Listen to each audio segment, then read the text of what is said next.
fucking exciting. Oh my fucking God. We are live. I am live. I'm alive.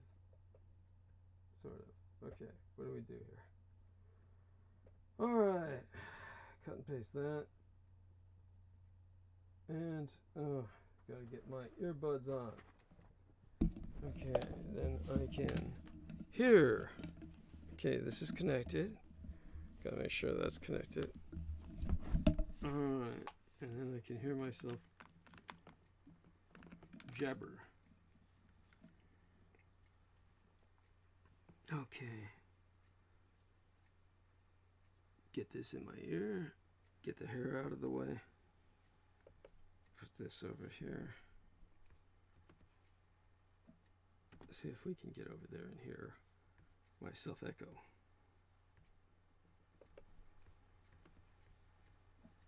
See if we can get over there and hear myself echo. Okay, there. Myself. See if we can get over there and hear myself echo. Okay, there. Myself.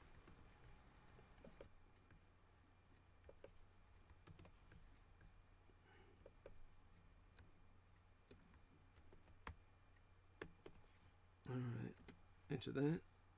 Here's some echoing. All right. Hi. Here's some echoing. Lena Crane is there. God bless you, honey. Mwah. I love you dearly, beyond expression. Here's some echoing. Lena Crane is there. Okay, good. God, I can hear myself. Thank God. All right, so we are active.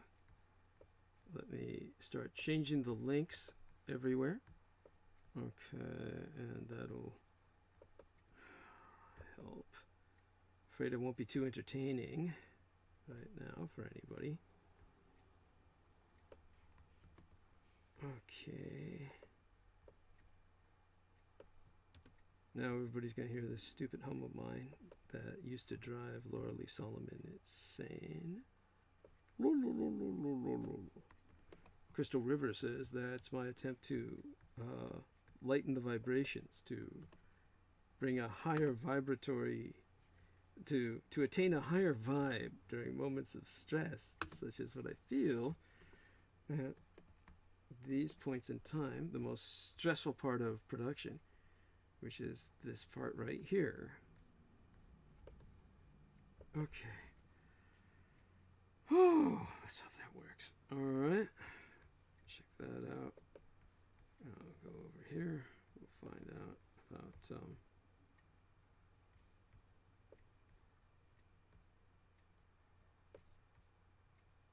our ability to edit the post, change the text. Okay. So exciting. All right. There we are. Change this text here. Edit post. Okay. Editing. Check out the text. And then put up the hyperlink. Then what few moments we have left. So thrilling. Not. Okay. Got that changed. Alright. Now. Go over here.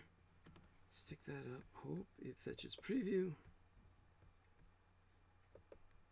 Okay. Oh, thank God it works. I can't believe it worked. Okay. And, alright. So happy that the DDD timeline has gone beyond selecting pictures for the picture cluster, the image cluster that they put on the public community fan page at DDD. Thank God they stopped drawing. They've got enough of a selection now where they cease to draw from those images of myself when I was ravaged by antidepressants and looked so horrible, so unrecognizable to myself. and anyone else who knew me the rest of my life. Not quite sure if I'm making sense, and it doesn't quite matter. The important thing is I provide people with noise until we get going. So this worked, thank God. Okay, now let's get this going onto the other page. Try to breathe. Okay. Okay. Get that up. And then the other timeline. Take care of that. Get that up, and then we can pin these to the top of the page. Okay. Oh, that's so frustrating. Okay, go on, military. Renegade military historian. Everyone remember to put a like on that and start following it. Follow my website too. Follow DouglasDietrich.com. Don't just subscribe to it. Follow it. Oops. There we are. That's 5. Okay, pin to top of page. Good. All right. Now we can refresh all the pages. I can throw on my pullover sweater. Keep alternating between being hot and chill. Not that I have a fever, mind you. It's just the nature of the crypt that I'm in. Okay. And that takes us back to activity. Okay, we can get this out of the way and I can refresh all my screens on my larger computer and get the PC out of the way. I mean, the little laptop out of the way. Work on the PC, which has the much wider screen for my bloodshot eyes with their loss of distance vision. And we will, let's see now. Okay, I might be back in just a few moments. Leave everybody here without any noise. So I'll count on all of you to make the noise. I'll be right back in a matter of minutes before the top of the hour. So don't go away. Douglas Dietrich will be here. Okay, get this out of the way so I can move. And I will be right back. Okay, good. All right, let's see what we got here.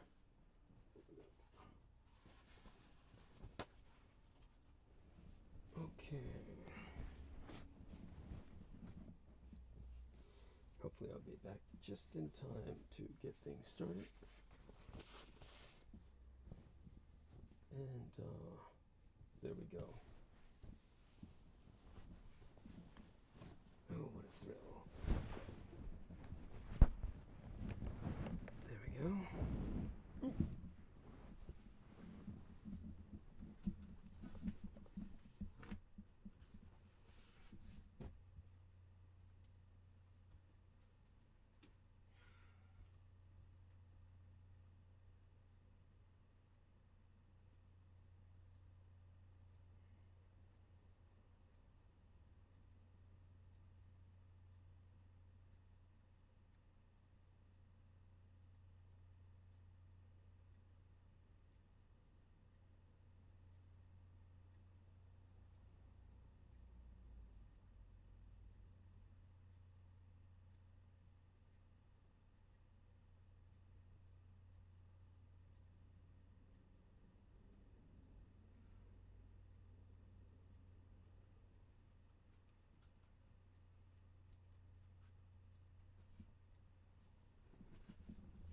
Okay, I am back. I am returned. Now I just have to set this up more comfortably. And good. Still some time before the top of the hour. Incredible how fast that was. Alright, now let's see what we can do. I can check into some people on the chat room. Let's make everything closer for the sake of convenience and reach. cradle of the sun lap. This closer. This closer. Oh, how thrilling. Okay, get this up here where people can hear me through the mic. Get my earbuds in so I feel more comfortable. Shuffle around. Change position. Roll my eyes. Oh. 1 minute to the top of the hour. All right, now let's see what I can do to get back into the action here, so to speak. Okay, there we are. Wonderful. Got that going.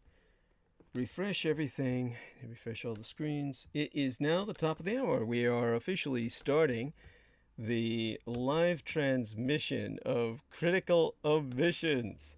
So I want to thank everybody for their patience with myself while I go through all these conniptions and convulsions. Okay, so trying to get our man Brendan here. He says, I hear you loud and clear. Sound like you're in good spirits. That's very funny. I take it that's a sarcastic remark. So we are going to refresh the screens here. See if I can see some new messages along the way. I want to thank everyone who is joining us. God bless them all of my supporters, that is. And with that, we can shut down a few of these screens here to get started. And we're starting just a few minutes late tonight because of the all the challenges that I had dealing with life itself, and coming to the point now where of course I'm going to indulge myself by looking into the chat room, and we'll start with acknowledging people there in just a minute. What I'm going to do first, of course, is go through the blurb and get us officially started into the night.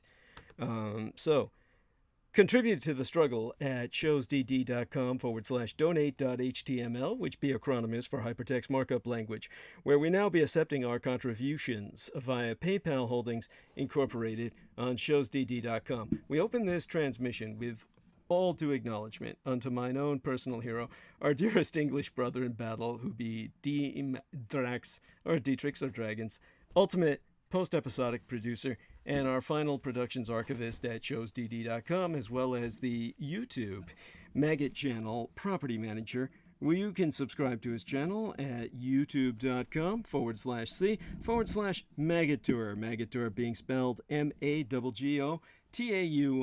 That individual being the John Henry II McMills Warrington. Friend and follow he via his Facebook timeline at facebook.com/John.War. For were it no for he, nigh all videographic works of the renegade military historian would have been lost.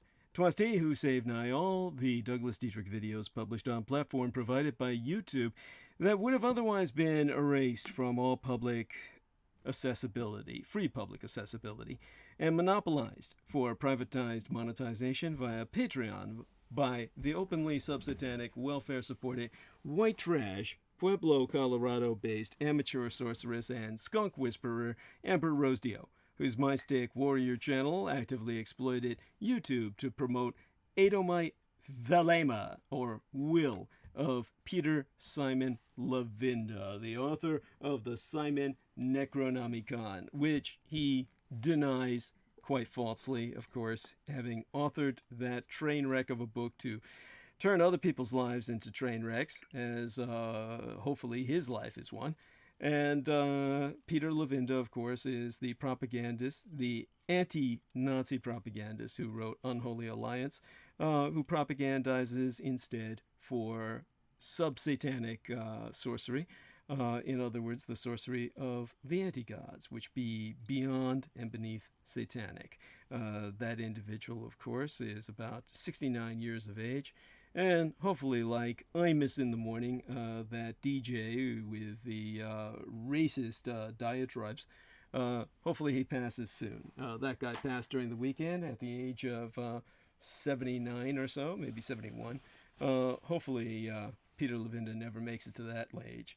At any rate, his magics were being exposed to children by Rose Dio for years prior to her exposure by myself, and via his own so-called Dietrichology YouTube channel by the parentally aided and abetted violent alcoholic Eurotrash, Canadian multiple sexual assaults offender Pavel Edward Prevara, who resided in his federally pensioned parents' Toronto domicile and aliases himself as Paul Edward via his pensioned parents' permission on Facebook, whereon he still hides behind images of myself to friend underage boys, precepts predation. You can find evidence for this on showsdd.com, which will provide you the necessary links. And of course, I provide you, of necessity, an alert and Achtung on a daily basis or a transmissional or episodic basis, each transmission, wherein attention is brought to all fans, friends, and followers of myself to Bolo, be on the lookout for pedo predator, Pavel Edward, or Paul Edward Prevara, and of course, to find out all the details you need about this sordid situation, check out the September 8th, 2019 dated episode of Critical Omissions, entitled Deep Web Pedo Predator Hides Behind the Face of DDD. Now, this public figure, the former executive producer of my program, who was caught red-handed attempting to archive my entire Google account after having hacked it via VR co-managed Douglas Dietrich YouTube channel, be a cyber terrorist with a known criminal record of multiple sexual assaults and confirmed to still be preying on young boys behind my own image, even whilst brazenly self-promoting his self-employment expertise as simply JAP, J-A-P, all uppercase letters.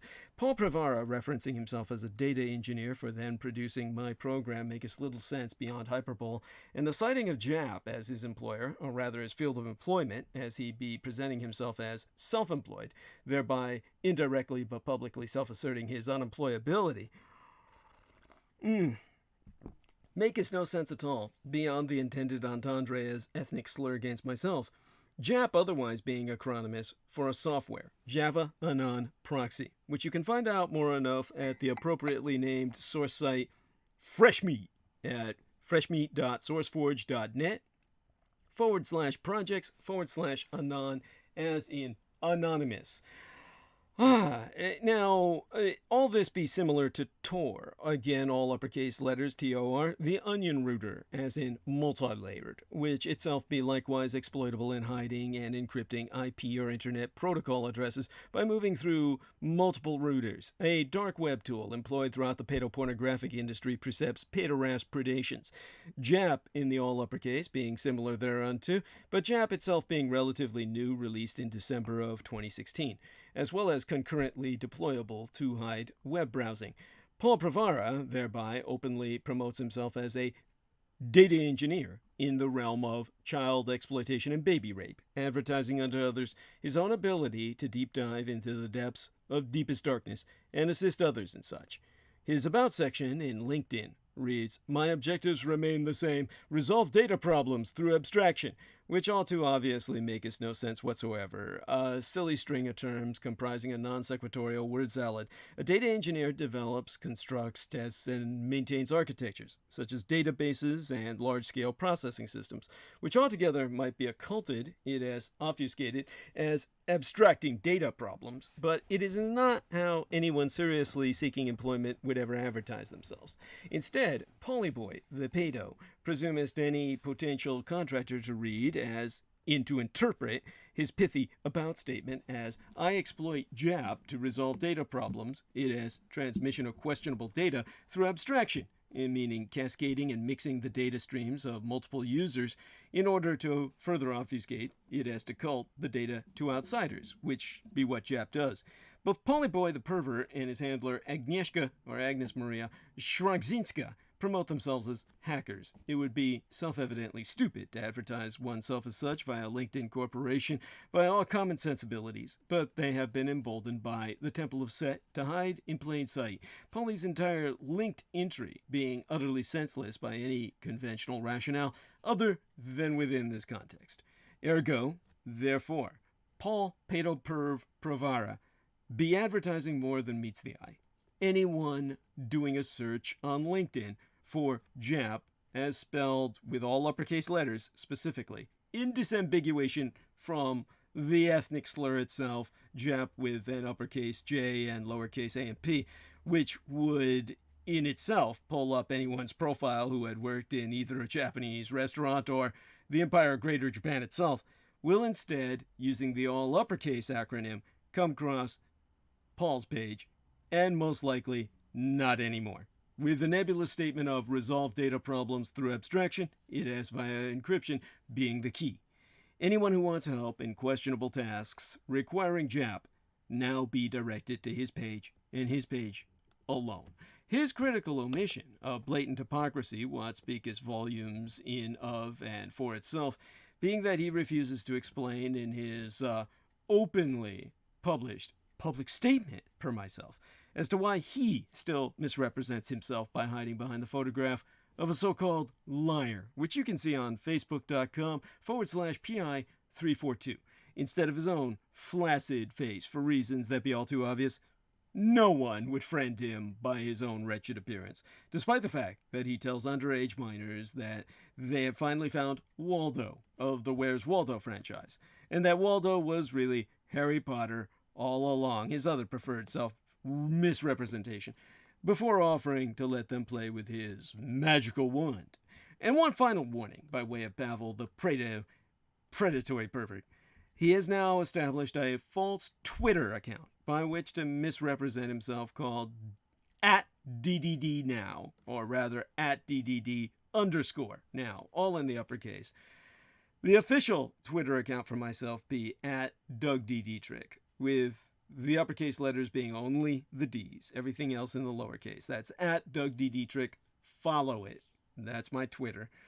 Both the identified malefactors, Rose Dio and PAUL-ADOLPH, ultimately boasted themselves activated assets of the Temple of Set founder, the Seththeistic, it is satanic high priest and primary Wikipedia contributor, the United States National Security Agency Deputy Director, Dr. Michelangelo Mikey Aquino, Colonel, United States Army, Special Forces, Psychological Operations, and semi-retired, rather laterally transferred into the civilian intelligence world of the NSA from the United States Army when, after my expositions, he could no longer be promoted. He was a liability in terms of bad publicity to the United States Army. Therefore, they laterally transferred him into civilian intelligence where he could continue his career as an invisible spook rather than in the public eye. He did attain, ultimately, before retirement, the civilian equivalent of the rank of general, the rank of supergrade, as the federal vernacular terms it, the professional vernacular of bureaucraties. And, of course, the assets that he has played against myself all be part of his ever-swelling cult of the kings of Edom, the anti-gods. But now you, too, can do your part to help in the fight against total annihilation. And it's your war. You've got to fight it yourself by helping me. Spread the word about Douglas Dietrich, that he, the biological son of Adolphus Jacob Hitler, which you can find out more about at douglasdietrich.com/2019/05/08/Douglas Dietrich, son of Adolf Hitler, fighting against white supremacist neo-Nazis, and confer while you're there at my website, perusing the articles where you'll find that link therein, a footnote on my biosire as provided on the homepage of showsdd.com, wherein you'll find out the meaning of my biological father's name, which very few people be aware of, and, if at all possible, electronically relay thy contributions to myself at showsdd.com/donate.html. People are forever asking Douglas Dietrich what they can do to fight the paedopathophyllocracy, such being our present Slavo-Western government by patriarchy of pathological pedophiles. You can all help spread awareness by supporting myself. We have a new contribution page on douglasdietrich.com where you can mark as donation online using either thy credit or debit card. Simply go to douglasdietrich.com and click the red donate button. All sponsors will be granted exclusive electronic access to both my video, graphic, and audio recorded archives through to this year, from the 2011 year in our Lord, the very year mine own late and sainted matriarch, the Grand Madame Diana Lin Sujin Takabayashi Hideko Dietrich, was murdered. Assassinated in the immediately aftermath, the San Juichi Sensemi terrorist attack, the 3/11 terror attack against the Fukushima Daiichi or Fukushima Big One cluster of nuclear power plant facilities on site, the 7,000 islands of the greater Japanese empire, when 'twas deemed by much Native American cosmological reckoning that the first rays of the dawning of the sixth world broke upon us, and magics could again be worked conjointly with Mother Earth to redeem the folk upon her. They're not on YouTube anymore.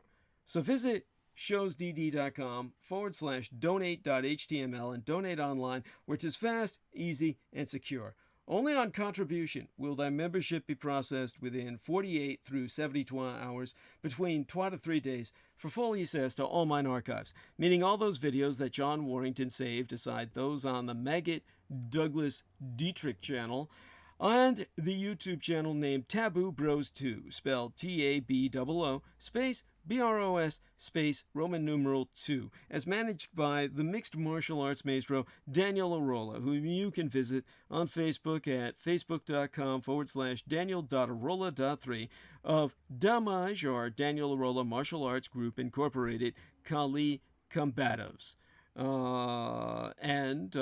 With that, looking at an incoming question from Brendan, who's speaking about the film Immortal. Good. Hopefully he'll be on to speak about that with me soon, along with Crystal River, and the three of us can review that along with Peter Moon. We'll have to make that happen as soon as the holiday season is over and I'm done partying and sobered up.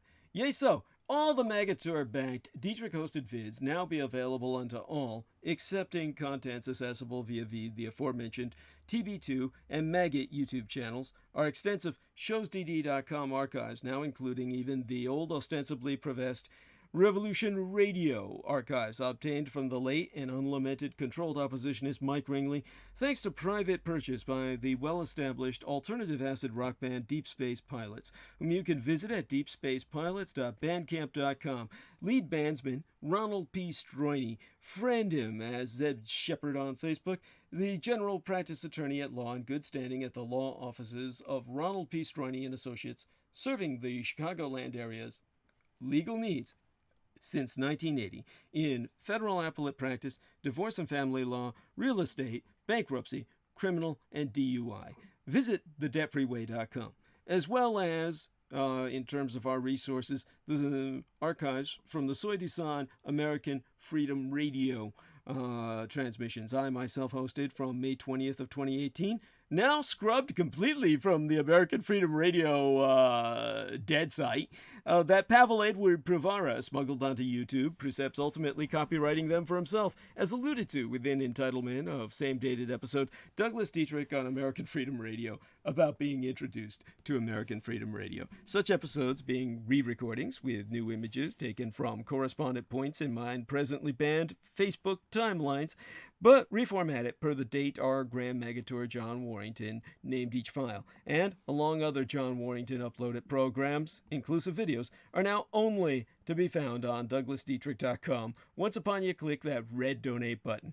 On past transmissions, I have informed our listeners about the option to send us checks or monetary orders to mine own physical mailing address in order to avoid paying the middle person. Now, my manageress, Lena Shea, has asked myself to clarify unto our audience that I was referring to PayPal Holdings Merchant Services as said middle person, and not herself, who be an unremunerated volunteeress. As my web mistress, the young Madame Lena Shea has been relaying thank you communique on mine own behalf unto everyone who submits their donations online. My presently transitional website situation is in no way, shape, or form analogous to the Aquino designated suppression asset Lorian Ann Fenton handling, in which she was assigned to sabotage all my contacts per potential sponsors and all my communications via the open public, while stealing any and all incoming fiscal succor intended for myself as her personal profits. So, fair goddess and dreadnought, Whether you send donations online or through the postal services, it will reach myself. Accepting online donations cost us roughly 3% plus or minus to process, so you can help save us all a few extra United States dollars by mailing either checks or money orders, never cash, to the personal residential address of the Mr. Douglas Dietrich, which itself be listed on douglasdietrich.com. The most important thing being that people regularly donate what they can within their means. Foremost among my donors, aside mine Lady and Mistress Lena herself, be our most beloved greater British brother in battle, the Team Drak, Dietrich or Dragon, He-Man heavyweight lifter, and, of course, bartender, keeper of the spirits, rather, and a professional mixologist, and thereby a keeper of the speakers. As they say in England, I'd much rather prefer a bartender who's a philosopher than a philosopher who's not a bartender. And, of course, this one, philosophical or bartender or bartending philosopher, Mr.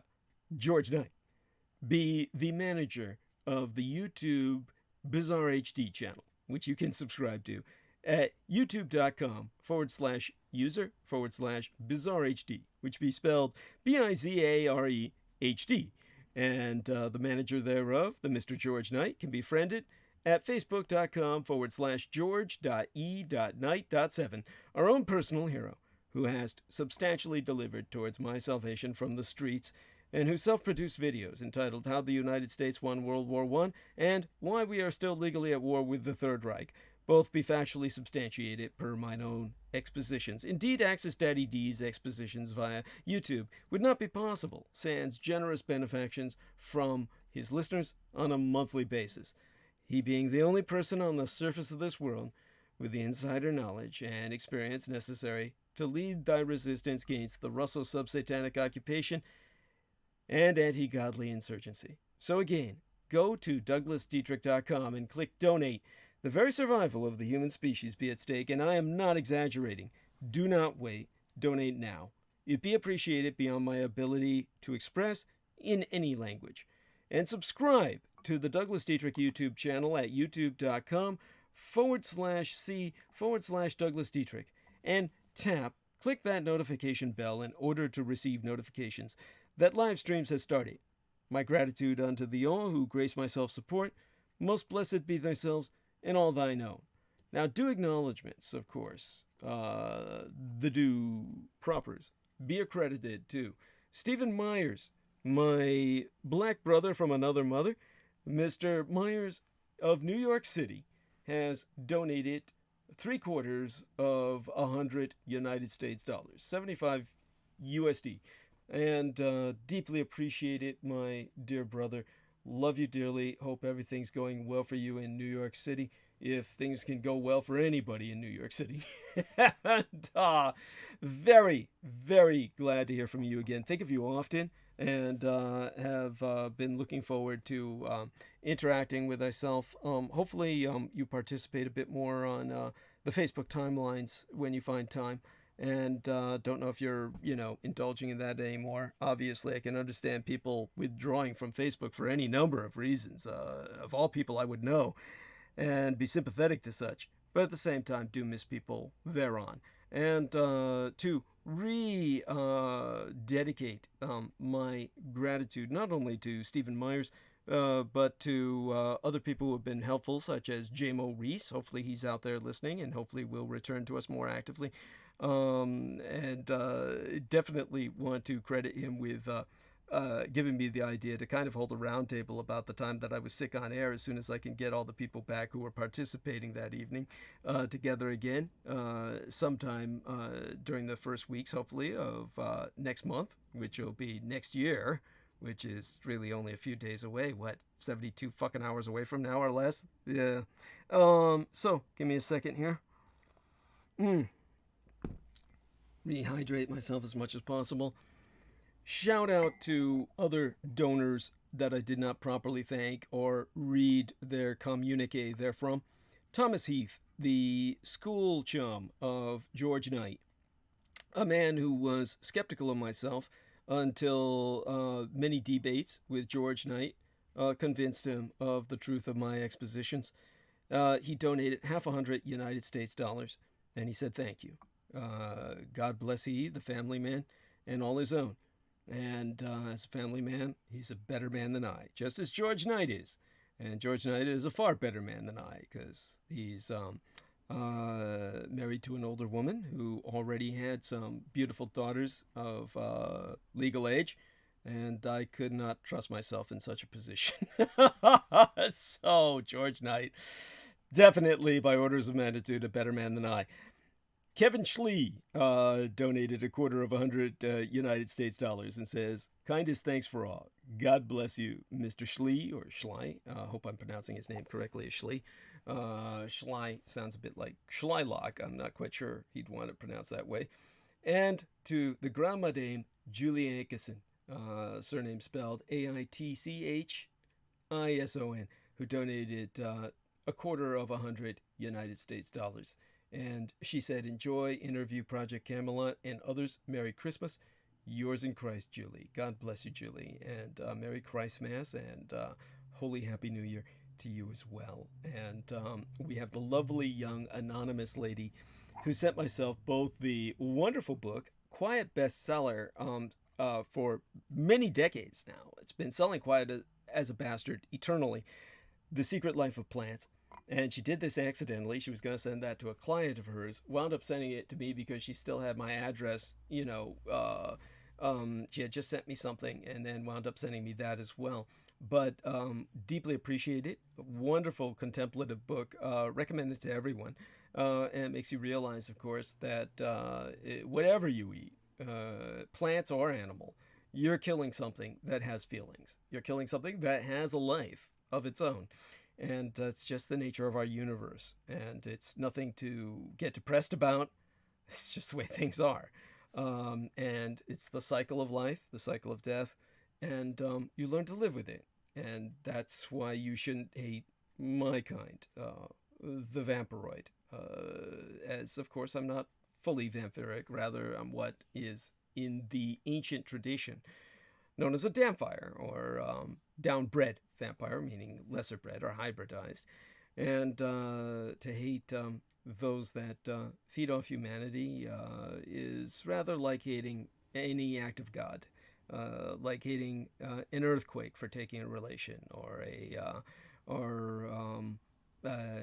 natural disaster like a bolide strike, or a wild animal that you would encounter while camping, such as a mountain lion or such.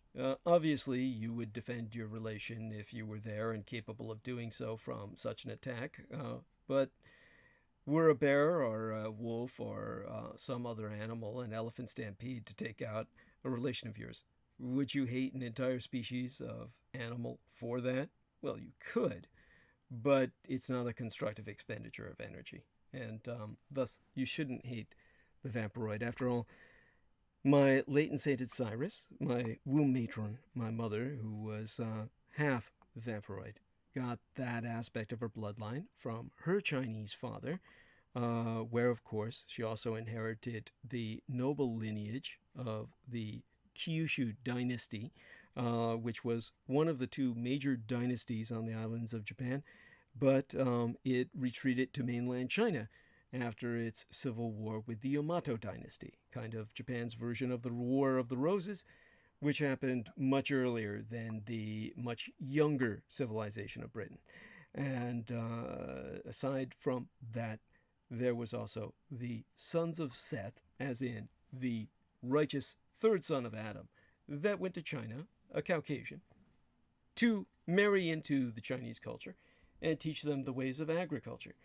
And the sons of Set were, of course, the lineage which formed the Sage Kings, the Magi, the dozen who led the army to invade Israel and baptize and consecrate the anointed, the Christ, to crown young Jesus as the Christ.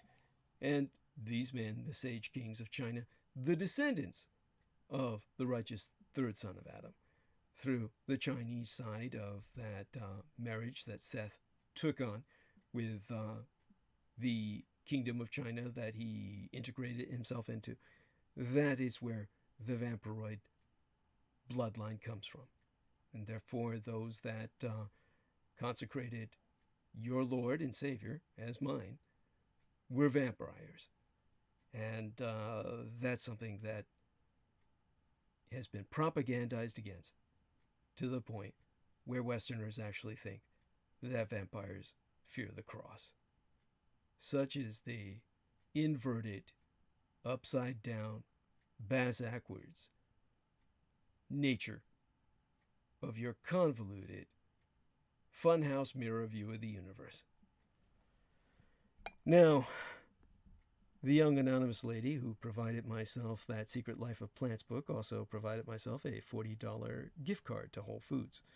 I've got $10 left on it. Went to buy myself some wonderful fruits and vegetables and breads to use as snacks, savory, as opposed to the sweet cookies that she suggested, but all the more nourishing. The fruits, of course, blueberries and kiwi fruits are wonderfully sweet, and got these thanks to she, along with a $100 gift card, vanilla gift card provided by Lena Shea. These have served and will continue to serve till I get my sponsor money from Benestenius, which is arriving too late to help me towards my rental expenses, but the money provided by yourselves has helped to take care of that, along with the round off provided by my manageress, Lena Shea. Now, all of this, of course, has kept me stabilized off the streets, and of course, the gift cards, they serve as my SNAP cards, or Supplemental Nutritional Assistance Program cards, my form of food stamps from the ladies. And God bless them both, and God bless you all who have helped and supported myself. Now, before I turn into the transmission proper, we are at the bottom of the hour. I've taken us down there. Let me take a look and indulge myself in comments that may be on my Facebook timelines, as well as whatever may be out there on the chat room. And looks like everything is going smoothly enough on the Facebook timelines. Thank the gods, my ancestors. And with that, I'll take on over to the chat room and indulge myself in looking at the live dashboard, seeing what's up. And I see that many people have been participating. We've got 37 people here. Now, I know that there was a message left by the Senora Barrera. Let me take a look at that. Here we are. She did mention something in the comments, responding, of course, to Maria Grigorich, I believe. And let's see now. We got 5 replies in a little thread going there. Sorry, I love doggies. Yes, I know that, Senora Barrera, which is why I sent sketches your way in that regard. And by the way, Sarah Shields very lovingly said beautiful innocence to my promotional banners photographed tonight, and I do want her to know that I appreciate her taking my response to what she said as indicative of the Living Truth Summit, which will be occurring in June of next year.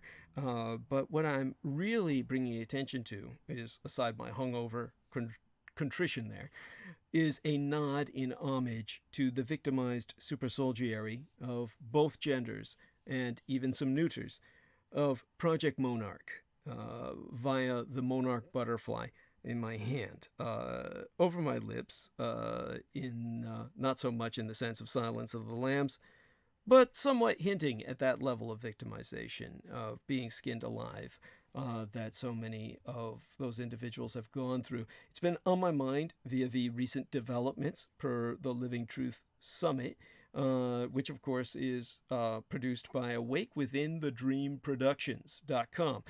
Go look at AwakeWithinTheDreamProductions.com when you have a chance, and prepare to save yourselves for the $444 ticket. Save towards that. Between now and June, it's a long enough time.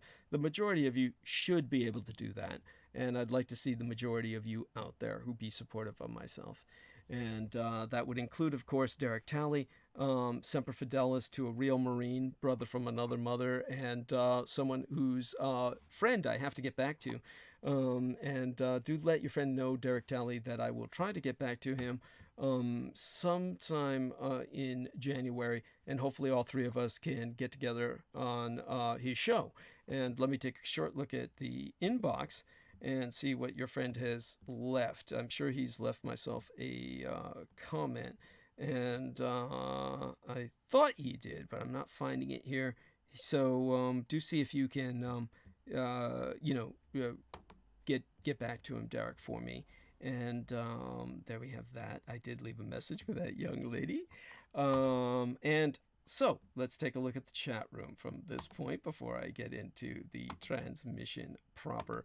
Notice that we've got about, oh my God, says 13 on the one site, says 34 on the other. I know it's more towards the 34. And in terms of the people we have in the chat room, let's take a look at what people are saying. Lena Crane, hi honey. And NT Dale 73 says, Douglas, much love. Niels, bless you, sir. And Lena Crane says, you sound quiet. And Karen O'Connor says, can hear you loud and clear. Love from Karen and Bar in Dublin, Ireland. And kisses to her too. Mwah. And if she's the young lady who's affiliated with Dylan, yes, tell him he can subscribe to my channel, and that will get him all the latest shows. Keep an eye on DouglasDietrich.com, the website that will bring him up to date. And other than that, let's see. Victoria Manuel says, yes, very low sound. I don't know why that is. Can anyone else tell me if what the quality of the sound is like? And Lena Crane says, Karen and Barry, can you click the Douglas Dietrich icon to go to the channel homepage for all the most recent episodes, or can you also go to DouglasDietrich.com? And Sarah Shields says, volume. So Lena Crane says, I was just watching George Knight's videos on his channel, Bizarre HD. Good stuff. Never heard about the Spanish flu ending World War I before I heard Douglas Dietrich talk about it. Also, I didn't know what daylight savings time really meant. Peter Moon says, I am audible and clear, thank God. And thank you, Peter Moon. Sarah Shields says, yes, we can all say we hadn't heard shit till we heard from Douglas Dietrich. Yes, thank you, honey. And, okay, Lena says, sound is okay now. Maria Grigorich says, hello, Douglas, sounds good. Hey, honey, to Maria. Hello, everyone, she says hello. And Ungurianu Julian, I don't know if he pronounces that Julian, is a wonderful human being from Romania. Maybe an individual who's donated 100 United States dollars to myself in the past. Either way, he's very supportive morally. And he says, hi, Doug, just watch a video about Rudolf Hess in Spandau prison. Some people here in England started to ask questions. Not enough, in my opinion. Yes, understood. Thank you, Mr. Ungurianu. Deeply appreciate it. You can always, or rather usually, tell that someone is of Romanian ethno-nationality because of the last name ending in the U, like Radescu, Ceausescu, any number of other names like that. Very common for names to be ending in U. For Armenians, it's the Ian, or I-A-N, and Yulian, of course.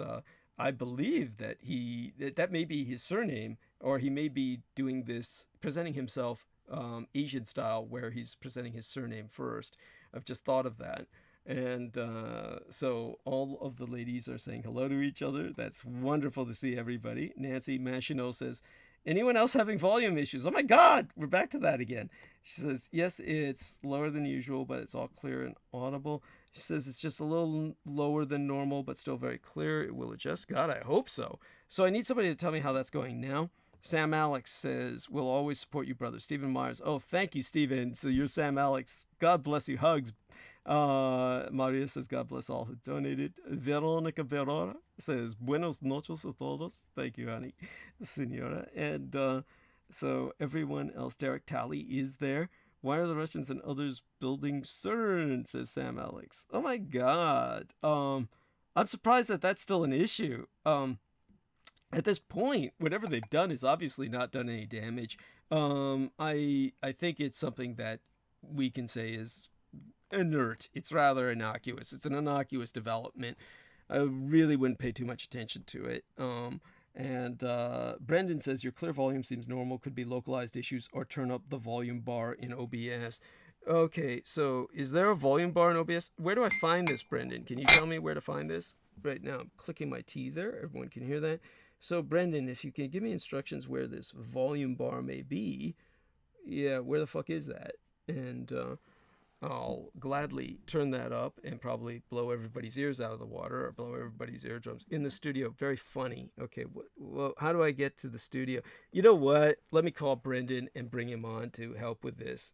Bring him on for at least a few minutes to help with this. So let me go over to Skype and bring Brendan on and do some screen sharing with this guy. All right, let me do a call here. Let's see if this works. Okay, you're gonna hear this Skype ring. I don't know if everybody hears it. There he is. Okay, hello. Let's do a little screen share here, Brendan, and you can show me where to go. And so, okay, let me start sharing. Okay, so you see yourself, right? You see yourself? Yeah, okay. What kind of a hat is that? Is that an Australian bush hat? Like, It's the equivalent of it. Okay, wonderful. It's my outdoors hat. Oh, wonderful, wonderful. Like Indiana Jones. There we are. Like an Indiana Jones okay, or so where Pokemon do I go? trainers. Yes, where do I go? Okay, so let's see. Gotta zoom in on it. Right. Okay, your volume's maxed out, it looks like. Okay, that's cool. Thank God. Okay. So yeah, you're maxed out. Okay. So what does that mean? I mean, I know. I don't know, it could just be like on YouTube's end or perhaps like okay. They could just refresh the page and then that might help. Okay, so good, thank you. But everything is looking okay wonderful. On the OBS. So since we've got you on, why don't you, take me to the top of the hour. Tell me what's going on with yourself. We can go back a little bit to your being Santa's helper and what's that, what that did to you and, what you plan to do from here now that you've had this fabulous experience. You know what? Do me a favor. Hold the fort. And I've got these incredibly long eyelashes, and people consider them a blessing. They're not, because they constantly get in my eye. I've got this eye wanker now. I'm going to go get that out. I'll be back in several minutes. Why don't you hold the fort till I return? Okay, yes. Yeah. I wasn't expecting this, but I got this. Cool. So, yeah, I was working at UPS for a while, and I delivered all the packages. And right after Christmas Day, they basically laid me off and said, like, you don't have to come in anymore. With like basically no warning, so it's like that's how these groups roll. They definitely just kind of like use people, but I mean, I'm not harping on it. I mean, it's just part of business, like they just do that, seasonal employees. So now I have a lot more free time. I'm, getting back into like the car world, kind of like reminding myself of how it's been, dealing with a used car, because one of my cars is pretty new, but the other one is like a project car, so I'm just kind of enjoying that. It's like a new challenge every couple days. It's kind of fun if you spin it like that, especially when you don't have money to buy stuff right away. You're gonna have to like work around it. And yeah, so I'm just waiting it out, waiting for more people to start hiring. Not doing too bad. Got over that cold from the other day. Like the other day when I was on, I had such a bad cold that like I basically don't even remember what I said on air during that time. But it seemed like we got some good reactions from it. Hopefully it was entertaining, to say the least. And then as far as Happy New Year. I'm excited for this new year. Even though it seems kind of crazy, but there's probably, usually the round number years are good, like 20. I think that's a pretty good one. I don't know numerology though, so like, or at least not enough for me to decipher that, but it seems pretty good, so I'm optimistic for the new year.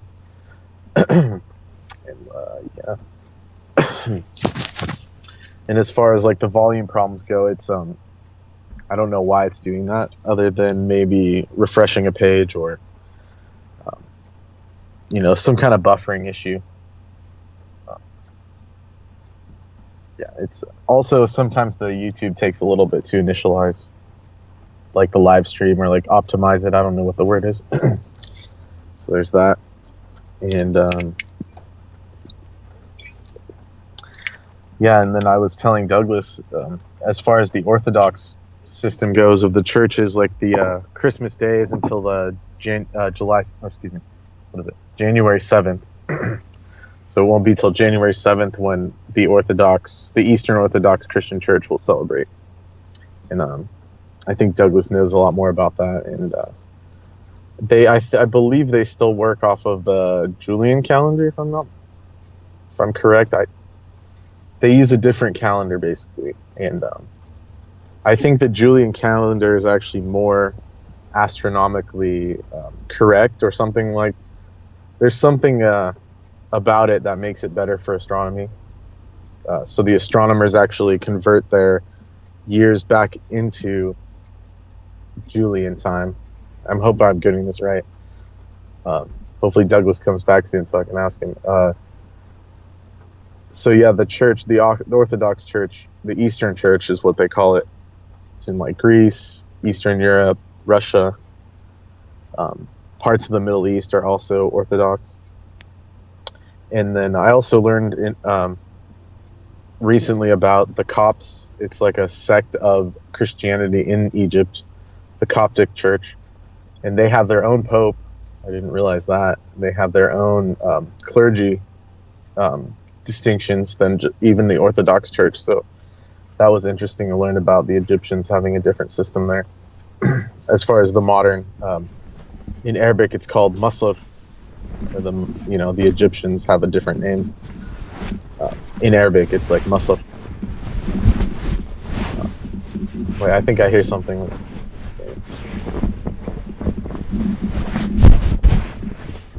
Hello, Douglas. You're rustling. But yeah, it was interesting to learn about that. Yeah, I hope everything's okay. It sounds really interesting.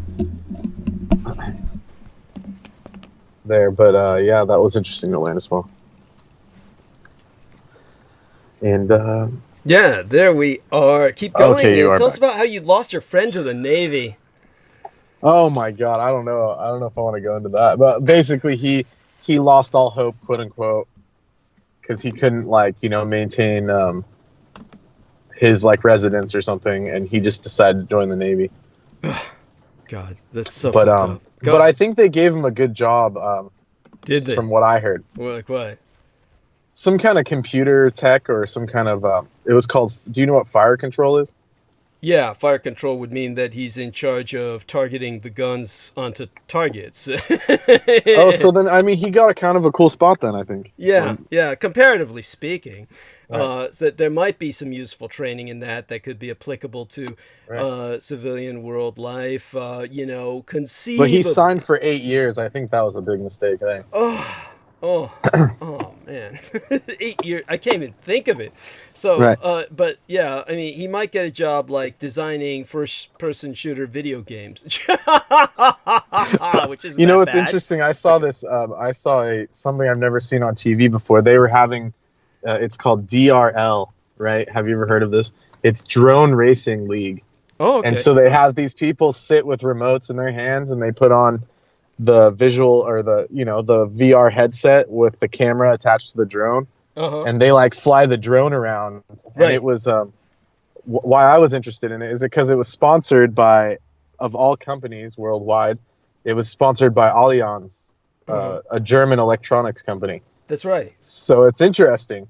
I wonder about that.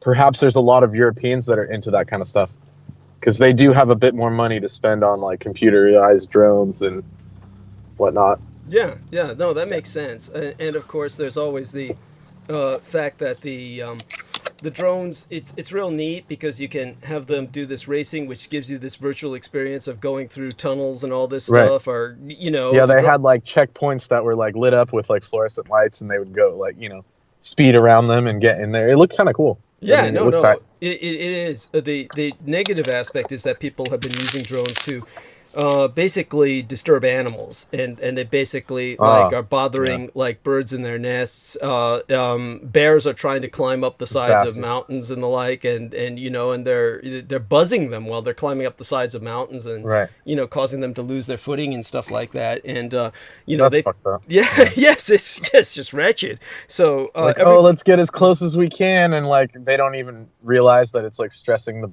the animal out or something.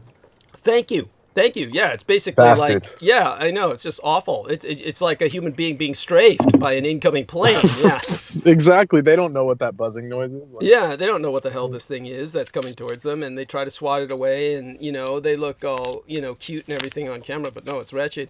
So definitely people need to be environmentally conscious with what they do with these new technologies, and hopefully that kind of awareness will be instilled in people as time goes on. I hope so. But then again, we've got people in the deep south who go around with firearms and blow away, snapping turtles that are hundreds of years old because they're just testing out ammunition, or people in the southwest who take firearms and they blow away cacti that are national treasures that are hundreds and hundreds of years old. And oh my God. And this is why so many people shouldn't have firearms. This is the fucking problem. Look at what they do with them. It's nuts watching like what the Germans think about. Like in Germany, you can't even own like a pellet gun. And so I've been watching programs where they're talking about in America, like you can own any gun, and to the Europeans, it's like they can't even understand that.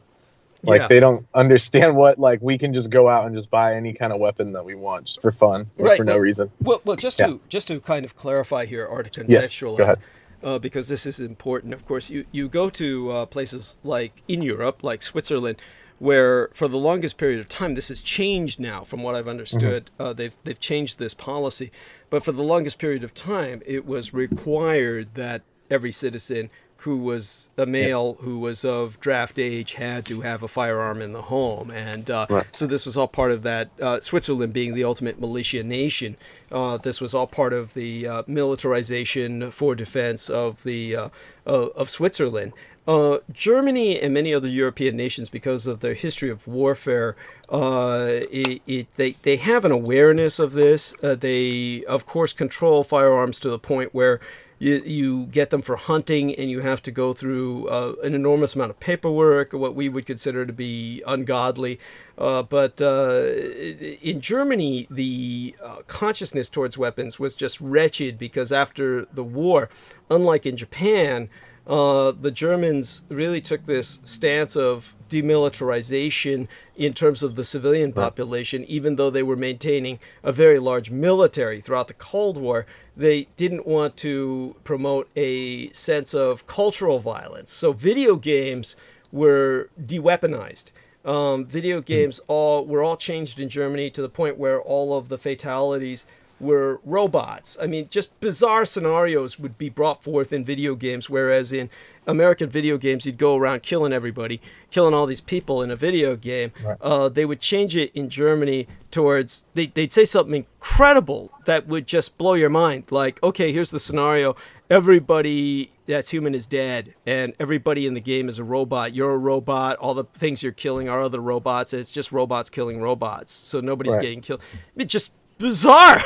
I mean, so they posit a scenario in which everybody's dead, but the Terminator mechanisms are still activating themselves and reproducing via assembly line, which, but of course, no one's there to deprogram them, so they're still killing each other. So it's like, what's the message there? I mean, what's the message in that? Exactly.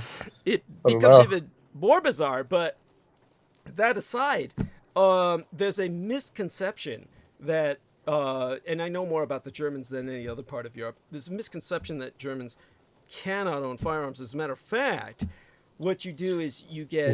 they can. Yeah, you get a license for collecting, and they say, I'm doing this for collections, and then you have to specify what kind of firearms you're collecting, but you can collect more than one type of firearm.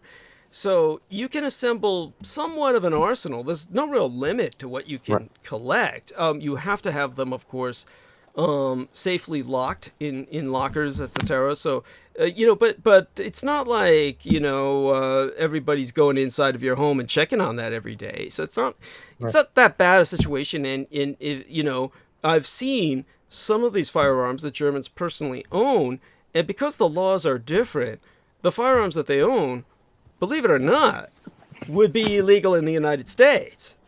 So there's some. Yeah, I did see they had this buyback program, and people were turning in like pretty big weapons. Yes, that they just had laying around, like AKs and literally 50 caliber rifles. I'm not joking. Oh well, beyond that, a lot of these guns would be like in the United States. What they try to do is they try to outlaw the mini guns, like the Mini 16, the mini version of the M16, because they don't want these miniature assault rifles, which are so much more concealable. You can buy that in Germany. I see. Okay. So they own things like that would be like considered mass shooter weaponry here in America, but they don't have the problems because, unlike America, you don't have a bunch of white trash pieces of shit in Germany. You have actual people as opposed to subhuman biological flotsam and jetsam, the refuse from the rest of the world. I'm talking about what comprises the white population, mind you, and of course, not that all whites are like that, but you get my point. All too many of them are, and so there we have that. It's pretty bad out here, especially apparently this year was like the highest on record, which. It's kind of hard to tell at this point. Yes. Highest on record for what? Mass shootings? Yeah, like fatalities for mass shootings. This year. So was it really? I forgot. I've forgotten already. I mean. That's what I'm saying. It's like starting to get numb. Like I'm starting to get numb to it. It's pretty bad. That's worse, if anything. Well, what do you remember about this? Lena and Shay and I were talking about the other day, and this goes to show just the perverse synchronicity of my life. It's as David J. West, a good friend of mine, author of many books. People can look him up, David J. West, and look up various fantasy fiction books that he's written. He spracketh about how the synchronicities in my life were just incredible. And one of them was, and this is not always a positive, of course, but one of them was that my surrogate son almost died. He was not in area, but he was definitely in area, but he did not enter the Pulse nightclub the night of the shooting. He was in Florida at the time. Now, what made this so tragic and horrible was that I had produced an illustration and a kind of memoriam, an e-memoriam to Christina Grimmie, who was a individual who was a singer and was on her upward climb in her career. Very young girl who had appeared on some kind of talent show, America's Got Talent, something like that, and made herself known. And so she was ascending, her star was ascending, and some fucking, satanic, Satanist, stalker killed her, and he killed himself so that he could not be interrogated. But when he killed her, her brother tackled him, brought him to the ground, and that's when he killed himself so that he wouldn't be taken alive. This individual who killed her was literally, after that, I produced the e-card, which I published on my Facebook timeline, which hadn't been banned at that time, of course, was still extant. And she was totally forgotten because of the Pulse nightclub massacre. And so that in itself presents us this horrible coincidence. And by the way, are you still there? Yes, no, I'm listening. Yeah, and so that in itself is a horrible coincidence. And then what happened was that if it hadn't been for the Pulse nightclub massacre, which at that point was, I believe, it was understood to be one of the worst massacres in American history at the time. If it hadn't been for that, she would have been much more remembered, and her murder would have been considered like this terrible tragedy. But it's been completely forgotten because the Pulse nightclub, which happened directly after in the same area. I mean, they were both in Florida, and they were both like within walking distance of each other, from what I understand. Both these funds. But then what happened was the transmission. I guess Lena can tell us which episode. It was one of our latest episodes that was between my mother's birthday episode and the last few episodes, some Aquino cultist entered the comment, Aquino will rise, on the video. He entered it in the comment section. And so I just left it there because I felt it proved my point that the Aquino cultists are out there and that they are very much serving in his name. And it's as much a personality cult as it is the cult of the kings of Edom. And so this individual who left that comment, I was just going to leave it be. Leno, and I credit her for this. I trust her instinct. She wasn't going to have any of it. So she went over to his YouTube video channel, and all it was Christina Grimmie videos on his YouTube channel. And I said this asshole was probably affiliated with the guy who killed Christina Grimmie, who was just an expendable cultic acolyte. And this cultist disciple was, because what these people do is they masturbate over their victims. And this individual was probably directly affiliated as a handler and was retaining all the Christina Grimmie videos as just basically his gratification. And he was hoping I would go to the channel to see that, but I didn't. It was Lena who did that. And then she blocked him, so that pretty much ends that for now, unless he comes back with a different channel or something like that to try and, proselytize on behalf of his master, Michael Aquino, again. But that kind of like turns that circle around. You see what I'm saying? Pretty incriminating. Yeah. It's pretty obvious. Yeah. And so you have this like grotesque subculture of the of the murders, and many of these murders go on to distract people. And Lena Shea recognizes this as well. These murders are committed, these mass shootings and the like. They're done to distract people into the firearms issue, away from the climate issue, which will kill us all unless we mobilize and concentrate all our efforts towards that. And so a lot of this is meant to take us away from the real war that we need to fight, which I'll be getting into tonight, of course, in Arc of Narrative. Well, we're at the top of the hour. You helped me get there. Mm-hmm. Is there anything else you want to say before I let you go for now? You're welcome to kind of hang out in the background and go mute and just participate. No, other than when you were gone, I just wanted to make sure the Orthodox Church runs on Julian calendar, correct? That's correct, yes. And that's the same as like the astronomical like measurements are done under like the Julian. Yes, because the Julian calendar is actually more accurate than. I thought I was getting it confused, but. Oh no, you got it right. Yeah, you got it right. Okay, very good. Yeah, at least that's the way it was for years. Yeah, that's the way it was for years, at least until very recently. If it's changed, I don't believe it's changed. But the astronomers use astronomical time, but it's like based off of the Julian. So that's correct. Yeah, that's correct. Yeah, that's right. And so, well, I love you dearly, like a son. Yes, hugs. Thank you, Douglas. Much love. Thank you, and really glad that you were able to help us there. And indeed, yes. Maria Grigorich says the sound is perfect now, and bless her heart. Okay, very good. And all right, you take care. Have a great night. All right. And, yes. Good night, and I will be listening. All right. Thank you. Night, everybody. Yeah. So he'll hang up. We'll hear that little click, and there we are. That little bloop, that bubble sound. Be ready for the new year. And before we go into the new year, I'll take another indulgent check at the chat board here, a little chat room, and take a look at Maria Grigorich says, "Hey, Brendan, hope you're feeling better." Yes, he's feeling much better. Derek Talley says, "I love classic cars too." Yes. Oh, did he bring that up? Yes, that was, of course, the maddening of his father, of course, and his father wasted all of his inheritance on that, and left Brendan with nothing. Hesiod says, "Hi, everyone." So hello to Hesiod, who's got the caduceus, the medical symbol of the serpents intertwined. BZ says, "Thank you, Maria and Derek. Much love." Excellent. He's in the chat room now. He'll help keep.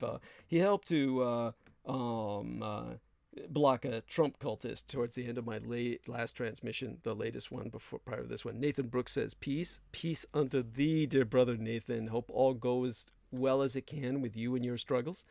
and our prayers are with you in that. And so let me just kind of refresh this page here, see if that gets a more accurate count this time. Now saying 38 are watching. Yes, it's and on our yes, 40 in the other room in terms of stream health.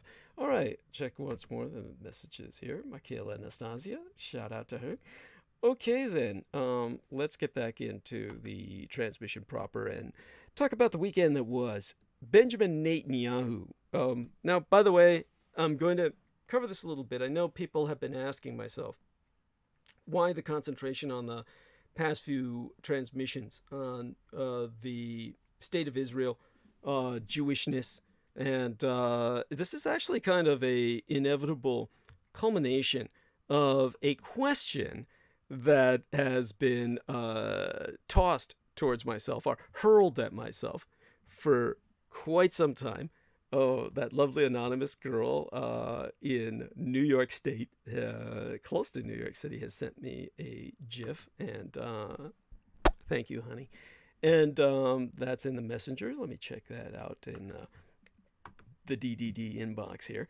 And so one of the things that people ask me in an attempt to try and drive myself to suicide, which is essentially the PSYOP that's at hand here, it's based on an incredibly stupid presumption, a presumption that is based on asininity, that is just inexplicably, how would I say it, tawdry and cheap. It has nothing to do with the genuine workings of somebody's mind. It is based on PSYOPs, or psychological operations programs that are archaic and anachronistic. Presumptions, of course, based on people who are like obsessed and enamored of the Hollywood image of Nazism. And people who are enamored of such nonsense, they have this concept of Nazism as being predicated on racial supremacy and purity, etc. And all of this leads to a fantasy Hollywood, Disneyland Nazism that has nothing to do with history. And when it comes to what these people fantasize about, you get these people who follow that, are involved with that cult based on neo-Nazism, which for all intents and purposes may as well be anti-Nazism. And these people, of course, there are cases where some of them have been of Jewish extraction. And when it's outed, just like some kind of white supremacist, as portrayed in, say, for instance, the Confederate States of America, as directed and produced by Spike Lee. Spike Lee portrays a white supremacist leader of the Confederate States of America that is victorious in an allo-historical conceit. And this Confederate States of America is led by a white American who is then taken out by a PSYOP, by basically a black resistance that convinces him that there may be potential that he has black African American blood in him, in his family line, and he kills himself. And then they take a DNA test, or so it is asserted that a DNA test is taken, and he's pure white, that there was no need for him to do this by his own standards. Of course, that could be state propaganda within the conceit, within the fantasy of the allo-historical framework, the parallel timeline. The contrafactual. These are actual terms that are used by physicists in dealing with these fictions, these scenarios. In terms of this kind of mentation process, where someone discovers some quote-unquote taint in themselves that they literally cannot live with, cannot abide, cannot suffer, cannot accommodate psychologically, and then they do themselves in. This has happened with certain cases of these literally Jewish neo-Nazis. I mean, who turn out to be Jewish American or have some Jewish blood in them, and then they freak out and kill themselves. So, at any rate, when it comes to this kind of nonsense, what people send me all the time, especially the gang stalkers, the Cthulhuoids, as one of our dear friends called them in the comments recently. These people send me, what will you do when it's proven that Adolf Hitler was half Jew or part Jew or something of that nature? And of course, this was something Adolf Hitler himself was concerned with. It was something that Hans Frank, I believe, was the man who was running Poland. And Hans Frank claimed he had some genealogical evidence that basically he was using to keep himself in a position of power because he was threatening to expose this if Adolf Hitler didn't give him a privileged position, such as the charge of the general government or the government of Poland. All of this, of course, was something that Hitler was concerned about.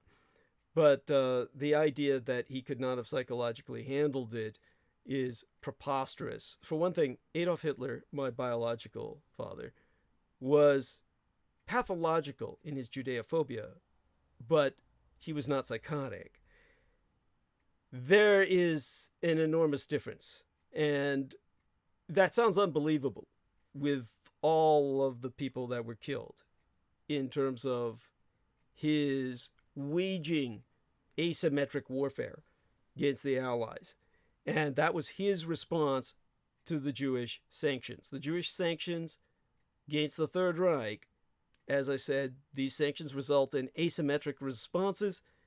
In the case of Adolf Hitler, it was, well, we will rid Europe of European Jewry. And in that case, he still had various gradations of exception. Now, none of this, of course, rationalizes or justifies the Holocaust, which is a good generic term for the phenomenon of what happened. Holocaust being the Greek word for mass sacrifice by fire. The Jews do not call it the Holocaust. They only use that term when they're talking to Gentiles. They call it HaShoah, literally the catastrophe. The Germans did not call it the Holocaust. They called it, under the Third Reich and the terminology of the National Socialists, Die Endlösung, the final solution. Now, the reason it had that term, the final solution, was because other solutions had been sought. Deportation, the establishment of the State of Israel. So, when Adolf Hitler helped to establish the State of Israel through the Havara Agreement, the Transfer Program Agreement, which I've spoken of in depth in the past, and helped Jews to leave Germany and take their money with them at a time when Germany desperately needed their money. They were allowed to take their money with them to Palestine. Adolf Hitler did everything he could to avoid getting to the point where he had to go for the weapon on the wall, mass extermination. When he did go for that point was only, and you can historically verify this, when the Allies started mass carpet bombing and the generation of firestorms, turning German cities into open air furnaces that were hotter than the surface of the sun, and mass incinerating entire populations alive, without the decency of killing them first. So, at that point, Adolf Hitler said, fuck it, kill them all. And even then, there were exceptions. Again, not to rationalize or justify the final solution, but to contextualize this. There were exceptions to any Jews that were volunteering to help the Reich. There were exceptions to Jews that had assisted Adolf Hitler in his life. Great example of the perversion of history and the lies that you will hear are Peter Levenda and other propagandists will say, oh, Adolf Hitler hated the Jews because a Jewish doctor took care of his mother. And his mother died in that doctor's care. That doctor's name was Dr. House or Dr. Block, I'd have to look up from my old notes and records. That doctor was personally, along with his entire family, placed under SS protection by Adolf Hitler. They were literally expedited in terms of immigration to the United States in the middle of war. All of this was acknowledged by the United States government. The Adolf Hitler made a bargain with the United States government in the midst of hostilities. We're talking about the height of firebombing, mass extermination. Adolf Hitler made certain the Americans accepted the doctor and his family who took care of his mother, and this man was Jewish, into the United States as an American citizen. And that man lived to tell about it, write articles about it. He's been scrubbed from history. His story is quite real.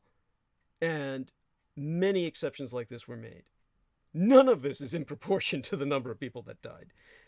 The point is that Hitler was not 100% in all totality committed to mass genocide. It was something he had never wanted to come to. But he felt he was faced with no other choice. In his situation, I would have done the same. And there were still Jews fighting for the Third Reich in the German army. They, of course, would never have faced the ovens. These are people who were part of what were known as Mischlange, or a third exception to the Aryan Jewish dichotomy in general that came to be formed at the height of total war. So, with that exception in mind, it's important to remember Adolf Hitler may have been considering a potential Jewish lineage in his bloodline. And therefore, if that Jewish lineage is within me, it doesn't bother myself any more than it did him.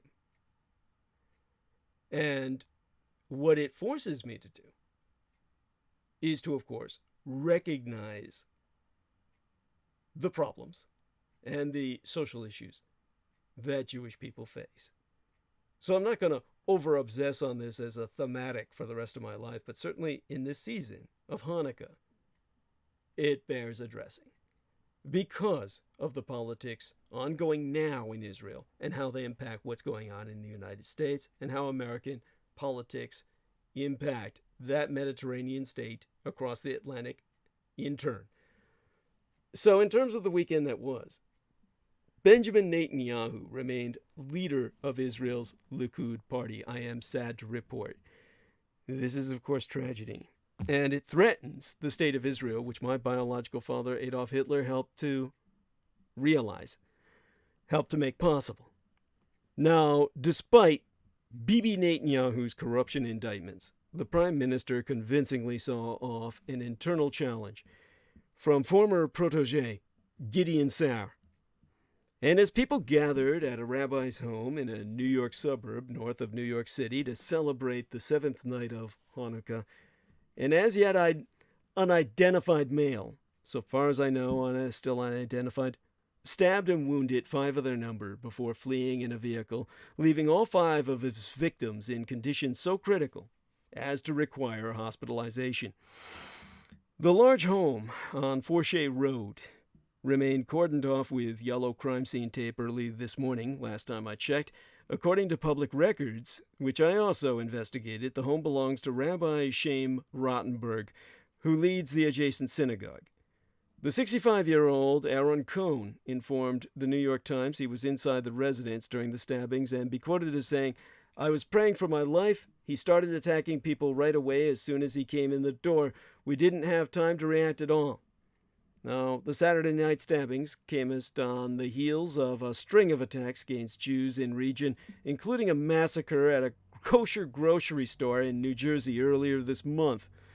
Now, before I go into that, I understand that there was a church shooting recently, and I'm literally going to have to check into that right now because I haven't checked into that today. 3 dead, including gunmen, at a Texas church where their parishioners were forced to kill their assailant. So I don't know if the guy grooved off of that, but he may have grooved off of forcing Christians in the middle of communion to be forced to kill him, kind of like a blue suicide.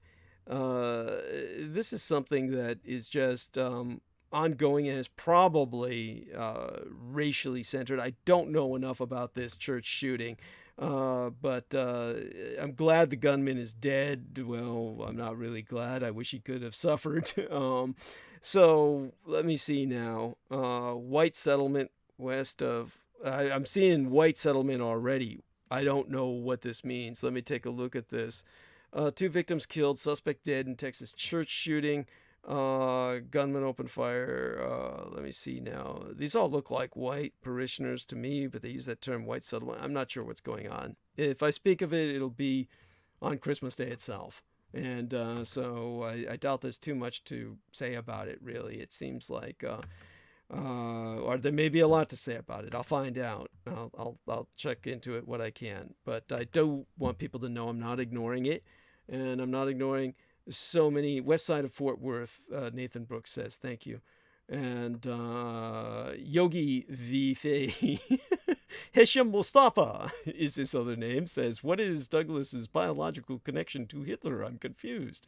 Gotta listen more regularly. And White Settlement, my hometown, Nathan Brooks says, okay, thank you, Nathan. So this happened.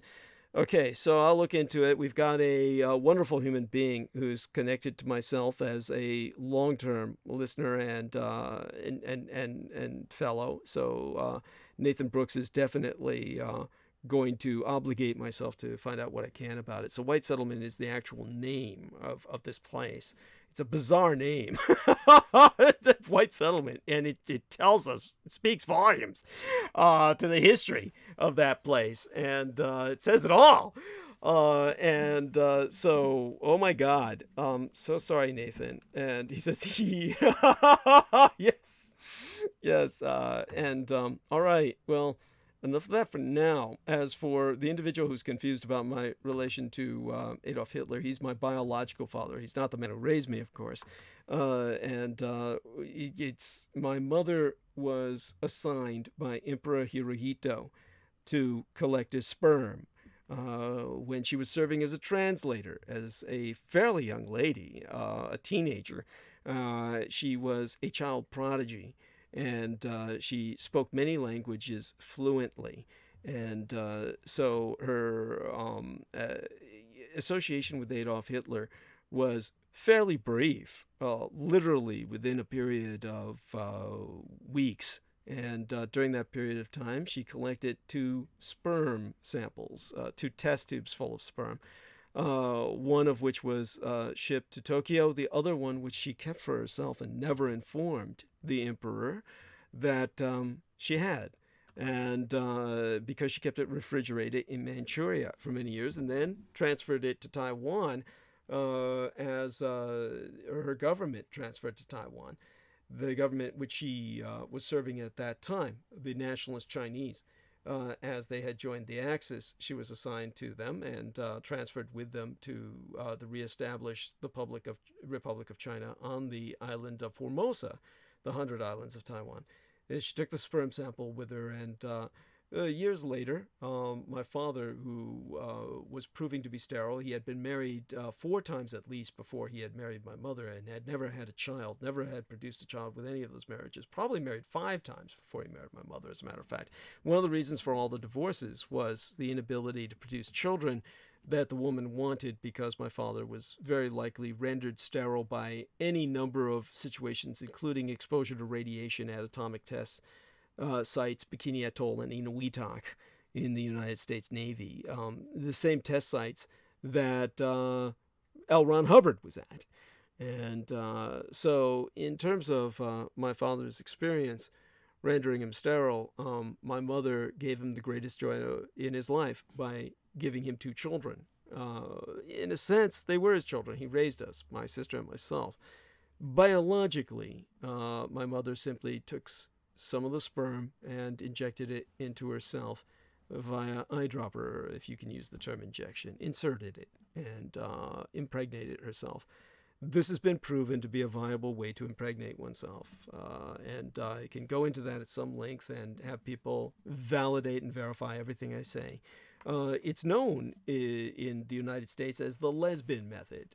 Well, at least in San Francisco and the greater Bay Area it is, because many lesbians will use this so that they can have a child just by getting a sperm donor, some guy to jack off while they make love to each other. And there's plenty of guys willing to do that. They take his sperm, someone whose sperm they want, and then they literally put it into an eyedropper and inject themselves. Now, doctors will say this is totally impossible, that you need in vitro fertilization. It's all bullshit because they want to make thousands and thousands of dollars. No, all you need is a fucking eyedropper. And whoever you want to be your father, if they're willing to donate some sperm, and you don't want to have sex with them, then yeah, you want to get pregnant without the sex, you can do it this way. And so that's how I was born. And the sperm, of course, when it's refrigerated properly, will last decades. I mean, like half a century or more, and be viable, totally viable. This has been proven. That can also be vetted and verified. So that's my connection with Adolf Hitler. My father, my biological father. Now, the Saturday night stabbings came on the heels of a string of attacks against Jews in region, as I said, of New York, including a massacre at that kosher grocery store in New Jersey earlier this month. The New York Police Department is investigating at least half a dozen Judeaphobic incidents that occurred in the city this week, the city itself of New York, all timed during the Jewish festival of Hanukkah. The first incident happened on Monday morning when a 65-year-old man informed police that he had been punched and kicked by another man who yelled an ethnic slur at he. That same day, a 67-year-old man informed police that a group of teenagers approached his 6-year-old son and another 7-year-old boy from behind and struck them inside the lobby of a residential building. Of course, this is rather impressive. You got a 67-year-old man with a 6-year-old son, which goes to show you the power of human reproduction within elderly men. The potential that Viagra brings us, yes. On Tuesday, a group of people yelled Judeaphobic slurs at a 25-year-old man as he walked down the street, and a 56-year-old man reported that he was punched by a person after being approached by a group. And on Thursday, police charged a woman with assault as a hate crime after she attacked a Jewish woman in front of her 3-year-old child. Judeaphobic incidents are the most common hate crime reported in the city of New York. The New York Police Department has confirmed that no less than 166 reported Judeaphobic incidents have occurred from January through September of this year under the administration of Donald Trump and his encouragement. The rabbi's home, where the mass stabbing took place, is in Monsey, a town not far from the New Jersey state line and one of several in the Hudson Valley that has seen an influx of Hasidic Jews in recent years. The Rockland County town is about 56 kilometers, or 35 miles by American measure, north of New York City. The mass stabbings was perpetrated at around 10 p.m. Hours later, Brad Vidal, the police chief for the town of Ramapo, which covers Monsey, confirmed that New York City police had located a vehicle and a possible suspect sought in connection with the attack. The New York Police Department had not confirmed whether anyone was in custody as of early this morning, as far as I know. Authorities have thus far refused to provide a motive for the attack, which in and of itself confirms it as politically sensitive to the Trump administration. Still, the attack drew condemnation from top state officials, including Governor Andrew Cuomo and Attorney General Letitia James, as well as from the criminally thrice indicted Israeli President and Prime Minister Benjamin Netanyahu, who himself be quoted as saying, "Israel unequivocally condemns the recent expressions of anti-Semitism and the vicious attack in the middle of Hanukkah on the rabbi's house in Monsey, New York. We send our wishes of recovery to the wounded. We will cooperate in every way with the local authorities in order to defeat this phenomenon. We offer our help to each and every state." You know, it's admirable and it isn't. This is one of the reasons why people are beginning to perceive Jews in America as the citizens of an alien nation, as people who are foreign invaders on our soil, when in reality they should be looking at Republicans like that who swear allegiance to Vladimir Putin. Anyone who swears allegiance to Donald Trump is swearing allegiance to Vladimir Putin. Now, Andy Cuomo, who called the stabbings a cowardly act, directed the New York State Police Hate Crimes Task Force to investigate. To quote his statement, and I'll read his verbatim, "Let me be clear. Anti-Semitism and bigotry of any kind are repugnant to our values of inclusion and diversity, and we have absolutely zero tolerance for such acts of hate. In New York, we will always stand up and say with one voice to anyone who wishes to divide and spread fear, you do not represent New York, and your actions will not go unpunished." Now, Jewish communities in the New York City metropolitan area have been left shaken following the deadly December 10th shooting rampage at a Jersey City kosher market wherein 6 people, 3 people who had been inside the store, a police officer, and the Twa killers died in the gun battle and standoff that New Jersey Attorney General Gerber Grevall has said was fueled by hatred of Jews and law enforcement. Now, yesterday, last month, a man was stabbed while walking to a synagogue in the same town that was the site of Saturday night's attack. He required surgery, and it still be all too tellingly unclear whether the assailant has ever been arrested. And this past week in New York City itself, police have received at least 6 reports, 8 since December 13th, of attacks motivated by anti-Judaic bias. Mayor Bill de Blasio said Friday that police presence would increase in Brooklyn neighborhoods home to large Jewish populations. Now, on site the scene in Monsey, Evan Bernstein, the regional director of the Anti-Defamation League of New York and New Jersey, tweeted, "I am so sad for this openly Orthodox Jewish community and the ones across the region. When will a break from this hate come? When will the community be able to be relaxed again? Hanukkah will never be the same for so many of the Jews impacted." Now we turn to the week ahead. Tomorrow be the last day of Hanukkah, if a Jew be fortunate enough to live to see it in Trump's America. The Jews around the world celebrate the 8th and last day of the Festival of Lights, the morrow on Monday, as the Jewish people reclaimed the Second Temple of Yerushalayim, Jerusalem, in the 160s before Christ. A small amount of oil to light the menorah ended up lasting 8 days. Monday marks the day of that miracle. The thrice indicted criminal, unfortunately, still yet be the man in charge in the state of Israel today. And can Israel even survive Netanyahu? Following Benjamin Netanyahu's re-election, Israel be a land of contradictions. Democratic and wealthy, yet with dangerous demographic divisions. A majority of Israeli voters support centrist candidates, but Prime Minister Benjamin Netanyahu's chokehold on the right-wing Likud party has prevented them from changing the political dynamic.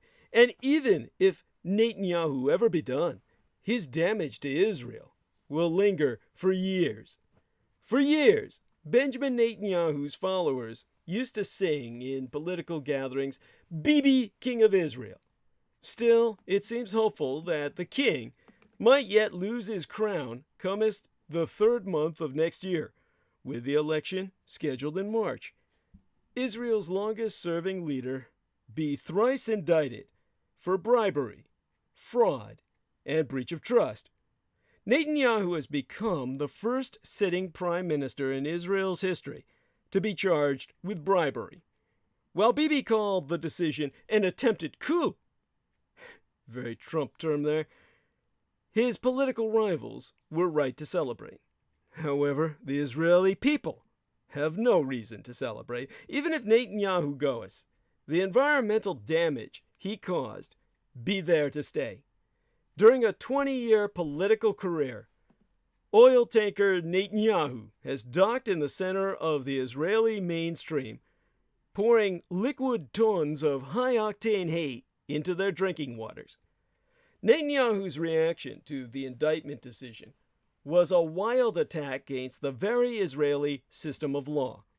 While a witch hunt be a common, if illegitimate, metaphor so oftentimes abused by criminal politicians in his cornered situation, Netanyahu did not stop with this expression.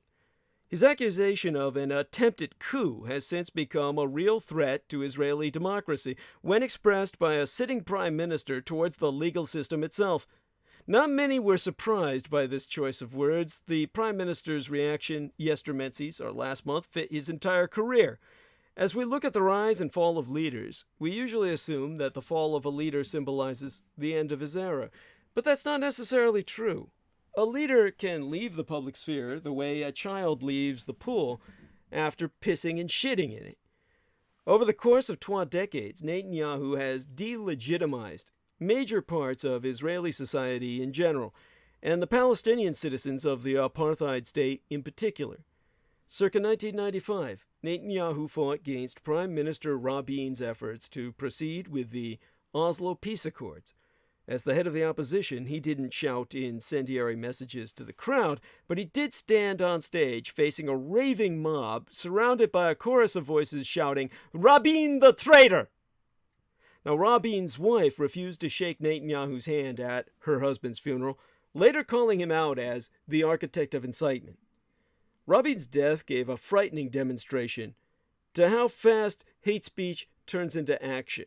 For those of you who do not know it, Rabin was assassinated, taken out by a Jewish fanatic because he sought peace in his time with non-Jews. But the anti-democratic pollution only grew wider, as did the delegitimization of vast numbers of the Israeli public. In his 1996 election campaign, Netanyahu deployed a new slogan, "Netanyahu, good for the Jews." The campaign set up a clear dichotomy between Israeliness and Jewishness, dividing the citizens of the professed nation-state into Jews and Gentiles. Anti-Arab propaganda became explicitly outspoken in the 2015 elections when Israel's prime minister warned his followers that Arab voters are heading to the polling stations in droves.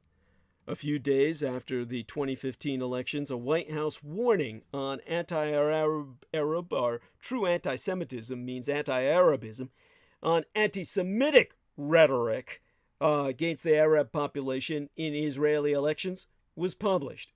After all, it's not every day that a prime minister tries to cast doubt on the right to vote of 20% of his own country's population. After the United States denounced his video, the Israeli prime minister apologized, claiming he had been misunderstood.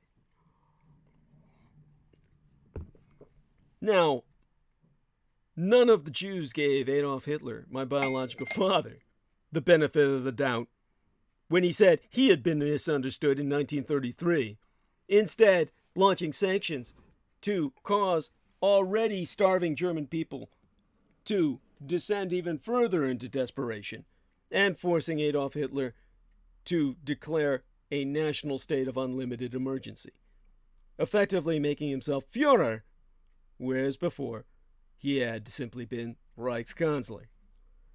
We bring about the very thing we seek to destroy. The delegitimizations of the Arab citizens in Israel was followed by attempts to recreate fake history. During his speech to the Zionist Congress circa 2015, Netanyahu claimed that my biological sire, Adolphus Jacob Hitler's genocide, was inspired by the Palestinian leader of Jerusalem at the time, Haj Amin al-Husseini, the Grand Mufti of Jerusalem. His remarks were criticized by prominent Holocaust scholars, and he later corrected himself. Where there be hate speech by political leaders, inevitably there will be hate crimes committed by loyalists who themselves be conveniently dismissed as extremists or misnamed loners. On Netanyahu's shift, there were quite a few. One of the most shocking was the murder of a 16-year-old boy identified as Mohammed Abu Khadr as revenge for the kidnapping and murder of 3 Israeli teens. Netanyahu was one of the first to denounce the murder of the Palestinian boy, yet he also denounced the writers who dared to write a televisual miniseries about the case as released under the title Our Boys, an American-Israeli television miniseries created by Haggai Levy, obviously a Jew, Joseph Cedar, an American, and Tawfiq Abu Vail, obviously a Muslim, all together focusing on telling the story of the kidnapping and murder of Mohammed Abu Khadr. The 10-episode series premiered on HBO the 12th of August this very year. Netanyahu immediately thereafter called on Israelis to boycott the Keshet, an HBO-produced TV drama entitled Our Boys, labeling it Judeaphobic by that now exhausted misnomer of anti-Semitic. Death threats to the creators were soon to follow the Prime Minister's declaration, which itself functioned as a Judeo fatwa. But the peak of Netanyahu's latest campaign was his call to put cameras in polling stations, doubting the integrity of Arab voters. Ironically, it was Netanyahu's insult that got more Arab citizens to vote. Even if he loses the trial over bribery, Netanyahu has already won. Delegitimization of the Arab minority is no longer limited to the extreme right wing. Netanyahu's rival, Avigdor Lieberman, now considered central-right, has refused to even sit in a chair randomly allocated to him in the parliament, as it was next to the head of the Arab Party. A big part of the election impasse, paralyzing the state of Israel today, be another product of anti-minority hate. Netanyahu stuck with the extreme right-wing parties and preferred those allies over Gantz's offer to form a more central coalition. He also rejected the idea of a rotation government in which he would be the second to serve. Quite a few cheers were heard in Tel Aviv on eventide of the Thursday, dated the 21st day in November, but yestermenses, when the indictment decision was first published. However, if Israel should ever want to recover from 20 years of anti-democratic pollution, they firstly have to acknowledge the fact that their environment be polluted with hate. They perforce be responsible for purifying their own society from anti-democratic tendencies. It will take us a long time, so the sooner they begin, the better. And all of this requires a general understanding, which many of you don't have, of the Israeli military and civilian intelligence services. Mossad, which in Hebrew be acronymous as, Mossad itself is an acronym. As a single word, Mossad simply means the Institute. It be acronymous MOSSAD for Hamossad Lemode Inul Tafkidim Meyuhadim, in Israeli meaning Institute for Intelligence and Special Operations, or rather in the Hebrew language. It be the National Intelligence Agency of Israel, and I'm sure my Hebrew was atrocious. My apologies.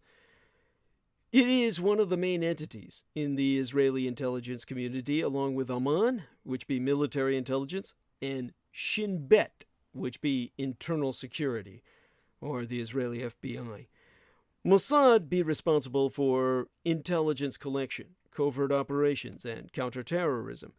In contrast to the government and military, the goals, structure, and powers of the Mossad be exempt from the constitutional laws of the State of Israel. However, its activity be subject to secret procedures that have never been published. Its director answers directly to the Prime Minister. Its counterterrorist unit is known as Kidon, or Bayonet, in transliteration. The Israeli Security Agency, the ISA, or the Shirut HaBitihon HaKlali, or General Security Service, better known by the acronym Shabak, or SHABAK, in Hebrew, of course. It be diminutivized. It be spraketh of in the diminutive as the Shin Bet, a two-letter Hebrew abbreviation of the name, which be Israel's internal security service. Its motto is Magen Velo Yere, or Defender that shall not be seen. It is the invisible shield. It is one of three principal organizations of the Israeli intelligence community alongside Amman, the military intelligence, and the Mossad, the foreign intelligence service, the Israeli CIA. Now, in terms of organization, Shabak is believed to have three operational wings. The Arab Affairs Department, responsible primarily for the Arab-related counterterrorism activities in Israel, the West Bank, and the Gaza Strip. The Non-Arab Affairs Department, responsible for non-Arab security issues and cooperation with foreign security services, previously concerned with the Communist bloc. And the Protective Security Department, responsible for protecting high-value individuals and locations in country, such as government officials, embassies, airports, and research facilities. The counterterrorist unit, Yamaz, is directly subordinate to Shin Bet. Although a security agency, it is not part of the Israeli Ministry of Defense, and its chief answers directly to the Prime Minister of Israel.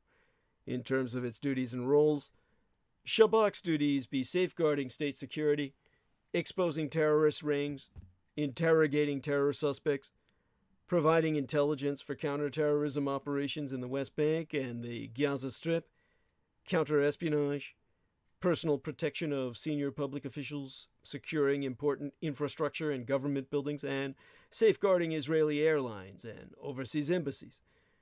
Now, one of the oddest aspects of Israel's political landscape be the fact that the country's security establishment resides firmly on what passes for the dovish side of the political spectrum. From the Shin Bet Security Service to the Mossad Intelligence Agency to the military, the IDF or the Israeli Defense Forces, those in charge of Israel's wars become as men of peace, relatively speaking, upon shedding their uniforms. So, cognoscenti, those who be cognizant, such as I, we're not surprised when a gaggle of generals finally made a stand and banded together to take on the long-serving nationalist Prime Minister Benjamin Netanyahu, hence his accusation of a coup. Yet that doomsday weapon of the left, and these were left compared to the man in charge of Israel today, was deployed, to use the military term, in this year's April 9th election and was wasted. Netanyahu's Likud and parties supporting him won 65 of the 120 seats in the Knesset.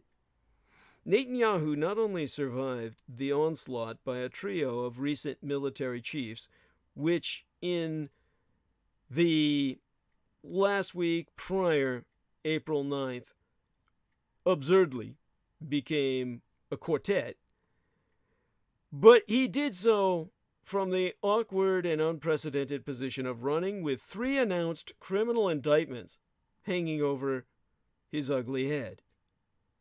He now claims a personal mandate, and for the almost half of the country that despises him, the situation be excruciating. Just like Donald Trump has less than half of the vote by far, and feels he has total popular mandate, Netanyahu's in the fucking identical position. Now, to the millions that do blindly support you, Netanyahu in this case, none of it seems to matter. It be a situation that mirrors what be evident in other democracies with a simmering internal clash of cultures between the haters and the good people. Now, these charges of bribery and breach of trust in scandals worth millions of fucking dollars, or should I say shekels, were announced in the middle of the campaign by the Israeli Attorney General, a man widely considered to be a Netanyahu crony and accused by some of delaying and defanging the even worse charges that could have been and should have been leveled, such as fucking treason. Expect Netanyahu to try to organize various forms of immunity from prosecution in exchange for favors for his coalition partners, some of whom will have the power to bring down his government. Many are even more nationalist than he, boding ill for any peace efforts with the Palestinians. Also at stake be relations between the religious and secular in Israel, which will become even more tense, as well as Netanyahu's gradual undermining of democracy and the rule of law. That latter aspect may be the most interesting. Few outside the nation-state of Israel appreciate just how remarkable its democracy is, or has been, as Netanyahu taketh the country ever closer to something resembling Erdogan's Turkey towards his ultimate objective of establishing a North Korean-style dynasty. Enemies of Israel might rejoice at this victory by supposed Zionist nationalists, but it's one of the ironies at play. How would I say this? Where have we come to when we've got Israel's enemies celebrating the victory of radicalized extremists running the state of Israel into the fucking ground because they realize that this is bringing Israel ever closer to civil war? How did this happen? For one thing, the economy is doing fine. Israel's per capita annual gross domestic product, or GDP, of about 40,000 United States dollars is right around that of France and Britain.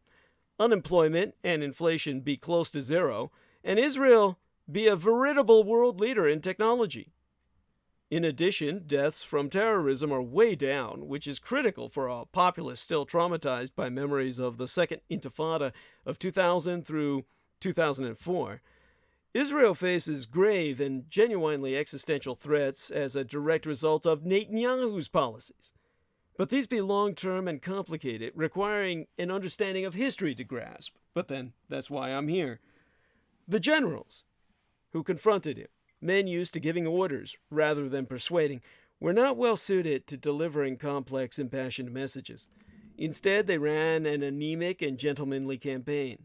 That's part of the problem when you're dealing with vile villains like Netanyahu, who met that challenge with customary ruthlessness. Salacious rumors, leaks of phone hacks, and charges of mental instability on the part of his main rival, retired General Benny Gantz.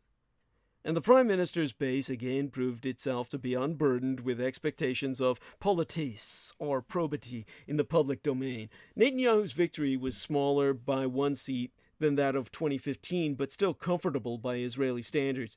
In the end, he managed to cast his martial challengers as weak-willed and soft-hearted, received a series of extraordinary favors from his ally Donald Trump, dominated the discourse of the campaign, and fired up his base with nationalist rhetoric and abuse of Israel's Arab citizens. In one TV appearance, he thundered that Israel is the nation-state of the Jews, and the Jews alone! Days before the vote, he pledged to annex parts of the West Bank, which could well start a world war. On election day, he dispatched activists with video cameras to polls in Arab areas in a bid to discourage them from voting. The venomous cocktail worked. In aftermath of the latest historic election, under normal circumstances in Israel, there would now be two scenarios. The first, and most likely, be a nationalist government of Likud and its natural allies. Such a government would probably further Jewish settlement in the West Bank, court conflict with the Palestinians, including possibly through annexations, continuous the encroachment of religion upon the lives of Israel's secular but docile majority, undermine Israel's democratic institutions, first and foremost the legal system now hounding Netanyahu, and engineer, as if for fun, constant frictions with the many citizens who oppose the right fiercely. The second option, or scenario, would be a unity government of Likud and Blue and White, the opposition party led by Gantz. In the party seat tally, the two groups tied at 35 seats, meaning they would need no other allies to form what might optimistically be viewed as a somewhat centrist coalition. Indeed, it would be conceivable for that type of coalition to back peace moves with the Palestinians because Blue and White would support them by definition, and Netanyahu is so strong in Likud that if he chose to break towards backing peace, he could probably get it past his Lilliputian legislators, whose primary motivation in most cases is scarcely scarcely grander than maintaining a share of power. Such a coalition would also be free of the religious parties. That means Netanyahu could then delight most of his secular detractors by avoiding more religious coercion and even taking active steps like ending draft exemptions for the legions of seminary students, allowing public transport on the Sabbath, civil marriages, easier conversions for only partly Jewish immigrants from the Soviet Union, and repairing relations with the majority of American Jews who be Reform or conservative as opposed to Orthodox, the more conservative strain that dominates in Israel, or should I say reactionary. Indeed, one of Netanyahu's would-be allies, former defense minister Avigdor Lieberman, is itself, he will be himself, at odds with the religious parties and is believed to be pushing in this direction that I'm describing. In theory, such a blue and white and Likud unity government makes sense given the repeated promises by the Trump administration to propose a peace plan in aftermath of election, the much-hyped deal of the century between Israel and the Palestinians. But there'd be a big obstacle undermining this scenario. Gantz and his allies had been so vigorous in ruling out a joint government while on the campaign trail because of the indictments that a come-down would be politically devastating, especially for new politicians whose main calling cards be straight talk and dependability, unlike the Netanyahu mafia. And so it has become as ever more likely that Israelis and Palestinians be condemned to another nationalist government in Jerusalem that would be but continuation of the current one, yet perhaps even more radicalized, because the smaller nationalist parties have become ever more nationalist. Netanyahu has betrayed himself, ready to give these allies almost anything to stay in power, in return expecting their support even as his legal troubles mount. There be talk, not convincingly denied by Netanyahu, of a coming effort to pass legislation disallowing prosecution of the sitting prime minister.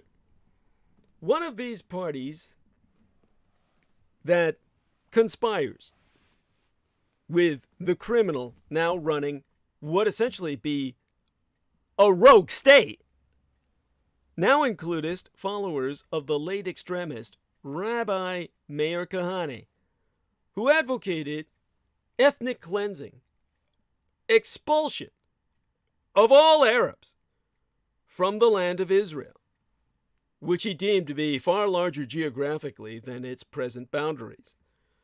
Moreover, the trois ultra-Orthodox parties have grown from 13 seats to 16 and appear poised to continue pressing their conflict with the modern part of Israel, trying to ban public transport and commerce on the Sabbath, imposing various segregations between the sexes, avoiding math and science in their schools, which would, of course, devastate Israel's technological lead and throw it back into primitivism, and prolonging the blanket exemptions on the military draft for their youth because, they're all seminarians and therefore exempt from military service. These are all things that outrage secular Israelis to such a degree that even violence be not hard to imagine. Hence, what I'm saying about civil war is not melodrama. It be inevitable based on the abuses that we see being conducted with impunity. With not only impunity, but immunity. And so this impunity and immunity of the radicalized right is what's being sought after here in these United States. How did we come to this, where the neo-Nazis are attempting to emulate the ethno-state of Israel as their social model? This is beyond ironic. This is insane. One of these parties now includes followers of Meir Kahane, like I said, the man who himself was assassinated for trying to start a world war. This is one of those cases of justifiable assassination, where if this man hadn't been taken down, the world as you know it today may not exist. In a reflection of this move to the right, Netanyahu promised in the last days of his campaign to formally annex parts of the West Bank, a move that was outside the limits of polite conversation in Israel until now, and is also a reflection of how far Netanyahu feels he can go with the United States president as supportive as Donald Trump. The coming months could bring any number of dramas, within a year at most, unless he extorts an immunity law from his coalition. Netanyahu is expected to be, not only now that he's been indicted on these charges, he may well be imprisoned. He is already indicted on charges that no leader would normally be able to fight while in office. Yet these be not normal times. And not only is he fighting these charges, he's exploiting them just as Donald Trump is exploiting his impeachment. He is making them a political asset for the most fucked up people, the cultists of his country, to back him behind so that he has kingly authority to do whatever he wish, as he so wills it, with impunity and immunity. That leaves the Trump peace plan as the wild card. Could it actually emerge as a creative gambit that would reshuffle the cards and bring surprises in its wake? If it is, all bets are off, and Gantz might even join the coalition at a later date, claiming historical circumstances require past positions be put aside. But Trump and Netanyahu be so aligned that it be impossible to see the United States president genuinely troubling his ally with proposals anywhere near comprehensive enough to tempt the Palestinians. It may not even matter. After decades of failed efforts, many have concluded anyway that, barring a paradigm shift, an Armageddon-like war, a deal is simply not possible. And they may be right. So the plan, if and when it comest, could well be dead on arrival. DOA, as we used to say. A charade aiming merely to fulfill another Trump pledge. It would, in this scenario, be engineered such that even a nationalist Israeli government might pretend to accept it and stay intact, banking on the Palestinians to do its dirty work by categorically rejecting it themselves. One safe way to achieve that is to not include the outcome of an independent Palestinian state as a guiding principle. So in this scenario, the occupation continues unabated. Israelis calculate that they will not be punished for this by the wider region, where the stars are strangely aligning for Netanyahu, as they be for Cthulhu. The conflict between the Sunni world and Iran has made it possible for Bibi Netanyahu to make us some quiet inroads in the Gulf, as well as nurture relations with Egypt and Jordan. It be a confluence of circumstances that have even enabled him to somehow cast himself as a statesman. Since it be the Middle East, of course, other dangers abound, from Hezbollah, or the Army of God in Lebanon, with its thousands of rockets pointed at the heart of Israel, to the ongoing, if winding down, war in Syria, to proxy shenanigans of every kind involving Iran, to an actual conflict, should Iran resume, or be seen to resume, nuclear activities. And that brings us, of course, inescapably, to the Trump factor.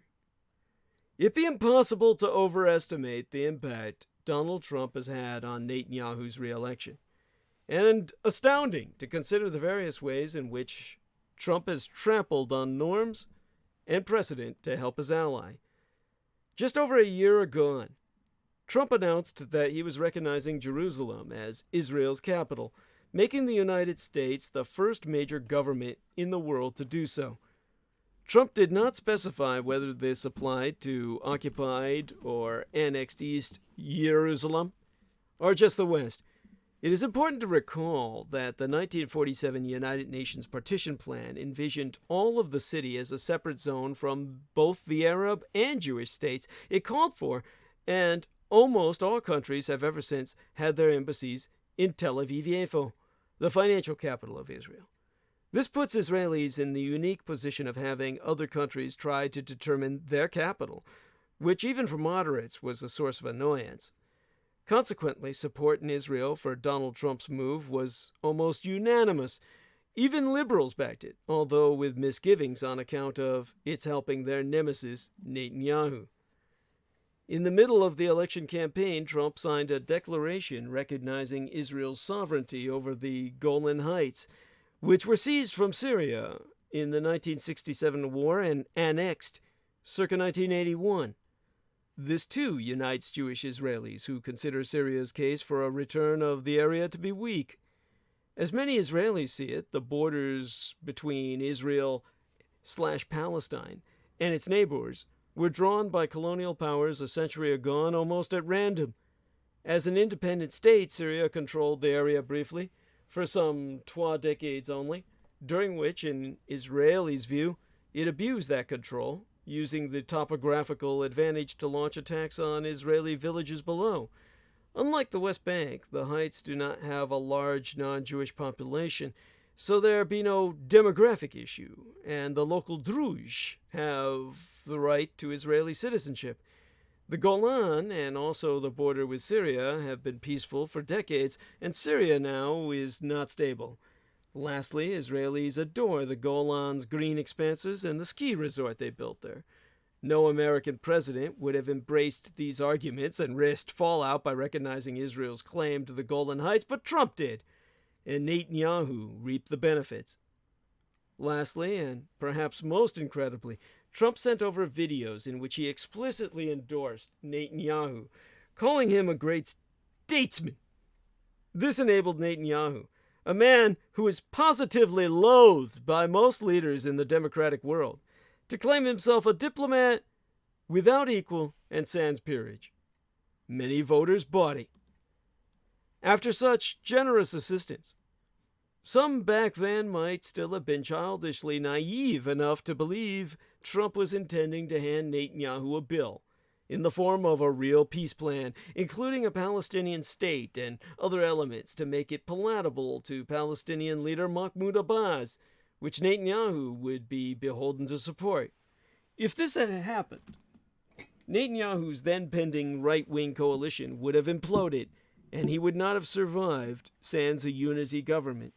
It was, of course, utterly impossible for any mature observer to even envision a move so inconvenient to Netanyahu coming from this White House. And that brings us to Donald Trump's executive order controversy, which exposes why it be impossible to trust Donald Trump on Judeaphobia. President Trump does not actually care about Judeaphobia. Let's get that out of the way right at the beginning. He does, however, care about exploiting Judeaphobia as a political tool. He deploys it as a weapon against Muslim Americans who criticize him. And he deploys it exploitively to reinforce his commitment to a particularly vicious right-wing form of Zionism which cheers his evangelical Christian base of morbidly inbred white supremacists. That's the proper context to understand an executive order Donald Trump signed into law on the Wednesday dated the 11th day in this month of December, one that will be raising a host of questions for the remainder of the lifespan of the constitutional republic of these United States. This executive order be designed in malevolent intent to have only a minimal effect on Judeaphobia and maximum impact instead on free speech in American campuses. But above and beyond even that, it serves its most importantly via the symbolic function. Its dysfunction amid a complex swirl of issues, which include the many kinds of bigotry Trump himself has encouraged amid a long-running campaign to discredit pro-Palestinian activism. On Tuesday, as dated the 10th day in this month of December, administration officials told reporters that the order would define Judaism as a nationality for the purposes of enforcing anti-discrimination laws on campus, which would enable enforcement under Title VI, which does not mention religion. This reporting led to a great deal of criticism, particularly since the idea that Jews constitute a separate nation has long been exploited to question their loyalty to the country wherein they live, leading law professor Samuel Begenstos to observe us that the key question will be how it be applied in practice. The order itself so says that in enforcing anti-discrimination law, the government will consider the definition of so-called anti-Semitism adopted circa 2016 by the International Holocaust Remembrance Alliance, which contains elements easily cherry-picked to serve one's purposes. Exempli gratiae. That definition sayest, criticism of Israel similar to that leveled against any other country cannot be regarded as anti-Semitic. But it also says that denying the Jewish people their right to self-determination, ergo, by claiming that the existence of a state of Israel be a racist endeavor, be anti-Semitic. So, is applying double standards by requiring of Israel a behavior not expected or demanded of any other democratic nation. This gets to the heart of how accusations of the catastrophically misnomered concept of anti-Semitism can, in the wrong hands, and the Trump administration is most definitely the wrongest among all conceivable hands, be itself exploited to stifle free speech, especially when they circumscribe any and all criticism of Israel, and Israel alone, among all nations and peoples.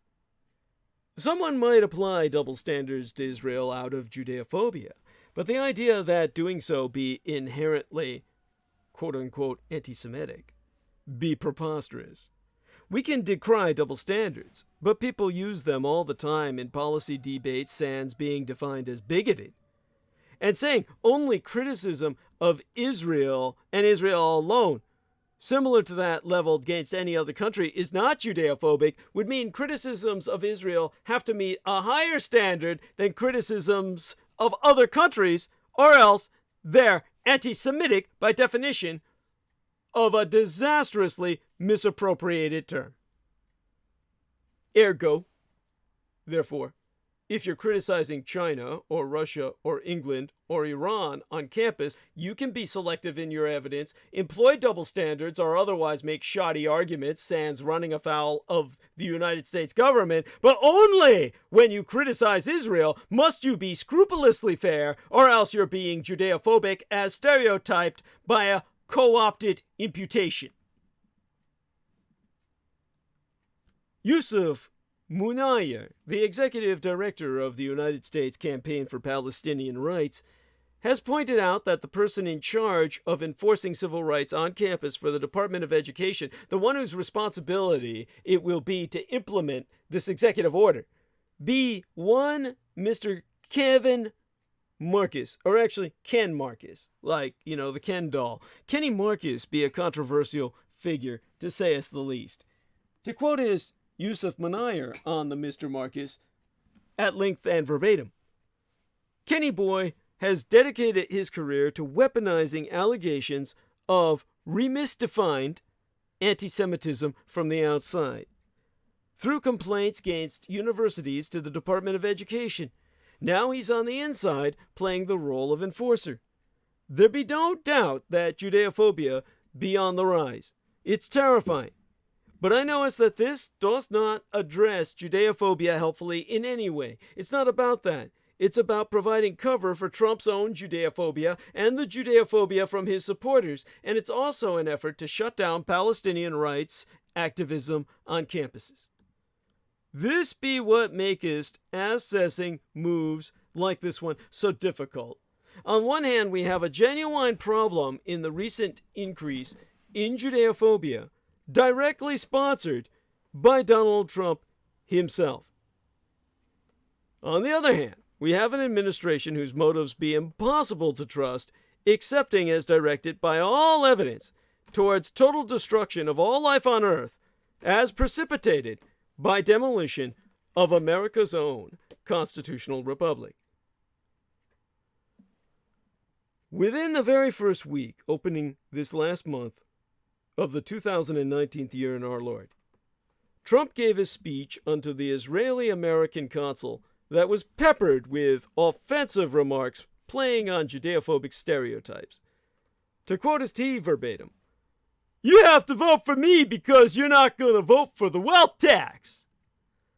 Trump regularly asserts that Jews do and ought to have unquestioning loyalty to Israel. Indeed, he refers to Benjamin Netanyahu as your prime minister when talking to Jewish audiences, and describes Jews as greedy, money-grubbing, conniving schemers who only want to hoard wealth and power. In other words, he sees Jews as having the same repugnant character flaws as he does, which be why he freely dysfunctions as a Judeaphobe who regularly praises Jews.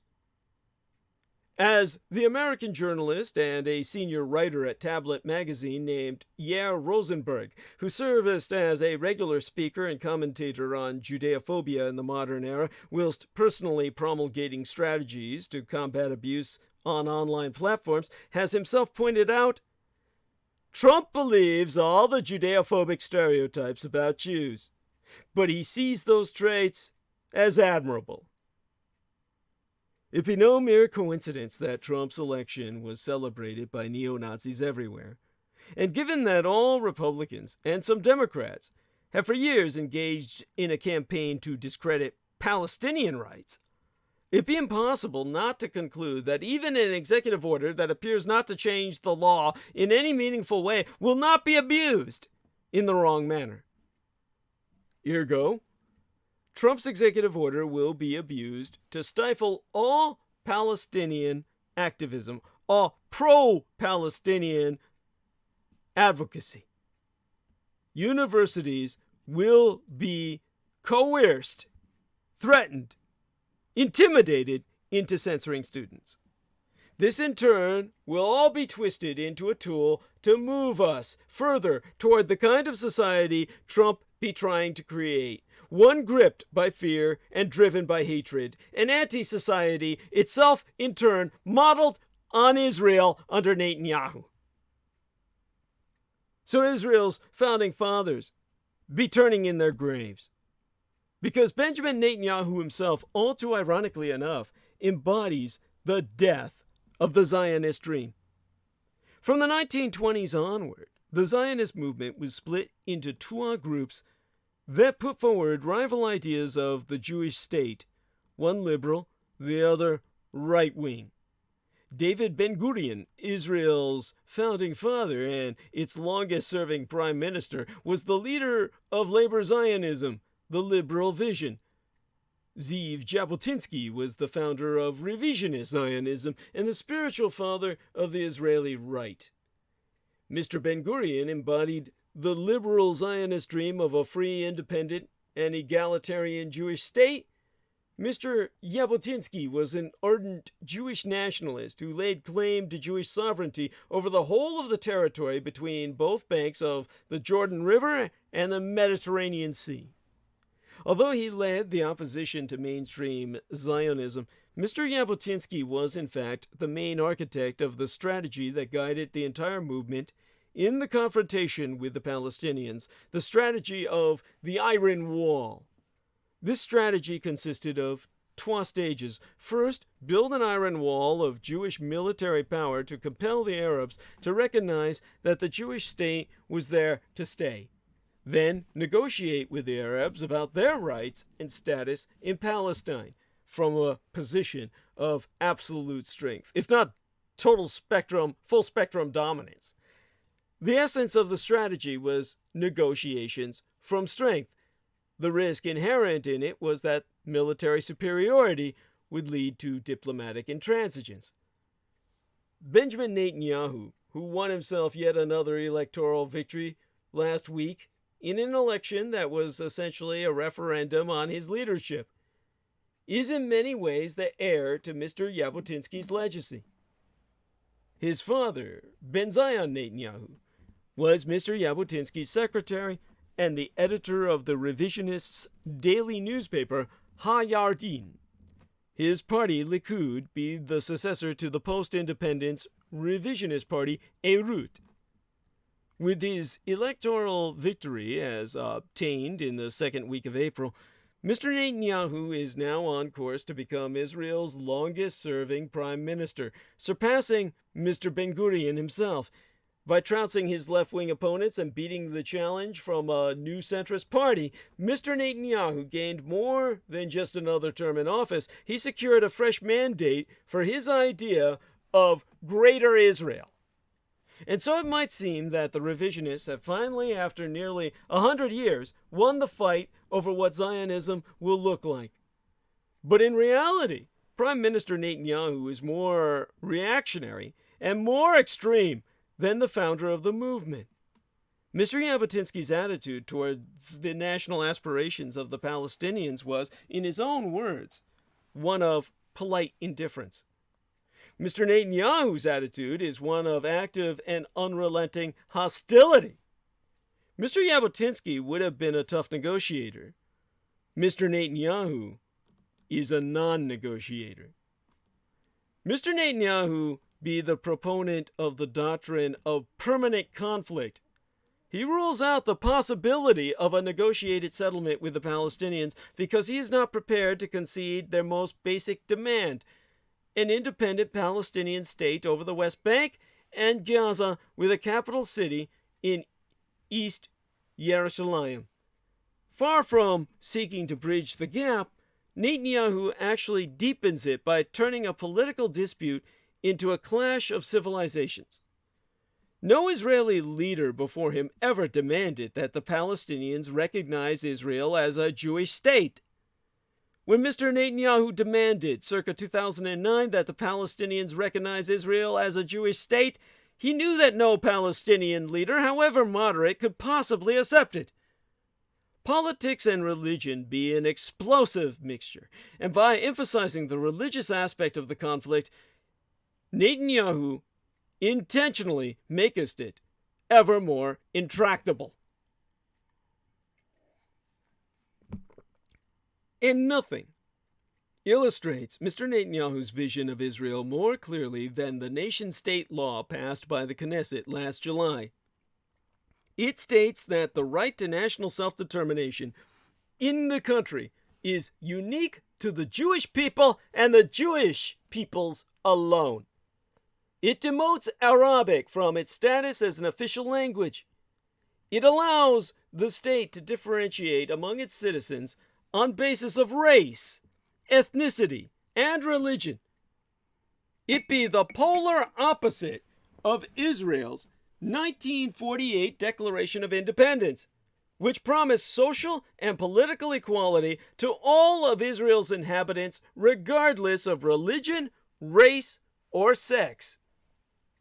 Israel's redefinition of itself as an exclusive, ethnocentric Jewish state is now enshrined in law. Mr. Netanyahu has left no room for doubt that this be precisely how he views the country that he has been re-elected to lead. But a fortnight before his sweeping April 9th election, Bibi so wrote, "Israel is not a state of all its citizens. Israel is the nation-state of the Jewish people, and only it."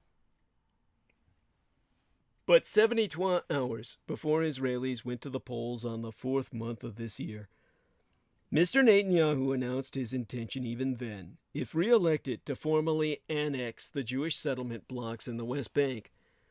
This timing was no doubt determined by electoral expediency, but if legislation does follow, It seems likely that it will be with the blessing of President Trump, who has already obliged Mr. Netanyahu by recognizing Jerusalem as Israel's capital, moving the American embassy from Tel Aviv-Yafo to Jerusalem, and recognizing Israeli sovereignty over the occupied Golan Heights.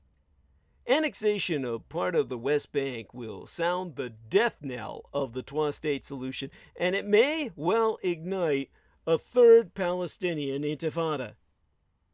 Since the outbreak of the Second Intifada, circa 2000 Anno Domini, Israeli society has been moving steadily to the right. Mr. Netanyahu's last 4 governments were both a consequence and cause of this drift.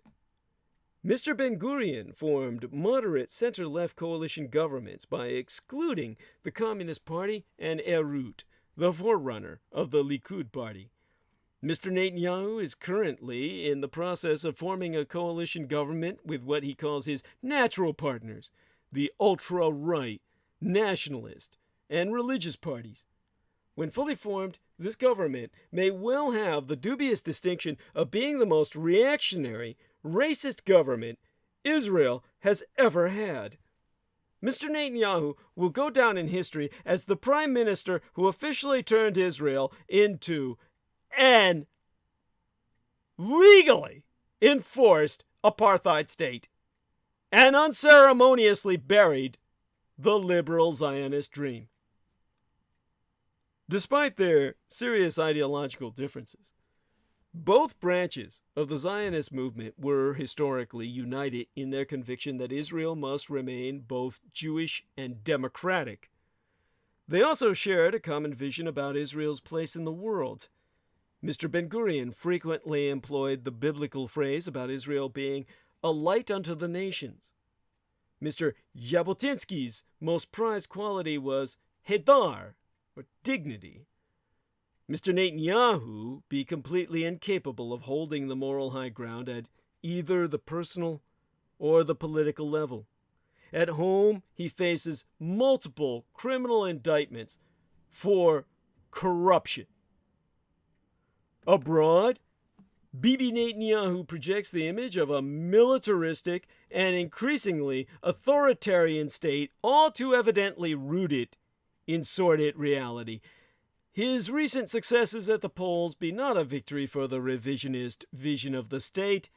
It be a victory for darker and more sinister forces that will inevitably culminate by jeopardizing the entire Zionist project. David Ben-Gurion is turning in his grave, and so is Zeev Jabotinsky. Because now Israel is committing demographic suicide. To many people around the world, the idea of Israel handing over the West Bank and Gaza to the Palestinians be something of a historical imperative and a question of justice. Israelis do not see it that way for a variety of reasons. Most Jewish Israelis want justice but also want to mitigate risks. Most Jewish Israelis want peace, but they distrust the Palestinians to offer it on any reasonable terms. Most Jewish Israelis note that without any of the West Bank, Israel at its narrowest be 10 miles, 16 kilometers wide. And they reason that any territory they evacuate might eventually come under the rule of rocket-launching Islamicists, or people who are practicing militant fundamentalism as opposed to religious Islam. The reason the moderate side of Israel gets as much support as it does, just under 50% in recent elections, including Arab voters, mostly derives from something completely different, a desire to reduce the demographic problem that keeping the occupied territories entails. Israel plus the West Bank, plus Gaza, is only 50% Jewish. And even non-nationalists in Israel still want a Jewish majority. Some will call this racism, but you could also argue that it be the natural desire of all nation-states from Thailand through to Romania. Many, and perhaps most, right-wing voters in Israel do not quite grasp this fact, but between the Mediterranean Sea and the Jordan River, there be parity between Jews and Arabs, not exactly a Jewish state.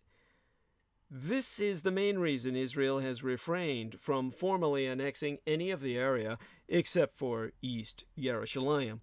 No fewer than 4 different types of jurisdiction have evolved for the Arabs.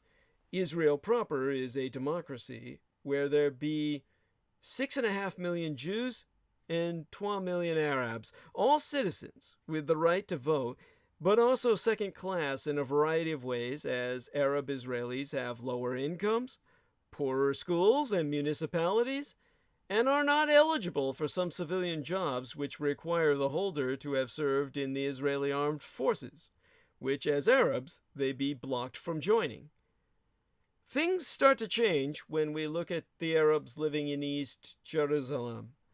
The old city and the Arab neighborhoods to the east of it were controlled by Jordan from 1948 until the 1967 war. Israel annexed the area, united it with adjacent West Jerusalem, and tacked on bits of the surrounding West Bank as well, calling it a united city that will forever be Israel's capital. The Palestinians there, at 200,000, they are now slightly outnumbered by Jews who have moved into the sector, can travel anywhere in Israel, have Israeli IDs, and can apply for citizenship. Few actually do, and even fewer be approved, through a variety of machinations. The position of Palestinians in the West Bank be far worse. There are about 2.5 million Palestinians there, and almost 500,000 Jewish settlers, but most of these be close to the old border, which might still enable some sort of ethnic partition. The entire area is, in effect, under military administration, although most of the Palestinians live in areas administered by the PA, the Palestinian Authority, an autonomy government set up in the 1990s, despite the vigorous opposition of Likud. The PA giveth Palestinians some degree of self-rule and giveth Israel's occupation a plausible deniability. But Palestinians traveling from town to town must cross areas under full Israeli control. Israel's army can enter the autonomous areas at will, and Israel controls entry and exit from the overall territory, in toto. Jewish settlers and the Palestinians live under distinct legal regimes with no equality of rights. The situation in the West Bank does not look sustainable, and it does not look good. Finally, the Gaza enclave is a strip of land by the sea which was meant to be part of the PA, but was taken over by Hamas militants circa 2007 after Israel totally pulled out all of its soldiers and several thousand settlers. Gaza's 2 million Palestinians, many of them descendants of refugees from elsewhere in Palestine, live under severe Islamist rule. Hamas, the ruling party in Gaza, has sworn to destroy Israel and occasionally provokes the Israeli military with rocket fire, which several times has resulted in mini-wars in which Israel pummels Gaza, killing civilians and militants both, until the rockets stop for a while. Israel also blockades Gaza from the sea, land, and air because of a reasonable concern that Hamas would bring in armaments and attack. Egyptus, Egypt to the south, completes the blockade and isolation of Gaza. Gazans say this blockade means Israel is still an occupying force. While this assertion is not technically accurate, there be no denying that the situation be an international disgrace. It be possible that this 4-part Palestinian tinderbox, Arabs in Israel, Palestinians in Yerushalayim, Palestinians in the West Bank, and Palestinians in Gaza, will explode at any moment in the form of another intifada in the West Bank, another war with Hamas-led Gaza, or greater tensions inside Israel itself. The standard global narrative on this says the worst thing is for Israel to annex the West Bank. The truth be that a complete annexation may well end up as something the Palestinians demand, along with the citizenship and voting rights in Israel that such a move would entail. Indeed, one of the grand ironies of the situation be that this sort of national suicide for the Jewish state is precisely where its nationalists appear to be unwittingly headed. World powers would probably support the creation of such a unified Israel/Palestine, which would allow for Israeli Jews to be eventually replaced as the majority people of a binational country. If Barbara Tuchman were still alive and writing updates to her book entitled The March of Folly, Netanyahu would be providing sterling material for a chapter offering proof positive that leaders sometimes act in bewildering fashion against their nation's interests. Now, Barbara Tuchman, of course, her most important book is entitled Stilwell and the American Experience in China. Read it, purchase it, and if nothing else, read the first few pages that open the first chapter. That will provide you with a perspective on the Second World War that validates, vindicates everything I've ever said about the Japanese victory in World War II. But to return to Israel's other demographic problem, Israelis are also coming to terms with an internal demographic problem. Jewish Israel is badly divided, and the divisions, which were always difficult, are becoming toxic because of the way they map onto political differences among the Jews themselves.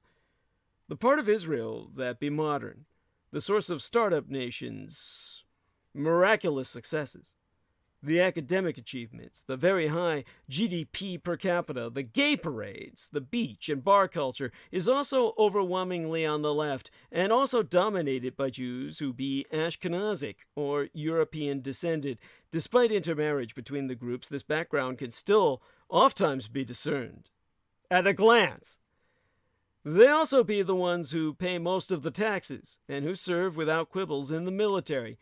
Arrayed against them is right-wing Israel, which ranges from being conservative culturally to overwhelmingly religious and never serves in the fucking military, but is the most militant and warlike, demanding those that serve to die in the name of their insane religious ideology while they sit back and reap the benefits.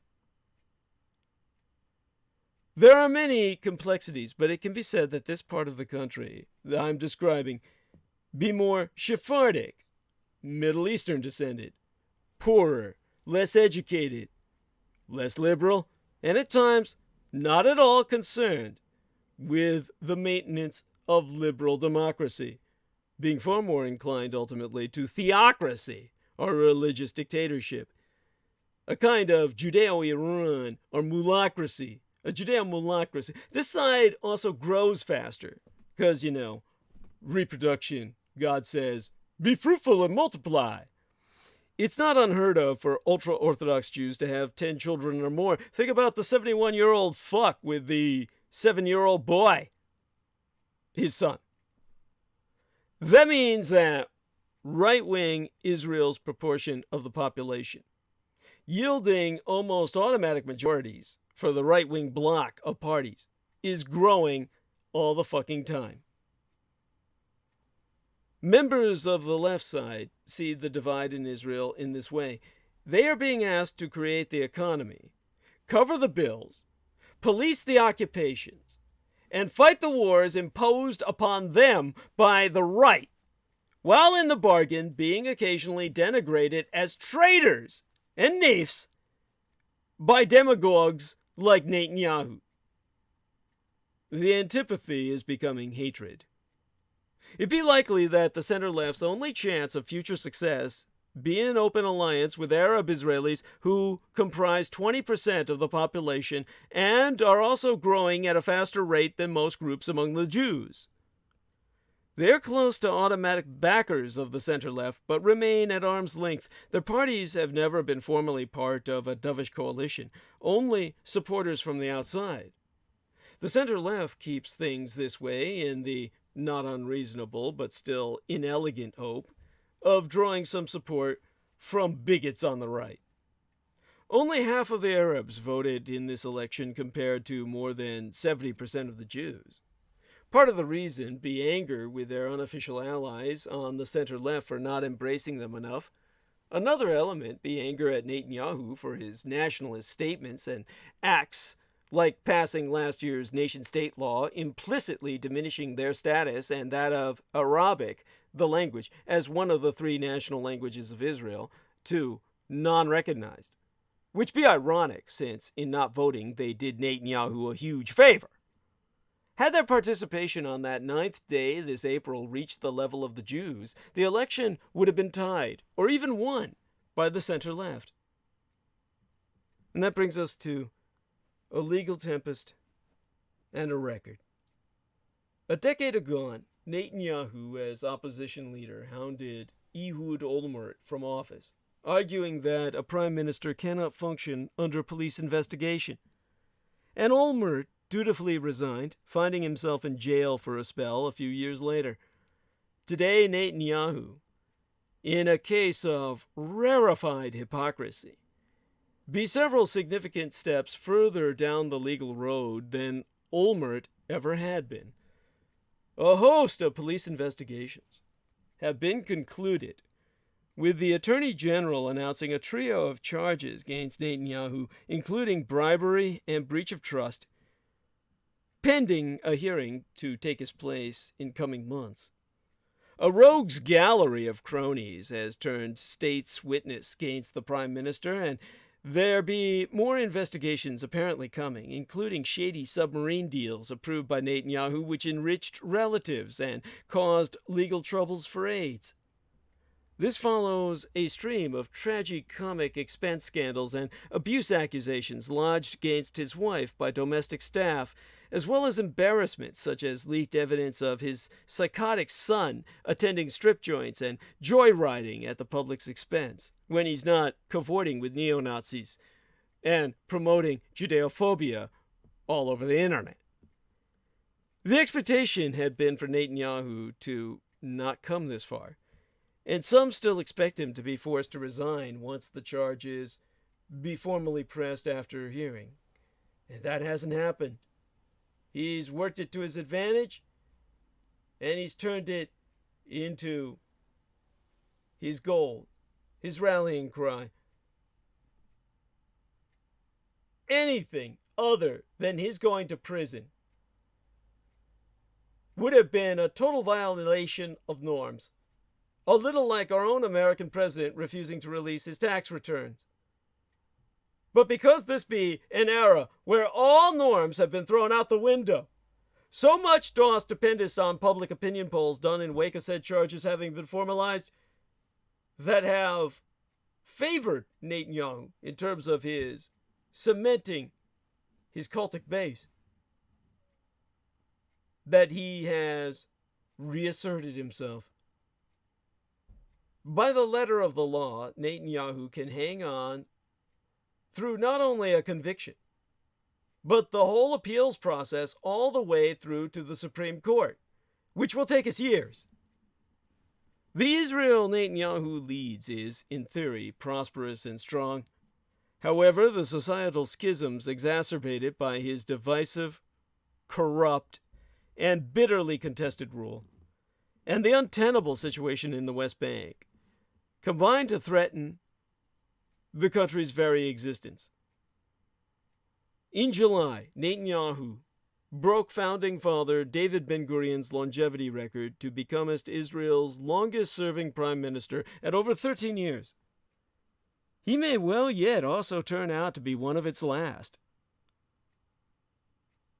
There be only one solution that I have proposed that will enable the survival of Israel, a division like in the biblical days between Israel and Judah, a communist Judah in the south, a monarchist Israel in the north, a North Israel and South Israel, with that little 10-mile line at the waist, becoming the highway, the demilitarized zone for passage between the West Bank and the Gaza Strip to form a united Palestine. On either side of that line, to the north, the British. To guard the line to the south, the Germans, who have paid Israel billions and billions of marks, trillions at this point, in reparations for the Holocaust. They must be compensated themselves with a physical stake in the security of the Mediterranean. The British will be recompensed for their crowning of the Baron Rothschild as the King of Israel in the north, the Malkuth or Israeli kingdom, the Germans guarding over the Kibbutznik communist collective in the south.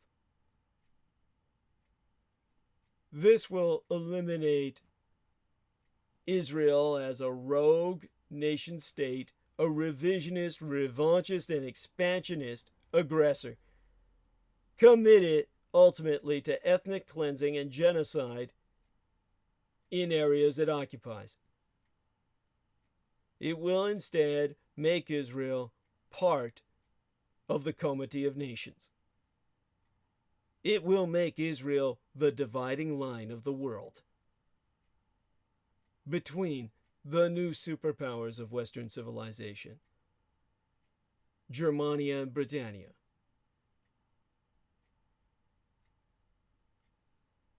Now, one among the creepiest true crime tours in America be the Tucson Murders True Crime Tours. The Tucson Murders True Crime Tours provide us historic crime investigation into forgotten lost crimes in Tucson, Arizona. These small private tours be hosted by the Mr. Ben Baron Astenius, a true crime researcher and enthusiast, who will personally take us to real historic crime locations related to these crimes in Tucson. Relive these events and hear the untold stories behind the stories. The Baron Ben specializes in the seemingly ever-developing case of the late serial rape killer Charles Howard Schmitty Schmid Jr., alias the Pied Piper of Tucson, an aftermath tour. Find out more about it at theunfinishedman.com, where you can find excerpts from the book written by Ben Astenius and scenes from film documentaries he's been working on. But other cases, such as the strange case of Morris Brady, the Dr. George Marvin Tejadine case, and the Red Rapist, are also within his repertoire, as in fact are all the crimes that shocked the Southwest throughout the 1960s, the very decade I myself entered this vale of tears. These devastating crimes stained a city so deeply, they may never be removed. For tour information, contact theTucsonMurders.com. Tucson spelled Tucson, Tucson. Put the word "the" in front of it. TheTucsonMurders.com, where you can personally contact Ben Astenius to guide yourself, your family, your loved ones, your friends, whomever will find interest in criminology, or telephone Ben personally at 1-520//323-3406. Once again, that number is 1520-323-3406. Now, I've been consulting with the people who have relocated themselves upstairs from Hong Kong, doing what I can to find out more about the situation, which I haven't spracketh to in a while by now. And after 6 months of clashes on the streets of Hong Kong, one thing be clear. The act of protesting is no longer circumscribed by the rituals of large-scale street demonstrations, rallies in public squares, or even the throwing of petrol bombs. It is now also a way of being and thinking that has enveloped the entire city. An unwavering commitment to unity underpins the movement's resilience, which be strengthened, not weakened, by the lack of leadership. Examples of quotidian resistance abound. Office workers use their lunch breaks for flash mob-style gatherings and write Christmas cards for detained protesters. Many avoid taking the metro, as the subway system be seen to have been co-opted by the Chinese Communist Party. Diners and shoppers refer to color-coded maps on their smartphones to decide where to spend their money. Establishments marked yellow support the protests, while ones marked blue be deemed to side more with the police. For a while, it seemed as if things had quieted down. Following a particularly violent few weeks in November, where police laid siege to 2 universities, the opposition camp won a deafening victory in local district elections. That gave people not only time to recuperate and regroup, but also a solid mandate disproving the government's propaganda that a silent majority in the city despises the protest. But this holiday season presented a reminder that violence can flare up anytime, anywhere, in the pressure cooker environment that is now Hong Kong.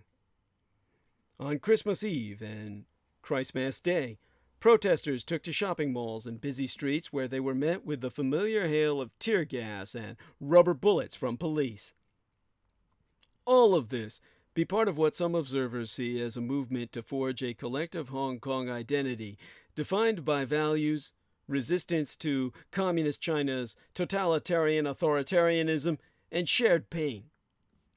Many are studying the examples of places like Poland, mine own true homeland and heartland of Taiwan, and the Republic of South Korea, whose own movements against dictatorial rule lasted decades. The 2019 protests may be drawing to a close, but something much more deeply rooted and profound will replace them in the years to come. And China still needs Hong Kong. Hong Kong still has a future as China's middleman, as China still needs the city to connect with global business. For multinationals, the appeal of Hong Kong has been the security offered by its semi-autonomous status. Hong Kong has long been a conduit between Red China and global business and finance. Now that unique status could be under threat from the gradual erosion of political freedoms. The annual march to mark the anniversary of Britain handing Hong Kong back to China was expected to draw huge numbers on the Monday as dated the 1st of July this year. It followed weeks of mass protests against a controversial extradition law that has now been shelved. The turmoil has exacerbated worries among Hong Kong business and international executives about the threat to the rule of law and freedom of expression. Earlier in July this year, Tara Joseph, president of the American Chamber of Commerce, so said, "The credibility of Hong Kong is now on the line." The events have also raised new questions about how China views Hong Kong. Does Beijing still need the city? And if so, will it back away from confrontation that could drive business and investors away? By some measures, Hong Kong is much less important to China than it was in 1997, the year it was handed back by the British. Back then, Hong Kong's GDP was about 20% of the size of the mainland economy, according to the World Bank. It has shrunk to about 3% today.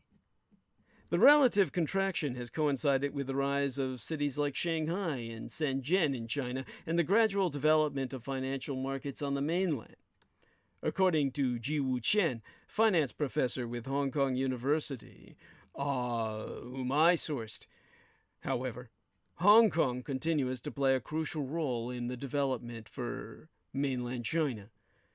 Years agone, there was a lot of talk about Shanghai taking over Hong Kong as the global financial center in Asia. That hasn't happened yet.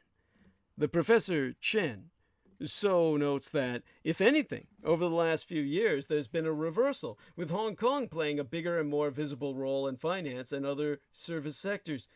Hong Kong has played a pivotal role in opening up of China's markets by establishing connections with stock markets in Shanghai circa 2014 and Shenzhen circa 2016. Those links allow international investors to trade shares in both markets through brokers licensed by the Hong Kong Stock Exchange. They also give Chinese investors a way to trade Hong Kong stocks. Beyond those programs, Hong Kong continues to be an attractive place for Chinese companies to find new sources of funds. But yesteryear, Chinese companies raised nearly 35 billion United States dollars through initial public offerings in Hong Kong, versus about 21 billion United States dollars on mainland exchanges, according to Dealogic.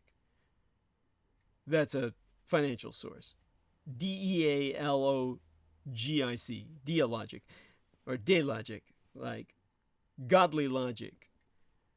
Chinese tech giant Alibaba, which went public in the world's biggest ever IPO, its opening as a commercial debutante in New York in 2014, is now mulling a 20 billion United States dollars secondary listing in Hong Kong, or certainly was but a short while ago. They've since gone for it, rather than Shanghai or Shenzhen.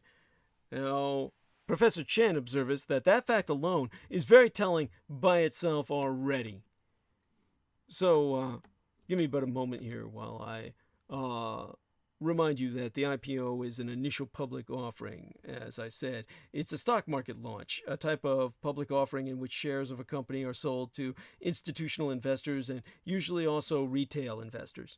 An IPO is underwritten by one or more investment banks, who also arrange for the shares to be listed on one or more stock exchanges. Now, I'm going to go a bit more into this, so it's important that you understand some of the terminology. In the next 20 decades, China is expected to invest trillions of United States dollars globally, and Hong Kong will play a more important role than ever. And when I reached this conclusion, it was through the help of Charles Li, surname spelled Li, a chief executive officer of the Hong Kong Stock Exchange, who wrote a blog post about just such circa 2017, the year before yesteryear, himself commemorating the 20-year anniversary of the city's handover to Communist China. So, according to Li, Hong Kong was in the best position to become China's global wealth management center, helping rich Chinese invest abroad and diversify their portfolios, and was likely to become a place where the price of the Chinese yuan, which is still not fully convertible, could be reliably redeemed. Now, remember, this was prior to the Hong Kong protests, but those protests really have not put China in a position where it can retaliate safely. China does not have the best reputation on the international stage right now, in and of itself. It has been accused of violating international trade norms and taking all other liberties that have helped its economy become the world's second largest. Some international companies have accused Beijing of stealing their intellectual property, and business groups have frequently complained about restricted access to China's vast market. I'll tell you, none of this is anti-Semitic or xenophobic conspiracy. It's all fact. The Chinese have been downright outrageously brazen in theft and abuse, creating a one-way relationship with the rest of the world that profits only them. To quote as Philippe Lecour, senior fellow at the Harvard Kennedy School, the great China market that was promised, it turns out not to be so attractive to a number of foreign brands. So you can't just write off Hong Kong.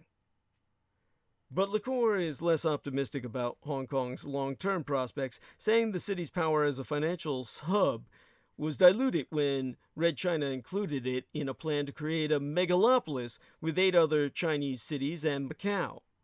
The so-called Greater Bay Area be a region Beijing hopes will grow to rival San Francisco, New York, and Tokyo in terms of technological innovation and economic success.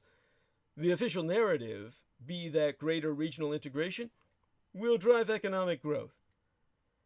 Opponents see the region and the bridges and roads built to connect the cities as a way for Beijing to force assimilation and exert total control, Licor himself attests that for Hong Kong that represents a slow death. But the Alibaba listing shows how critical the city is for the financial future. After another massive march on the second weekend preceding the second Septimania, or week of this mensis, this month, Hong Kong's protests then passed the half-year mark of 6 long months. Since they started, the protests have taken a toll on the economy, and the city has fallen into its first recession in 10 years. Hong Kong is expected to run a budget deficit for 2019, the first since 2004.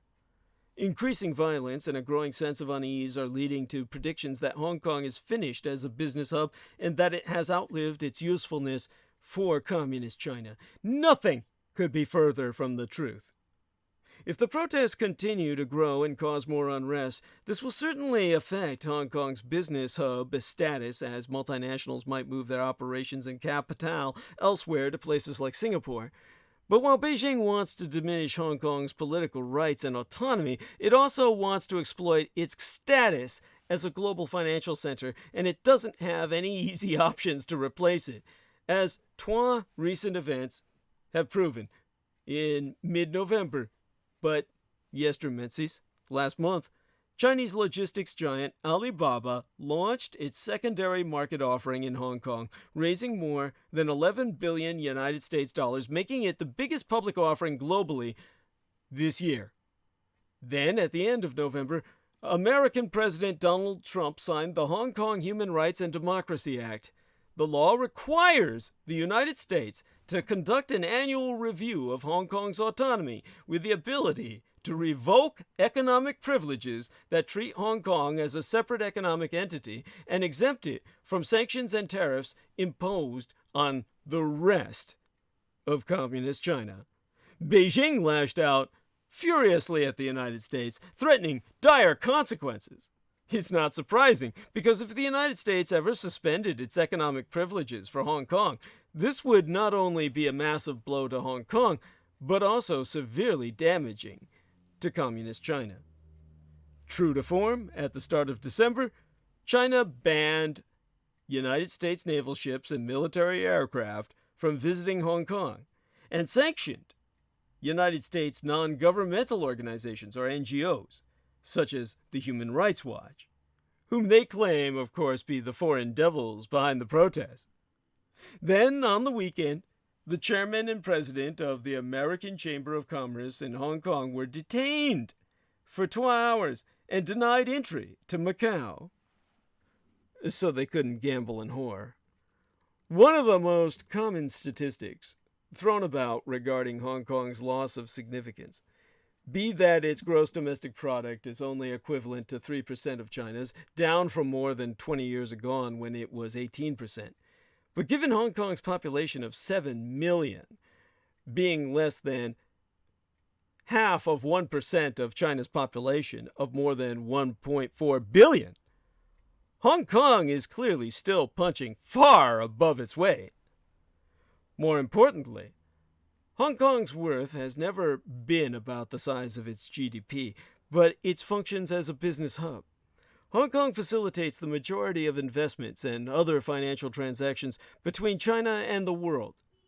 Hong Kong is also a major stock market for top Chinese firms, such as Alibaba, to launch their IPOs, and it is the world's top non-mainland yuan clearing center.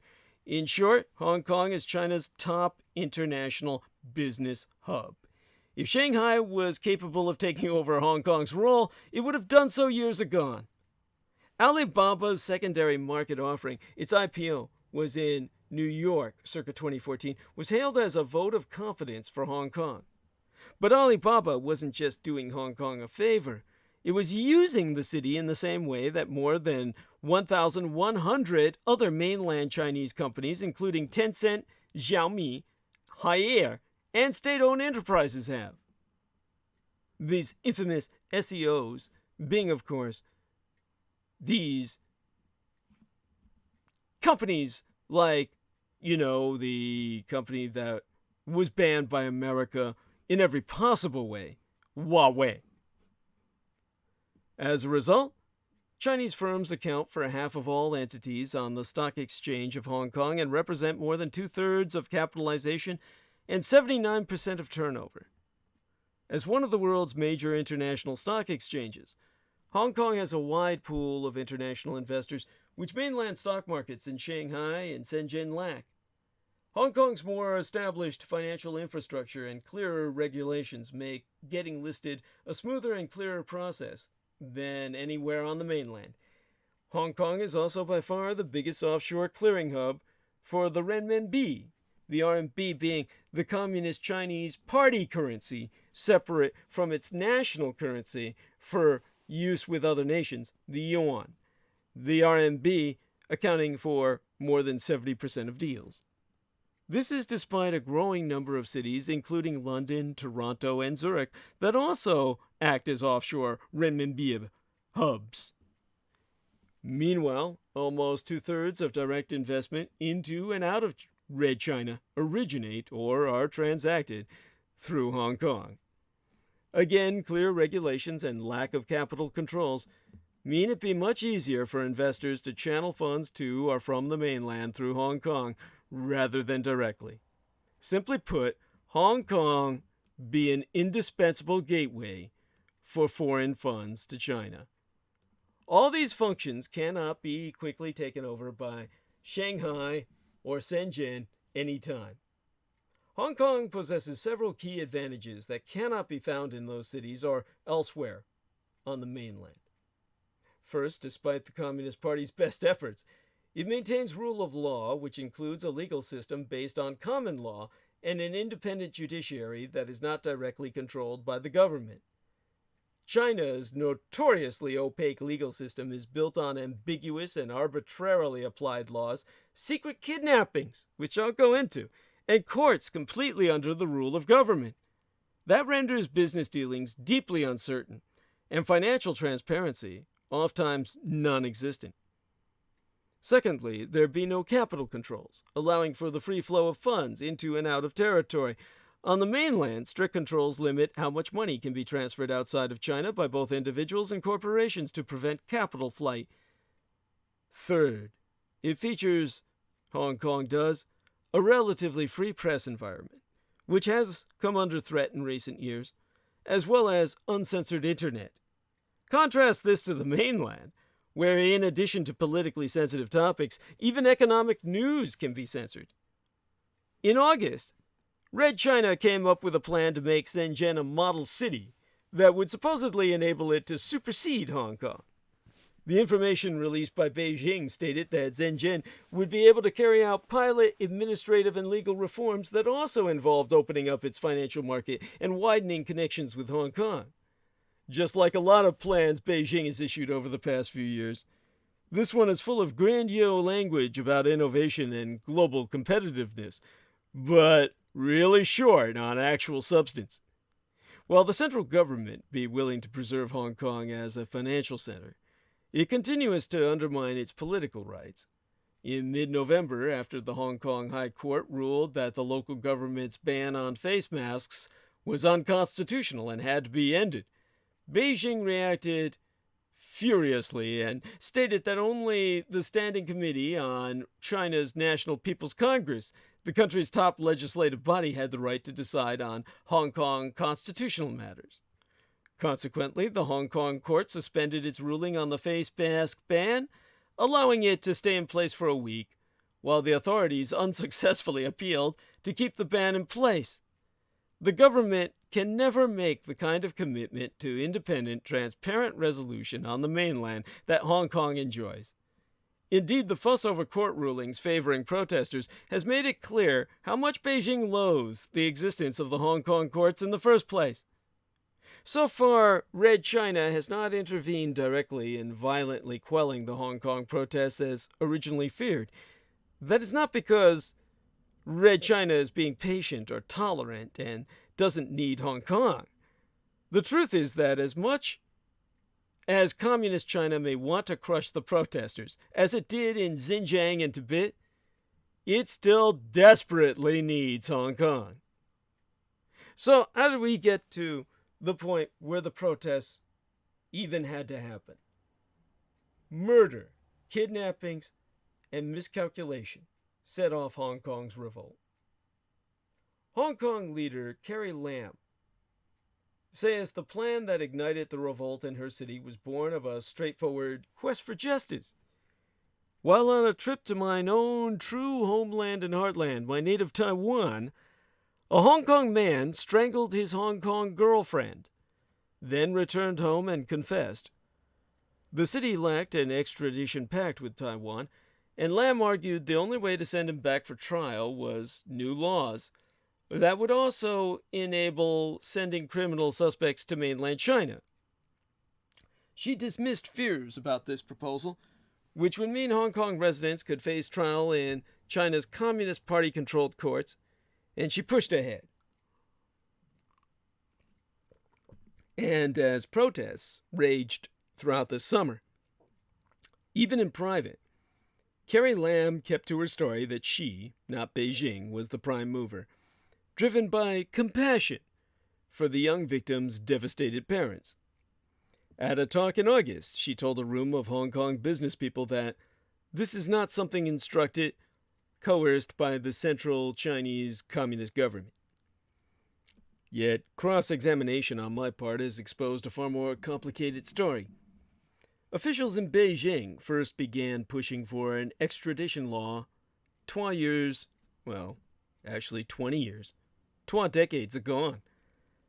This pressure to extend the arm of communist Chinese law into Hong Kong's independent British-style legal system intensified the year before yesteryear, circa 2017, a year before the slaying and 20 years before Lam's administration announced its extradition bill. The impetus came from the CCDI, acronyms for the Central Commission for Discipline Inspection, the Communist Party's powerful internal anti-corruption body, which has been spearheading Chinese President Xi Jinping's mass anti-graft campaign. In other words, the new Red Guard, the Chinese Communist Inquisition. Dictator Xi's crackdown spilled over dramatically into the streets of Hong Kong in the early hours of January 27, 2017. Among the targets of CCDI investigators at the time, 20 mainland Chinese officials with knowledge of the probe told Reuters that there was a Chinese billionaire living in the city named Zhao Jinhua. A businessman with close ties to Communist China's political elite, Zhao was abducted that morning from his service department at the luxury Four Seasons Hotel. Unidentified captors whisked him out the entrance in a wheelchair with his hair covered, as was expressed by a witness to Reuters. This sensational kidnapping, widely reported at the time, was known by most people in this city of 7.5 million to have been the work of Red Chinese agents. Beijing has never commented publicly on the matter. Frustrated at the lack of legal means to get their hands on Zhao, the 20 Chinese officials told Reuters the CCDI that same year began pressing mainland officials in charge of Hong Kong affairs about the urgent need for an extradition arrangement. The officials said the CCDI wanted a less politically damaging method than kidnapping for snaring fugitive mainlanders in Hong Kong. The two sides failed to strike a deal, but the killing in Taiwan provided a new opening. Pro-Beijing lawmakers in Hong Kong championed the calls for justice of the victims' grieving parents, arranged an emotional news conference for them, and pushed Lam's administration to find a way to extradite the killer. One of China's top officials for Hong Kong affairs pressed a senior Lam advisor in a private meeting in Beijing on the need to pass this proposal. Early in the crisis, when Lam privately proposed withdrawing the bill to quell the protests, senior Red Chinese officials rejected the move, only to relent months later as public fury mounted. The extradition bill would have been a boost to Red Chinese interests, as a senior mainland official told Reuters, by eliminating the need to resort to kidnappings or other controversial extrajudicial acts in Hong Kong. The move would have helped us avoid such problems, he said. This account of how the extradition bill was launched, promoted, and ultimately unraveled is based on more than half 100 interviews with mainland officials, current and former Hong Kong government officials, members of Lam's own cabinet, associates, and friends of the Hong Kong leader from her days as a student activist, and current and former lawmakers and police officers. Now, aside from what I've done personally, my primary source has been Reuters, which also drew on the public record of debates and correspondence regarding the bill in the city's legislature, the Legislative Council. One finding that emerges is how out of touch the mainland leadership and the people it has handpicked to run Hong Kong were with public sentiment. When Red China reclaimed Hong Kong from British rule circa 1997, it guaranteed a one-country, trois systems formula that the city would keep its treasured freedoms for half 100 years. In effect, the promise postponed a decision on how an authoritarian one-party state would absorb a liberty-loving capitalist city. After 12 decades of determined grassroots political work by Beijing to win hearts and minds, some of the bill's leading supporters admit that they were stunned by the hostility of so many Hong Kong citizens to peasant Chinese rule.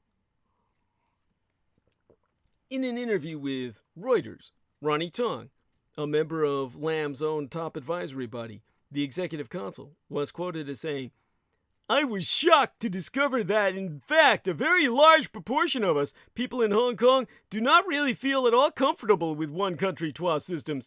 How do you deal with this lack of confidence, if not outright hatred about Beijing? How do you deal with it?" In a written statement to Reuters, Lam's office said the bill was initiated, introduced, and taken forward by her administration. The central government in Beijing understood why the bill had to be introduced, the statement said, and respected the view of the chief executrix and supported her all the way. Now, Red Chinese governmental authorities did not respond to any questions thereafter. That returns us to the mystery of Carrie Lam. The city's revolt has dealt a major setback to communist Chinese dictator Xi Jinping, coming as he contends with a damaging trade war with the United States. And in a blow to China's dreams of reunifying mine own true homeland and heartland of Taiwan with the mainland, the crisis appears to have boosted the popularity of Taiwan's independence-leaning president Tsai Ing-wen, who faces the polls in January. So the crisis has caused a great leap forward for Taiwan independence sentiment. For Carrie Lam, 62 years of age at this point, the miscalculation has been crushing. Her failure to grasp the public's suspicion of the mainland's legal system has shattered a reputation for competence built up over a 39-year career in public service. In the past, she was sometimes referred to by admirers as Hong Kong's Iron Lady for a resolute manner reminiscent of Margot Thatcher's. Now, some say it's a combination of her willfulness and her decades at the top, levels of Hong Kong's insular public service blinded her to the political danger of the extradition bill. Margaret Ng, a barrister who was a longtime lawmaker in the pro-democracy camp, has observed that the one mystery, the one puzzle is how is it possible that Carrie Lam did not see the implications of such a proposal? Born into a working-class family, Carrie Lam grew up in a small apartment in the suburb of Wan Chai on Hong Kong Island. Like many of the city's government elite, she be a Catholic, educated in the city's Catholic schools, and she remains devout. At St. Francis's Canossian School and then St. Francis's Canossian College, she was a star student. In a 2013 radio interview, she revealed a glimpse of a fierce competitive streak. Lam told her interviewer of an enduring memory of her school days, the single occasion she failed to finish at the top of her class in a big exam. She said she cried. When she began studying at the University of Hong Kong, Lam intended to be a social worker. Lee Wing-tat, a former lawmaker from the pro-democracy camp, was a fellow student. He recalls Lam was an activist in those days, taking part in protests herself.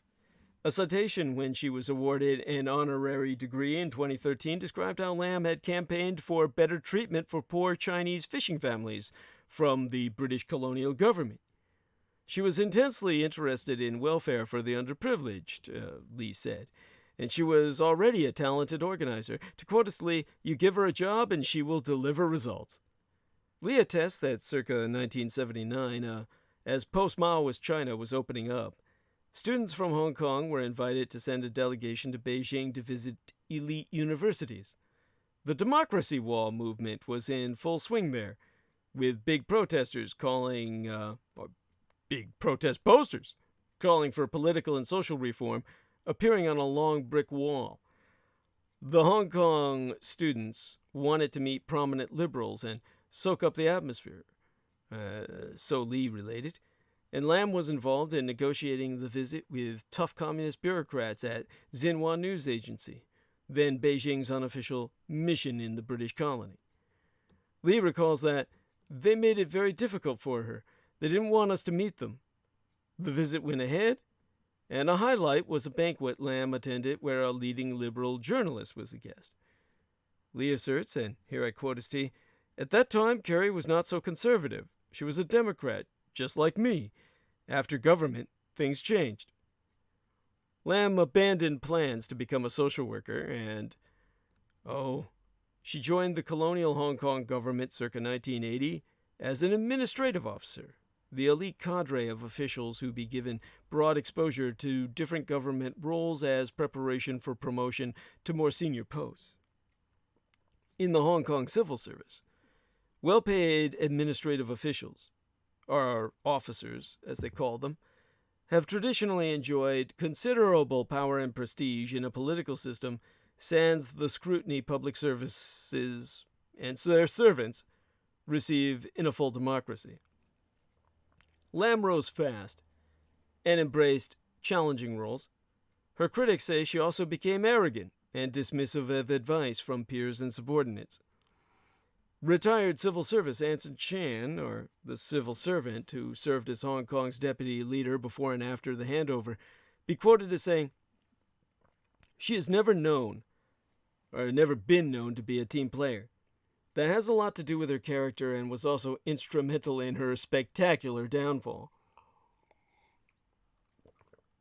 Lam's office, which I called, has declined to respond to what they called speculations or third parties' comments about her.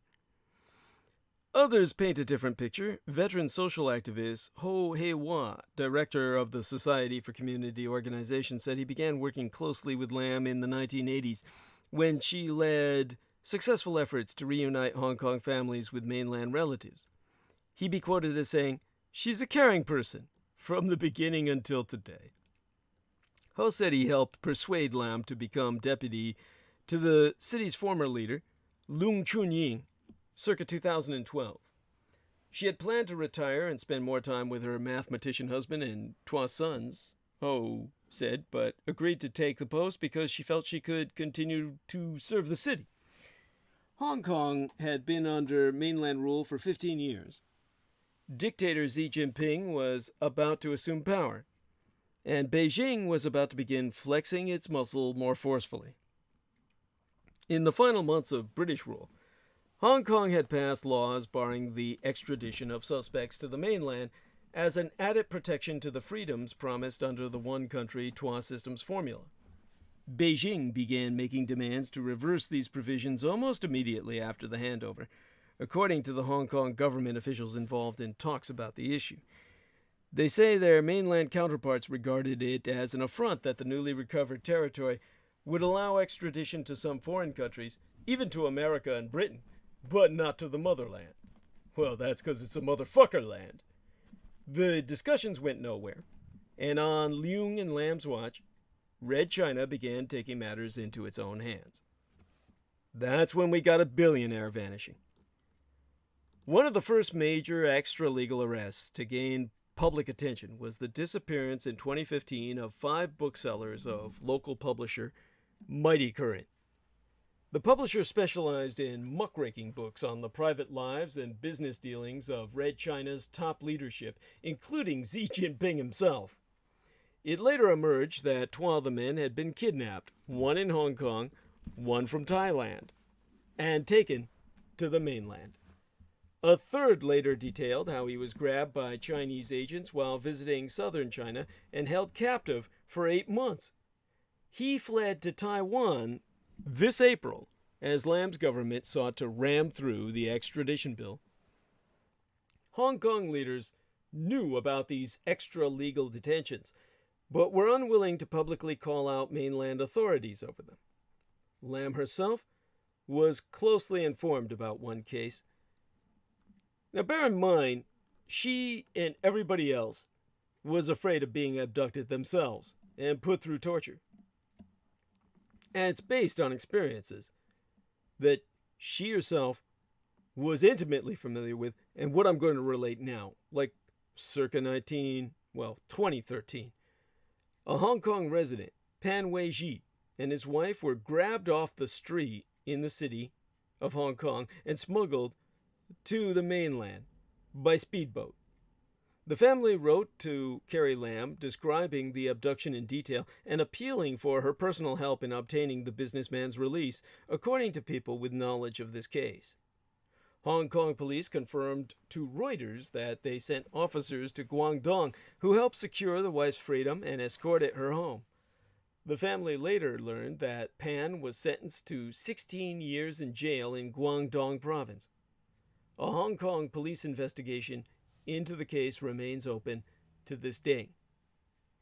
After the bookseller abduction sparked an outcry, Hong Kong officials revealed in May of 2016 they were in discussions with Beijing over formal extradition procedures. The talks failed, according to lawyers involved, because Beijing was unwilling to accept human rights and legal safeguards. There's no human rights in Red China. Then, in early 2017, came the brazen abduction of Zhao, the billionaire who was a target of the powerful anti-graft agency CCDI, the Red Inquisition. A Hong Kong government official said Zhao had crossed the border with the mainland. The city was scandalized. These controversies did not impede Lam's rise. As Leung's deputy, she was closely involved in the government's handling of the Umbrella Movement, a 79-day campaign of civil disobedience circa 2014 in which protesters demanding full democracy occupied major thoroughfares. The movement got its name from demonstrators' use of umbrellas to ward off police. Lam made conciliatory gestures, meeting protesters for talks, but that failed to produce a breakthrough. Police eventually cleared the protesters, and some key leaders were later prosecuted. In March of 2017, Lam was handpicked as Red China's candidate to succeed Leung and easily won election by a committee of about 1,200, mostly pro-Beijing figures. She won plaudits in China for pushing through some unpopular policies. Within weeks of taking office in July of 2017, her administration announced a controversial plan to let mainland officials stationed inside a Hong Kong train terminus enforce Chinese laws on travelers passing through.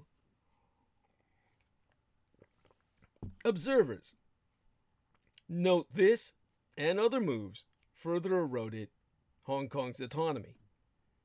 Lam's treasonous office rejected the criticism, claiming the terminus arrangement made for more convenient travel. You know, because it's always convenient when you get a bunch of communists shaking you down.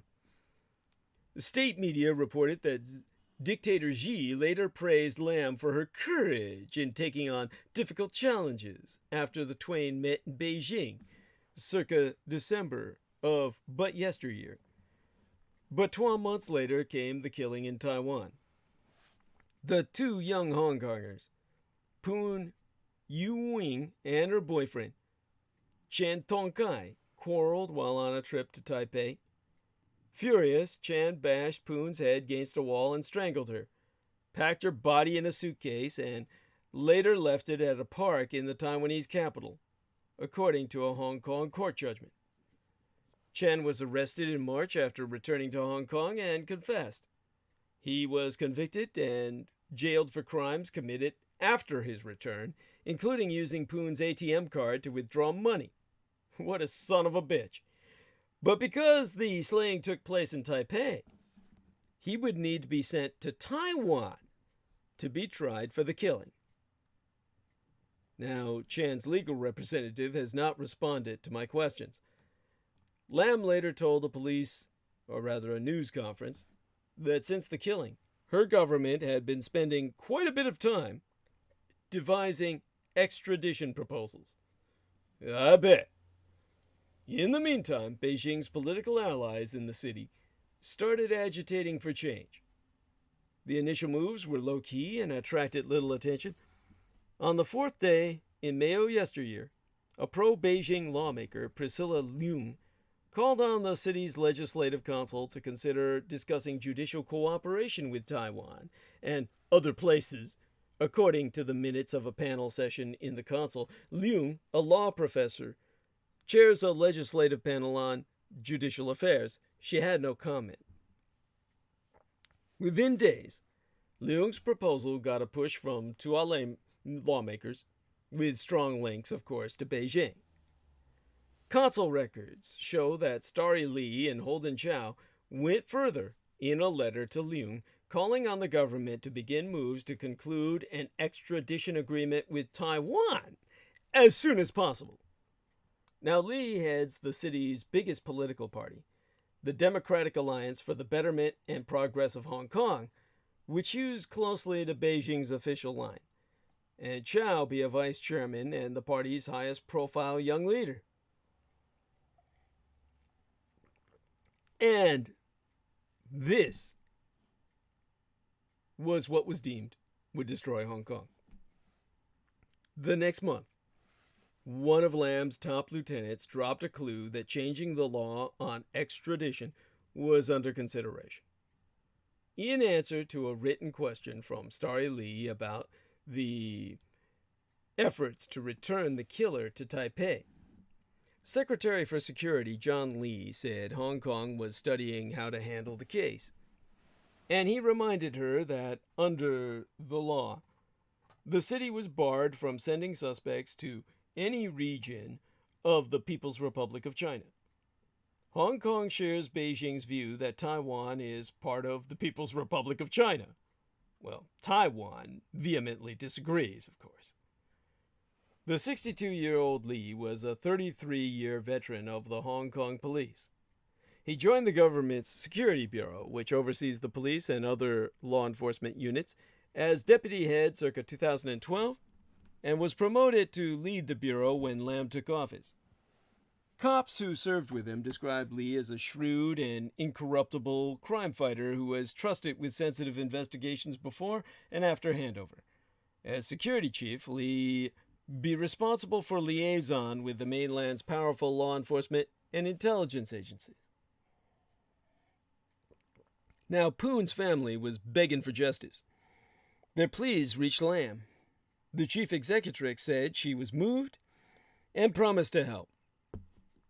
Lam herself later gave a tearful television interview to local broadcaster TVB, in which she said Poon's heartbroken father had been persistent, writing 5 letters to the government seeking justice for his daughter. To quote Lam, "That's why I told John Lee that you can't just write a letter back to them and only say, 'Sorry, Mr. Poon, there isn't a legal basis for this. Sorry, I said you must find a way and not let any possibility go.'" Now, Poon's father has declined to comment. Starry Lee and Holden Chow continued rallying support for the Poon family and for changing the extradition law. Come mid-February, they appeared at a press conference with the mother, and sobbing, Poon's mother, Kui Yin-Fun, then said, "Even though it's been a year since my daughter was murdered, my husband and I can't accept this reality. I always think of this cold-blooded and cruel scene, how the murderer dragged the suitcase and moved the corpse and then left it in the open so that wild dogs could eat it. The only way to help her daughter now," Kui told the media crowd, "was justice. Extradite the killer." Then Holden Chow and Starry Lee took questions. Asked whether amending the law was the sole way to deal with the case, Starry Lee stated, "In principle, without this amendment of the legislation, this cannot be done." Asked about his championing of the bill, Chow told Reuters the plan was introduced to deal with the Taiwan murder case and to provide the victim's family justice. Unfortunately, he added, the Lam administration was unable to explain the human rights protections contained in the bill and persuade the public to embrace it. Starry Lee has not responded to requests for comment. There was broad support for the Poon family in Hong Kong, that goes without saying. But that did not translate into support for extradition to the communist mainland. That same week, a legislative council agenda included an item on judicial cooperation with Taiwan and, quote-unquote, other places. The next day, the government showed its hand, revealing in an official briefing note that to resolve the Poon case, it was proposing amendments that would remove the ban on extraditions to other parts of China. The ban, it said, had created loopholes, allowing the city to become a haven for criminals. Oh my, imagine that. Hong Kong, a haven for criminals. My, perish the thought. Pro-democracy lawmaker Dennis Kwok was outraged. The next day, he confronted Security Chief John Lee in a meeting room at the Legislative Council. Kwok then told Reuters this: "I told him, don't do this. I told him it is a crazy idea. I lost my cool with him. I said, this will destroy Hong Kong. Don't do it." Now, Lee plowed ahead, telling reporters in March that the restrictions on extradition to other parts of China were a chain that has been put upon my feet. Chinese leaders publicly began throwing their weight behind the effort. In March, Chen Jimin, a former vice minister of public security, linked the bill to dictator Xi's crackdown. He told Hong Kong public broadcaster RTHK a pact was needed because there were more than 300 fugitives on China's wanted list living in the city, or rather hiding therein. Chen also revealed that before he left his post, circa 2017, mainland officials had been discussing an extradition pact with their Hong Kong counterparts, including John Lee. And in a statement to Reuters, Lee said, "It was totally unfounded and erroneous to suggest that the mainland and pro-Beijing parties were the driving force behind the bill. The alleged abductions of billionaire Zhao and others were irrelevant," he's saying. "The trigger was the Poon killing, which exposed gaps in the law. The central government," he added, "respected Lam's views and supported her all the way." By May, higher officials, including a member of the Communist Party's top decision-making body, the 7-member Politburo Standing Committee, were publicly backing Lam's bill. Chinese leaders were also mobilizing support behind the scenes. One was Jiang Zhaoming, director of the Hong Kong and Macau Affairs Office, the body that coordinates Beijing's policy for the city. In May, Ronnie Tong, the influential Lam advisor and top barrister, led a delegation of his political allies to the Chinese capital. In a 90-minute meeting, Jiang explained the importance of the extradition bill to China and Hong Kong, demanding to 12 delegation members, well, according to 2 of them at least, that he did so. Now, Jiang himself took a hardline position, they said, telling the visitors it was urgent that Hong Kong pass these measures. Now, Chinese authorities have not responded to questions about the roles of Jiang, Chen, and other top leaders to myself. Now, outside of Lam's circle, alarm was spreading through Hong Kong. Even the normally pro-Beijing business community was unnerved by this bill. People began coming out to protest by the hundreds, then by the thousands, then tens of thousands and more. On June 9th, the government was shaken when an estimated 1 million people took to the streets in peaceful protest. Demonstrations later turned violent. On the 11th day in June, lawmakers were preparing for a second reading of the bill, scheduled for the next day. Pro-Beijing lawmakers had the numbers if the bill came to a vote. That day, protesters began surrounding the Legislative Council building in an effort to block the session, with the demonstration snowballing. The Hong Kong Liaison Office, China's official representative body in the city, had unwelcome news to report that night.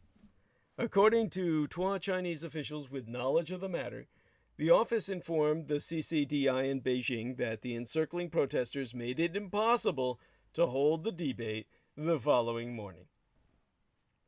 The CCDI suggested that lawmakers be assembled at another venue to vote. These officials so said.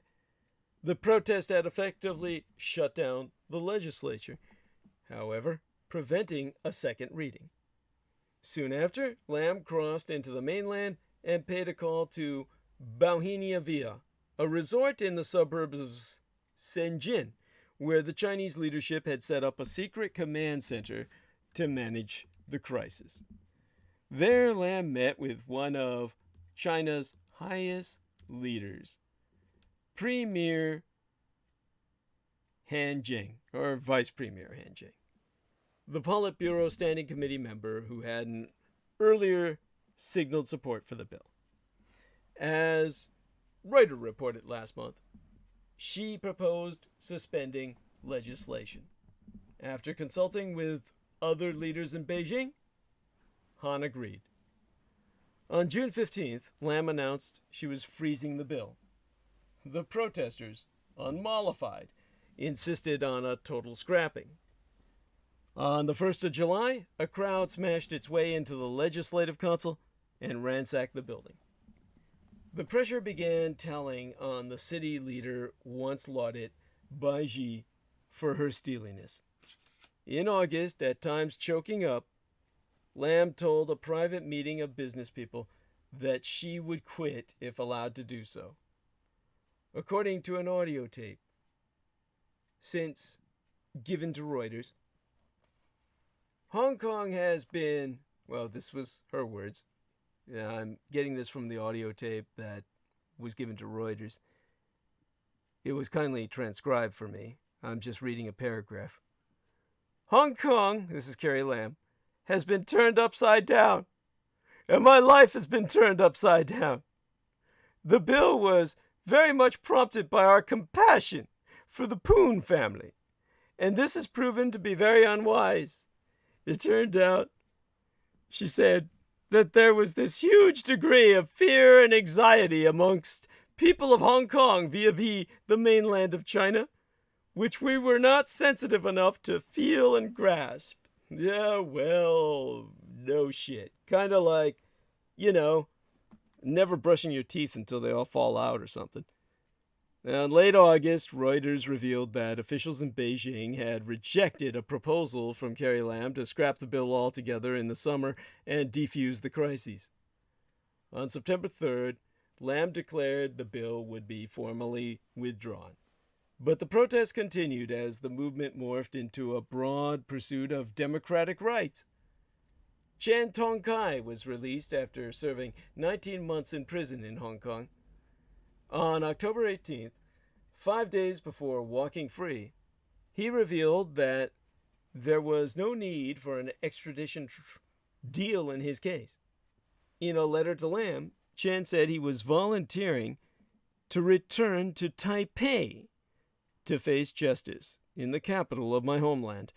He remains free in Hong Kong, while Lam and Taiwan, mine own homeland, fast and free, wrangle over the details, with communist China looking on impotently and the dictator Xi Jinping wringing his hands, while my homeland, the Nationalist Republic in exile and the last remaining member of the Axis powers, in alignment with the Thousand-Year Reich in exile, is willing to take a murderer in and become the government that will try him, as opposed to the communist state into which he was born. Now that's some realpolitik. And that brings us to the realpolitik it reminds me of. The practical politics of Greta Thunberg. Her global protest movement has impressed the world with its idealism, but more important be the ways it can steer practical politics. Just hours after what was likely the largest worldwide climate demonstration ever, the global climate strike on September 20th this year, led by Fridays for Future student movement, my United Germany, Die Neue Deutschland, the new United Germany, illustrated just how impervious governments can be to pressure from the streets. In more than 160 countries, an estimated 4 million people protested the international community's weak response thus far to global warming, and no country rallied more than Germany. As many as 1.4 million in 500 locations from the Baltic Sea to the Alps. In Berlin, around 270,000, according to organizers, marched in front of the Kanzlei, while Chancellor Angela Merkel and her ministers deliberated on the content of the long-awaited new climate package, which was meant to double down on cutting greenhouse gases, a direct response to the tenacious Fridays for Future movement, as well as 12 summers of extreme weather and alarming reports from the United Nations and the Intergovernmental Panel on Climate Change, the IPCC. But the Merkel administration's product, released the same afternoon, was a crushing disappointment. Despite the $60 billion United States dollar price tag, its proposals were half-hearted and, in terms of time frame, cautious, a fraction of what the climate movement and experts had called for as necessary to curb rising environments and change climate international targets. Most controversial was the magnitude of the carbon dioxide tax, which should function as a deterrent to fossil fuel use. The administration wants to start pricing carbon at 11 United States dollars a ton circa 2021, the year after next, and have the levy climb to 38 United States dollars per ton by 2025. In stark contrast, the opposition Greens want to begin immediately with a 44 United States dollar carbon tax, while the Fridays for Future campaign demands that the fee reach 198 United States dollars per ton of all greenhouse gases as quickly as possible. That figure hails from the German Environmental Agency, a state-funded institution which estimates the damage of a ton of carbon emissions be priced at 198 United States dollars. Now, Patrick Greken, the director of Agora Energiewende, a Berlin-based think tank, called the low price a bad joke. Other experts chimed in, saying that the proposed tax would change very little. Nevertheless, in Großdeutschland, Greater Germany, and elsewhere, including these United States, where tens of thousands of people took to the streets, the protests marked a new stage in the international campaign to halt climate change. Governments, such as Germany's, may not respond directly or at once to pressure from the streets, but if the movement perseveres, it's only a matter of time until it affects politics as usual, as long as it pursues its goals in a way that combines idealism and pragmatism, the attitude of practicality. The history of social movements offers important strategic insights that climate protesters would do well to keep in mind. First, mass movements don't usually change things overnight. The German government's perfunctory proposals, as well as those that will surely not come in other countries, shouldn't discourage extra-parliamentary campaigners. Nonviolent grassroots movements build up momentum and critical mass over time and tend to change political consciousness on a broad scale before their concerns are translated into policy. There's no better example than United Germany's own anti-nuclear energy movement that began in the days of division circa the 1970s and continues today. By the time of the Chernobyl disaster, circa 1986, it had already familiarized the West German government with the dangers of nuclear energy. But Chernobyl was the tipping point, after which no single new reactor ever again went online in Germany. When in 2011, reactors at Japan's Fukushima nuclear power plant melted down. It was Angela Merkel herself, who definitely pulled the plug on nuclear energy in Germany. She definitively said no more nukes. An act unthinkable for a conservative politico had the broad, persistent anti-nuke movement not laid the groundwork. Those politicos today who try to squeak by doing as little as possible on climate, like the Merkel administration, could well pay with their offices. This old guard will likely be replaced by parties attuned to the new conditions, at the latest when the teenagers be old enough to vote.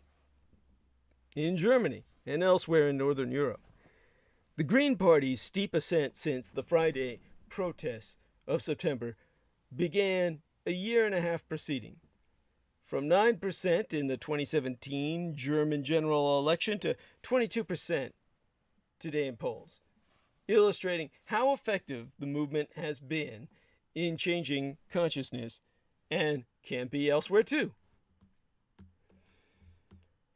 So, the hitch, of course, is that the climate protection movement does not have 40 years. And the scope of the transformation of economy and society that be needed is many times more daunting than the single issues of social movements past. The U-turn has to happen in the near future, as per climate scientists. But cause for optimism. Just over a year ago, there wasn't an international climate movement at all.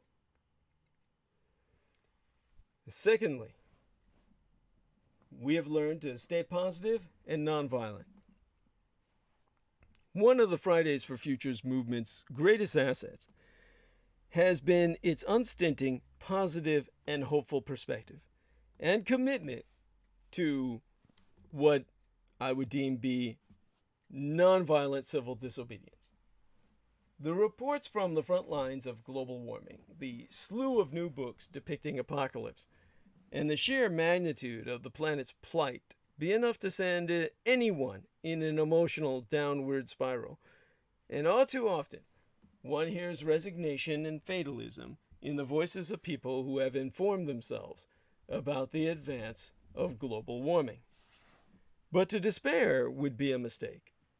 The technology and the decarbonization policies necessary to ward off the worst already be available. Renewable energy is now cheaper than fossil fuels, and experts predict a tsunami of investment on 5 continents. On other fronts, too, such as energy storage, electric mobility, hydrogen power, and smart grids, economies of scale are causing prices to drop and performance to rise. Roadmaps detailing how to halt warming at 1.5 degrees Celsius above pre-industrial levels also exist. The 2015 United Nations Paris Agreement, for example, calculates the emissions cuts that will have to happen across a range of economic sectors: transportation, industry, agriculture, energy, and buildings.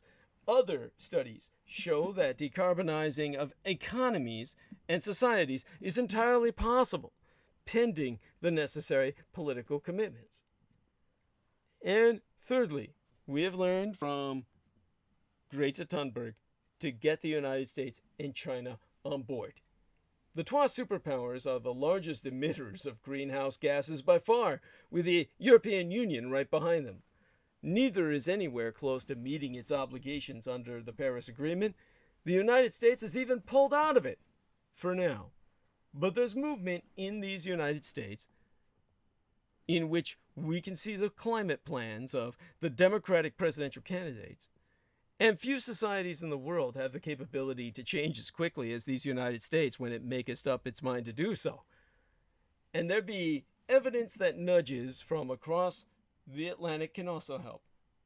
The United States Democratic Party's Green New Deal proposal to combat climate change, for example, was the brainchild of German and United Kingdom Green parties a decade agone. And more recently, Greta Thunberg, the founder of the Fridays for Future protest movement, timed her arrival in the United States in a way that helped boost the numbers of protesters who turned out across the country on the 20th day in September. Unfortunately, the United States suffers the extreme disadvantage of having one of its twa major parties in the hands of climate change doubters and the petroleum industry. That would be, of course, the Republicans. Moreover, it doesn't have the history of sustained social movements that heighten awareness of energy issues, such as Europe's anti-nuclear energy and environmental campaigns. Europe's Green parties, and the media too, have unflaggingly pushed environmental issues into the discourse. China be a harder nut to crack. Even though its renewable energy rollout in recent years has been gargantuan, its coal use be prodigious, and a whole new generation of coal-fired power plants be in the pipeline. But now it has had its own fledgling climate movement personified in Zhao Jiazin and Hao Yu, one an engineering student and the other a 16-year-old climate activist, who protests himself in front of government offices in her own hometown in southern China. It's a she, I'm sorry about that, I said himself. And, as I said, she protests in front of government offices in her hometown in southern China. The international movement must take us, these kids, like Zhao Jijian and Hao Yu, into their arms, must take them under their wings. This is the international movement I'm talking about that needs to nurture these kids, but cautiously. It would be irresponsible to encourage them on the one hand, and then be powerless to stop them should they land in a prison cell. And forget the climate change doubters. That's what we learned from Greta. When asked about whether she planned to speak with U.S. President Donald Trump while in these United States, Thunberg told CBS News, "Why should I waste time talking to him when he, of course, is not going to listen to me? I can't say anything that he hasn't already heard." She's exactly right. Don't waste your time on a Trump, or his cultists, or anyone similar. The climate protection movement must aim its message of existential urgency at those who already grasp that climate change is human-made and believest that humankind can still do something to contain it. Most of these people, though, convinced by the overwhelming evidence, do not act rationally according to their convictions. They continue to drive their SUVs, fly to exotic vacations, and limit their politics to voting every couple of years. The youth campaign has already managed to jolt many of Europe's climate change believers out of their contrary to all evidence detachment and passivity. In the EU, 77% of citizens know global warming counts for an important political issue, and they back what they can do to bring us back towards stability, towards sustainability. Outright rejection of climate science in Europe below, ranging from 4% in Britain to 8% in Poland, the dumbest white trash sewer shit on the continent. Yet still many aren't voting for the most climate-attuned parties, switching to a renewable energy provider, and modifying their lifestyles to reduce carbon footprints. They're the ones who the movement has to focus on getting on board. And, quintessentially, number 5, adopt an electoral strategy.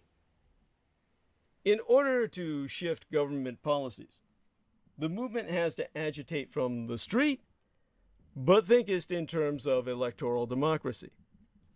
The meaningful overhaul of policy will transpire in the world's legislatures and transnational bodies such as the EU and United Nations.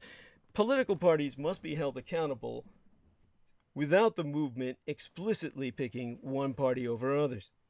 Of course, it makes all the sense in the world to begin by changing what one can in one's own private sphere, going vegetarian, flying less, riding a bike to work, etc. And these are inherently political choices that will influence markets and peers. Moreover, it's never a bad idea to practice what you preach. But the fundamental changes that really matter are those that will affect the system as a whole. The movement must continue to demand that governments fulfill the pledges that they took in Paris circa 2015 at the behest of thousands of the climate scientists. This way, it can easily parry charges of radicalism or half-baked idealism. In some places, such as Germany, Fridays for Future has gone further by outlining more detailed moves that the government must take or parties can adopt in their programs in order to meet the Paris goals, such as carbon neutrality by 2035, ending coal generation by 2030, and the switch to 100% renewable energy by 2035. These parties that defy the youth movement risk losing a generation of voters. Now, finally, 6. Bring in people of color and those with lower income.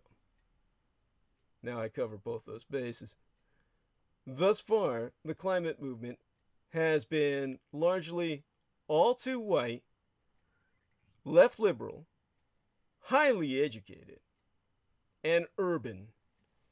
The student-led climate movement made great strides, but a few months ago, by opening the demonstrations to adult working people, businesses, entrepreneurs, and labor unions.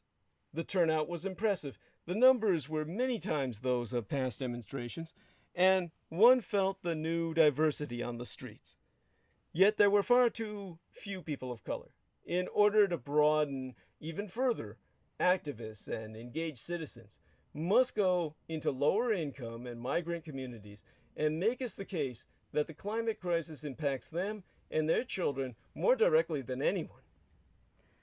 Equally as important, it has to be clear that the climate protection policies that affect prices, for example, renewable energy surcharges, will be paired with policies that compensate those with tight budgets. In France, President Emmanuel Macron failed to do this when he raised gasoline taxes and paid a very high price in the form of the Yellow Vest protests.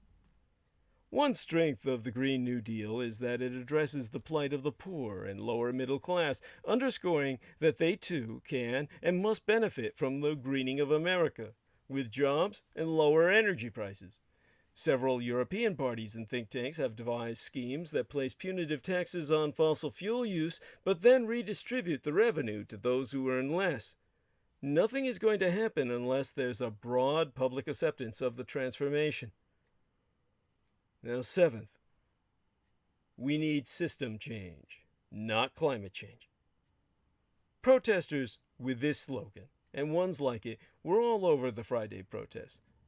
It be highly unlikely that the sweeping great transformation that has to happen can do so sans discarding neoliberalism, as Naomi Klein emphasizes in her work entitled This Changes Everything, and subtitled Capitalism versus the Climate. Most climate activists and many social scientists concur. Economies cannot continue to grow and consumption to expand as they have in the past, while the planet simultaneously shrinks its carbon footprint, ultimately, of necessity, to zero. The system phrase, the question of the type of system, be a discussion that has to happen, and indeed, it is happening within the movement. But the larger movement, at this point, should remain open and inviting to climate conscious of all stripes. It doesn't take much reading on the climate crisis to grasp that the current system be responsible for our predicament and must be fundamentally altered. Allow us, the newly engaged, to arrive at the conclusion themselves rather than making it a criteria for membership. Don't let sectarianism splinter the climate movement the way it did the student movements in the late 1960s, the decade into which I was born into this vale of tears, among so many others. Sectarianism is what splinters movements. Don't let it do to the climate movement what it did to the student movements in the decade in which I and my late sister were born. But that brings us to the eighth and most important point in context of all I've just articulated. In this last hour, we have to ask, who will save the planet?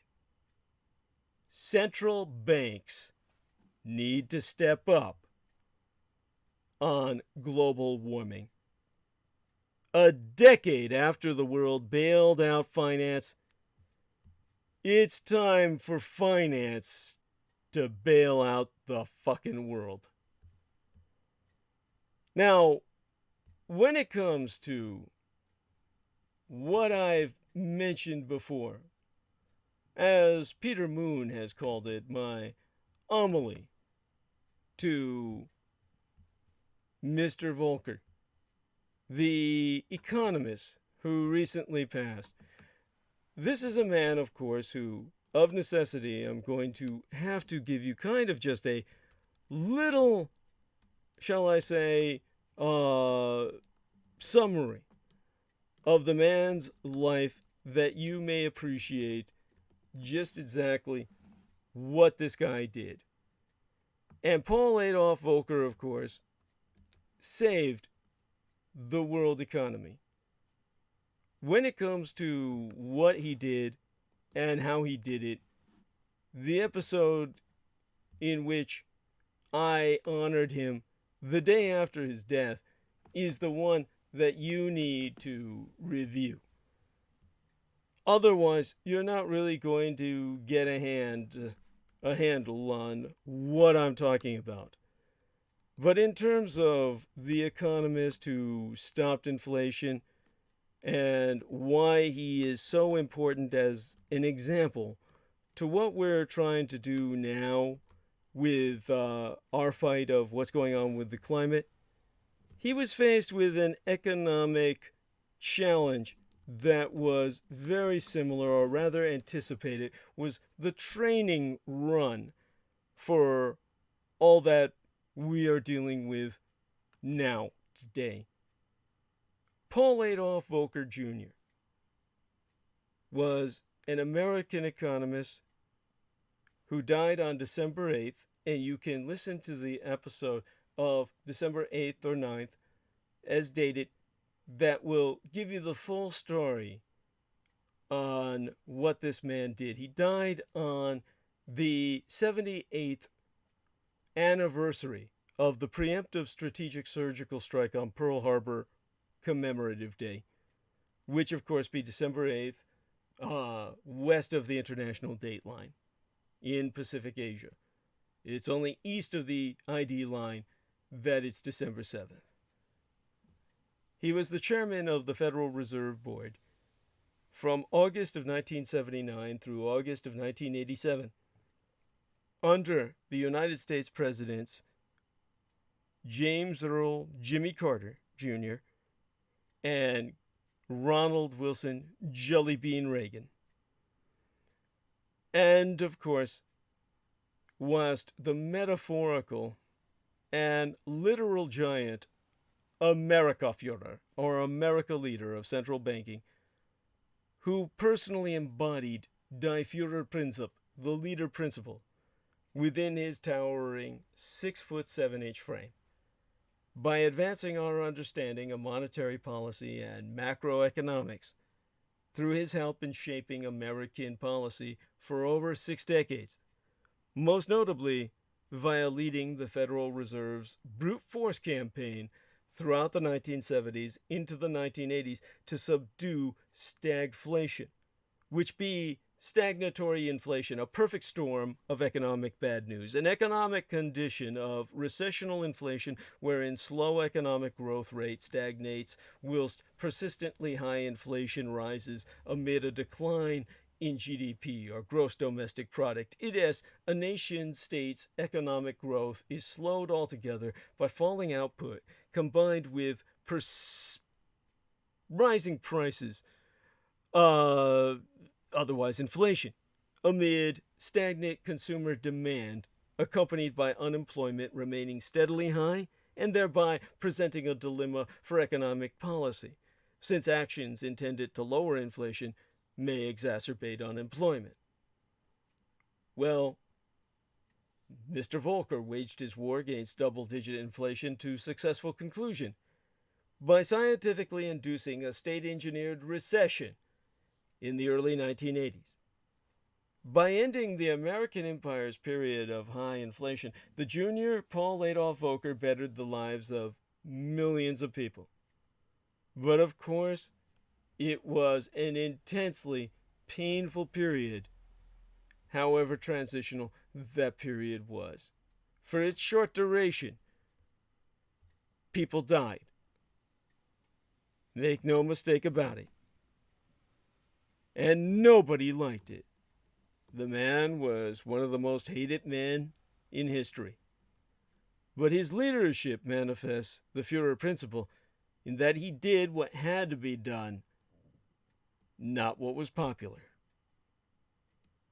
And now we're confronted with the perfect eco-financial storm of environmental and economic impact.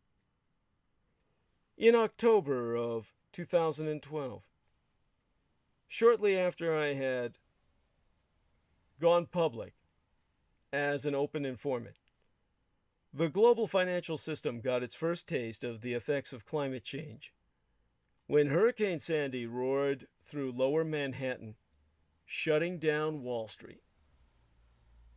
Amid the blackout, the power remained on in the tower containing the headquarters of Goldman Sachs, offering the world a striking, if accidental, symbol of a future age of climate inequality.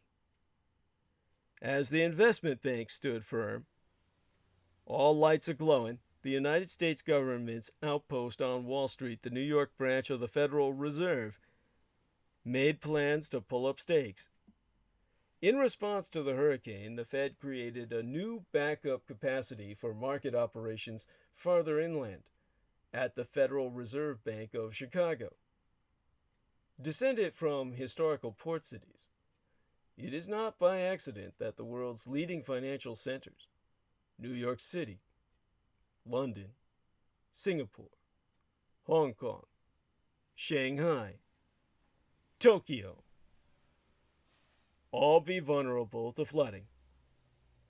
But the larger challenge that climate change poses is not so much the physical as the systemic risk. What central bankers, the world's preeminent economic decision makers since the 1980s, be beginning to worry about is the potential for climate change to trigger financial crisis.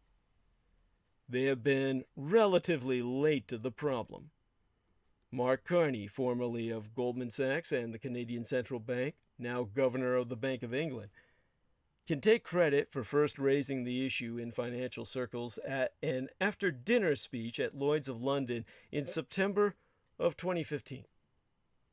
12 years later in Paris, leading central bankers and regulators founded the Network for Greening the Financial System, acronymous now as NGFS, which aims to throw the weight of key financial institutions behind the goals of the Paris Climate Agreement.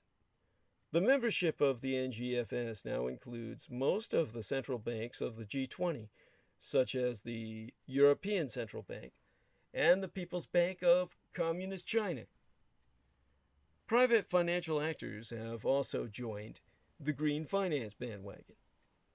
At the One Planet Summit in New York City, circa 2018, 23 leading global banks, 8 of the top 10 global asset managers, the world's leading pension funds and insurers, the 12 preeminent shareholder advisory service companies, and other major financial firms, which are together responsible for managing almost 100 trillion United States dollars in assets, all committed themselves to the transparency principles of the Blue Ribbon Task Force on Climate-Related Financial Disclosures, which was launched by Carney in his capacity as head of the Financial Stability Board and is chaired by Michael Bloomberg.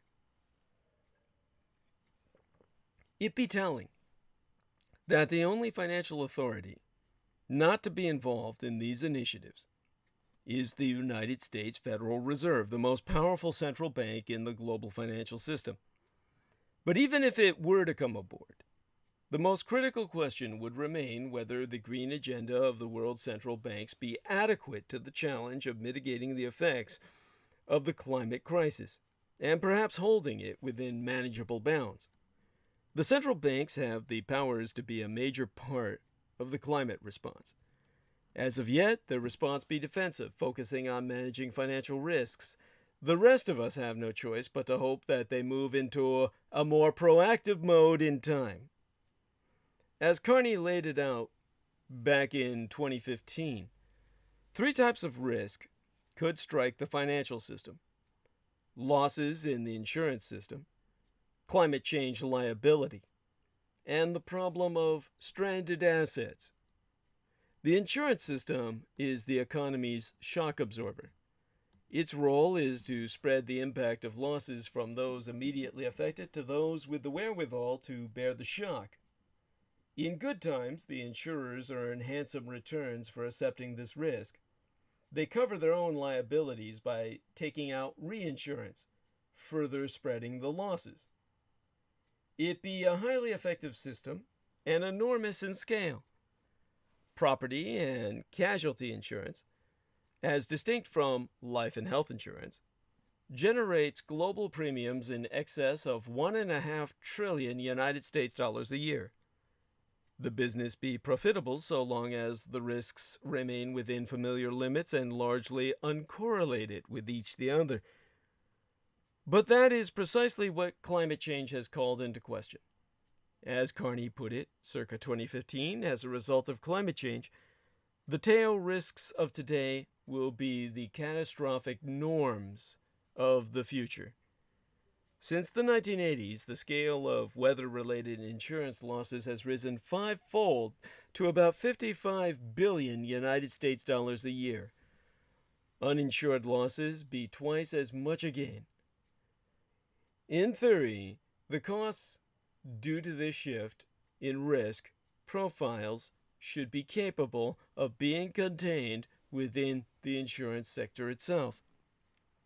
But as the fate of AIG made painfully apparent circa 2008, the year of the Great Recession, really a depression, a crash, insurance firms are key nodes in the global financial system. Now, AIG is the American International Group, a finance and insurance company, also known as AIG, and this American multinational finance and insurance corporation has operations in more than 80 countries and jurisdictions. As of December 31st, 2016, the last time that I checked into it, AIG companies employed 56,400 people. And, of course, there is a backstory and a history of what happened to them during the big crash that took place that year of 2008. Now, the money accumulated by the insurers is reinvested in money markets, banks, and other funds. 9 major insurers are listed as globally systemically important by the Financial Stability Board. They're all too big to fail. Driven by the desire for self-preservation, insurers and actuaries have begun to develop a highly sophisticated series of models for handling catastrophic risk. But that be precisely the kind of reassurance doled out all too often in the years before the 2008 financial crisis. A recent modeling exercise by the rating agency S&P, Standard & Poor's, suggested that the insurance industry may still be underestimating possible losses from extreme weather by as much as 0.5%.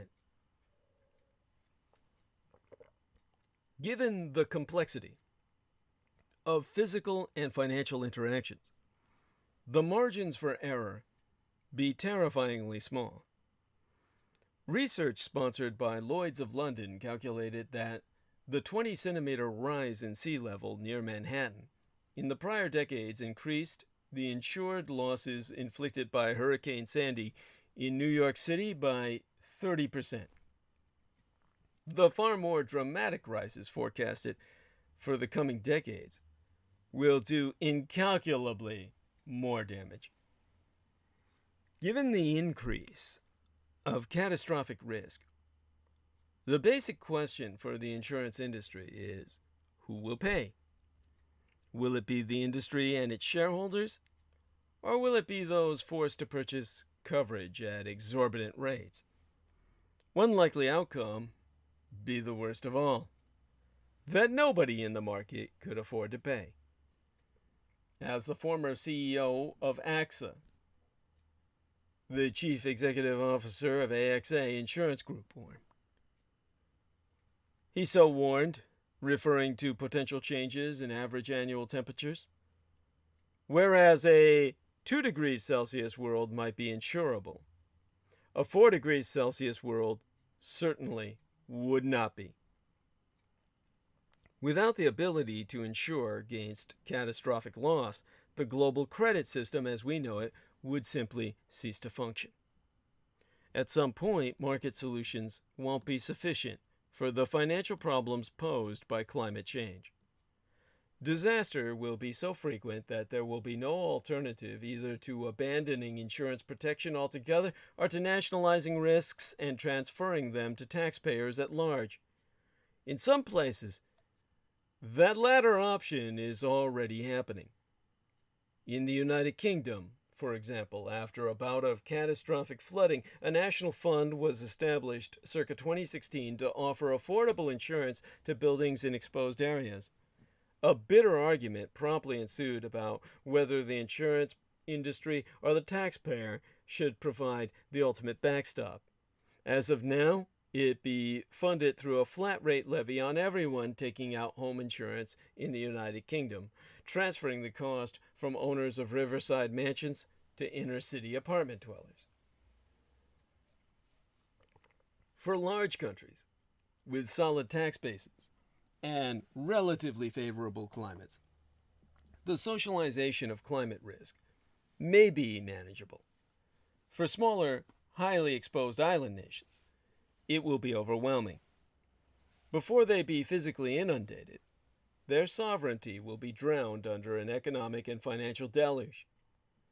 From the point of view of humankind's collective survival, certainly of the economic and political systems we have come to know and organize our societies under, it seems obvious that the world needs to do everything possible to mitigate the risks of climate disaster. But that comes with its own costs, so-called transition risks. As optimists never fail to point out, decarbonization need not be an economic damper. It will bring spectacular new business opportunities for renewables and low-carbon technologies of all sorts. There'd be no reason why an environmentally sustainable economy should be one of zero growth. Nevertheless, there are bound to be losers. Investment in renewables is not free. If undertaken on the scale as needed, which will run into the tens of trillions of dollars over several decades, it will squeeze consumption and investment spending in other activities, in the same way that the shale boom squeezed out other activities in Texas and Oklahoma. Furthermore, legacy energy assets have to be taken out of commission. Assuming no spectacular breakthrough in carbon capture, if we are to stabilize temperatures below catastrophic levels, the vast majority of the world's known fossil fuel reserves will have to stay in the ground from now on, functionally forevermore. Leaving that energy untapped will mean as much as 28 trillion United States dollars in lost revenue for coal, oil, and gas companies over the next 20 years. And that matters for the financial system because investors already own bonds and shares connected to those assets. All told, 1/3 of equity and fixed income assets issued in global financial markets can be classified as belonging to the natural resource and extraction sectors, as well as carbon-intensive power utilities, chemicals, construction, and industrial goods firms. Decarbonization would essentially strand those assets, resulting in losses in asset values for the energy sector of 1 trillion United States dollars through to 4 trillion United States dollars. In the broader industrial sector, the stranded asset risks could rise to 20 trillion United States dollars. If financial markets have time to adjust, even such huge losses could be absorbed. But if the change strike lenders and investors suddenly and unexpectedly, those changes risk triggering what Carney referred to as a climate Minsky moment. Now, Hyman Minsky be the legendary financial economist whose model was widely deployed to understand the 2008 financial crisis. What Minsky describes is the way that unsustainable financial bubbles tend to expand on waves of confidence and then burst, threatening not just a recession, but a financial heart attack, a crippling blow to bank balance sheets that radiates, as we saw in 2008, to the entire economy. In the subprime mortgage sector, which was worth around 1 trillion United States dollars, losses ran to a few $100 billion US dollars. The carbon bubble is far larger.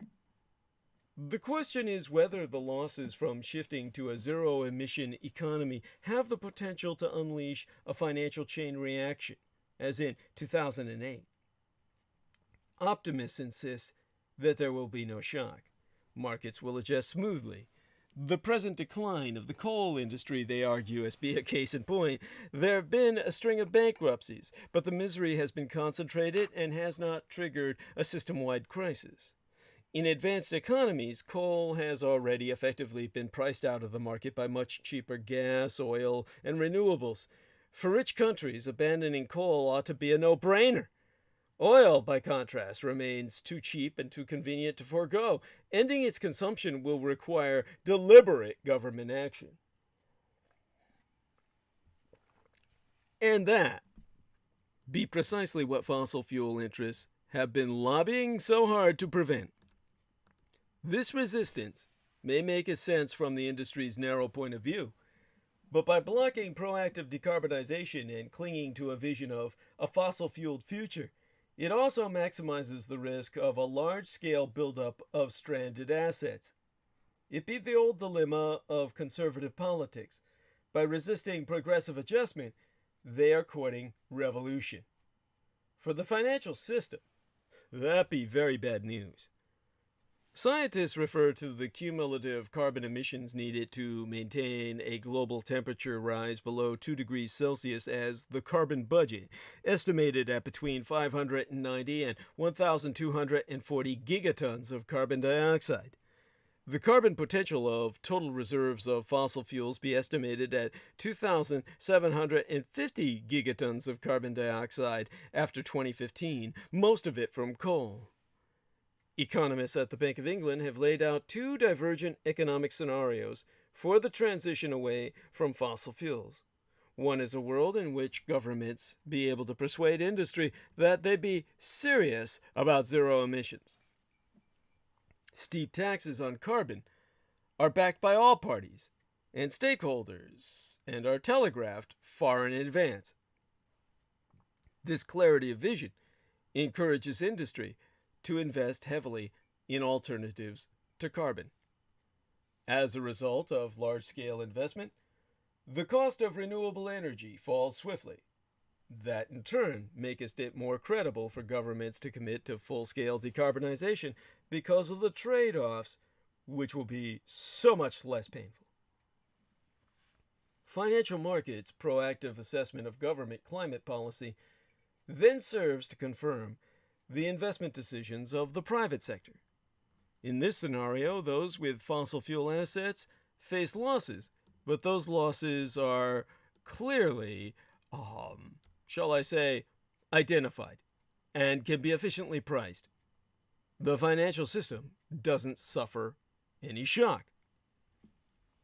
In the other scenario, governments talk about climate change, but take no credible steps to shift the energy mix. As a result, private sector investment in renewables remains low. Fossil fuels continue to enjoy significant cost advantages in key areas such as motor vehicles, airline travel, and electricity generation in poorer countries. Oil companies continue to deploy sophisticated new technologies to unlock new reserves. The fracking revolution continues at pace and spreads worldwide. The low cost of fossil fuels makes it hard to believe that politicians be serious about a zero-emissions future. In this scenario, fossil fuel companies like ExxonMobil and their shareholders be the winners, at least until catastrophic global warming takes hold. When it does, the insurance industry is not the only institution that will face calamity. As people struggle to maintain their way of life, severe clashes will ensue. In 2015, Carney discussed what he called liability risk, the risk that heavy polluters will be sued by victims of climate change and will face crippling court-ordered damages. Among United States states are the states of union. Massachusetts, New York, and Rhode Island have all begun to take legal action against fossil fuel companies, as have at least 9 major cities and a bevy of children's charities. Those cases are making their way up the chain of appeals. The business lobby is fighting back. But to assume that the distributional struggles unleashed by massive climate change will take the form of courtroom drama is to indulge in the most wishful thinking imaginable. Climate change is not the same as asbestos poisoning or tobacco litigation. It is not individualized medical conditions, but an environmental shift that will affect the very basis of all human existence on the planet. It will likely create hundreds of millions of refugees. If that happens, the distribution of costs is unlikely to be decided mainly in the form of financial liability assigned by the courts. Rather, more direct and unpredictable forms of political action will come into play. Some seeking redress will be reduced to social protest. The better off will have direct access to levers of political power. Against that backdrop, how will politicians react, and what economic consequences will those reactions have? Having failed to manage climate change, it'd be easy to imagine a variety of scapegoating tactics. Deutschen, or German Chancellor Angela Merkel's snap decision to end nuclear power in generation in Germany after the Fukushima nuclear terrorist attack in Japan circa 2011 may be a foretaste. Sensing the popular mood, Deutschen Chancellor Angela Merkel overturned an elaborately negotiated phasing out timetable for Germany's atomic power plants. Deutschland's energy utilities have still not recovered from the shock to their share prices. So nuclear power generation in Germany was simply ended. Immediately, completely, irreversibly. And the German energy sector has yet to recover. This kind of scenario, protracted denial followed by panic-driven decarbonization, is what concerns the central bankers most of all, and it be closest to our reality. On the basis of a report by the IPCC, the Intergovernmental Panel on Climate Change, the world is already past the point at which a drastic turn away from fossil fuels can be avoided. In a few decades' time, nothing less than a revolution will be required. Yet under President Donald Trump, energy and environmental policy in these United States is headed in the wrong direction. And even if the Democrats gain the White House circa 2020, within but months from now, there'd be little prospect that they'll manage to muster a congressional majority for rapid decarbonization. The Europeans remain nominally committed to targets set out by the 2015 Paris Climate Change Agreement, which the United States has completely abandoned. But even supposedly enlightened Nie Vereinigte Deutschland, the new United Germany, still cannot envision giving up coal before 2038. And communist China's authoritarian regime has come closest to following the first scenario outlined by the Bank of England, a government-assisted glide path away from fossil fuels that prevents the stranding of fossil fuel assets. Beijing has supercharged its solar power, battery, and electric vehicle industries, but overall economic growth remains Beijing's main priority, and it has struggled to contain the runaway construction of coal-fired power plants by regional governments. The same be true in India. All the signs suggest that we be headed for a scenario of continued growth in carbon dioxide emissions, disastrous global warming in the 3 to 4 degrees Celsius range, and a multi-trillion-dollar problem of stranded assets. One might think that this terrifying scenario would shake even the most sanguine technocrat into radical action. But central bankers and financial regulators have found a way to translate it into familiar terms.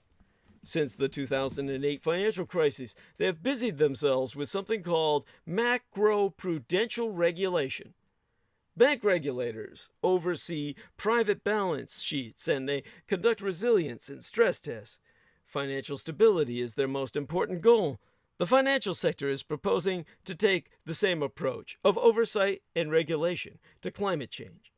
That is the thinking behind Bloomberg's Financial Disclosures Task Force. Identify and disclose risks so that markets and regulators can prepare themselves for the worst case. As Carney envisions it, stress testing is another area where insurers be at the cutting edge. Your capital requirements be based on evaluating the impact of severe but plausible scenarios. You peer into the future, building your defenses against a world where extreme events become the norm. Stress testing, built off better disclosure and a price corridor, could act as a time machine, shining a light not just on today's risks, but on those that may otherwise lurk in the darkness for years to come. Taken at face value, the macroprudential approach makes sense. It is better for the financial system to be resilient. But in adopting this approach, the central banks are using the same conservative approach to climate change that proved lacking when it came to financial reform. In the years since the 2008 financial crisis, they have perfected their tools of crisis management, but without addressing the root cause of the problem, that banks were too big to fail. More than a decade on, they still are. Of course, Everything possible should be done to make the financial system resilient in the face of climate-related Minsky moments. But why is financial stability the principal concern? Central banks and financial regulators should instead be urgently exploring what they can do to alter the course of economic growth so that the world can rapidly decarbonize and thus prevent worst-case climate change and the related financial fallout in the first place. One of the goals of NGFS is to promote markets for green bonds. This be commendable. The first green bonds were issued by the World Bank circa 2008. By 2018, the market had expanded to an annual volume of 170 billion United States dollars. The central banks hope to further encourage that growth by developing legal standards and an agreed classification of what actually constitutes green finance. Red China is leading the way in this regard. Indeed, it be one of the first areas of financial governance in which Communist China be setting the pace. But this almost certainly won't be enough. According to authoritative estimates by the OECD, the Organization for Economic Cooperation and Development, and the IPCC, an energy transition adequate to stabilize global warming will involve investing trillions of United States dollars per year over the next 12 decades. Nothing in the central bankers' discussion so far acknowledges the spectacular dimensions and urgency of this challenge.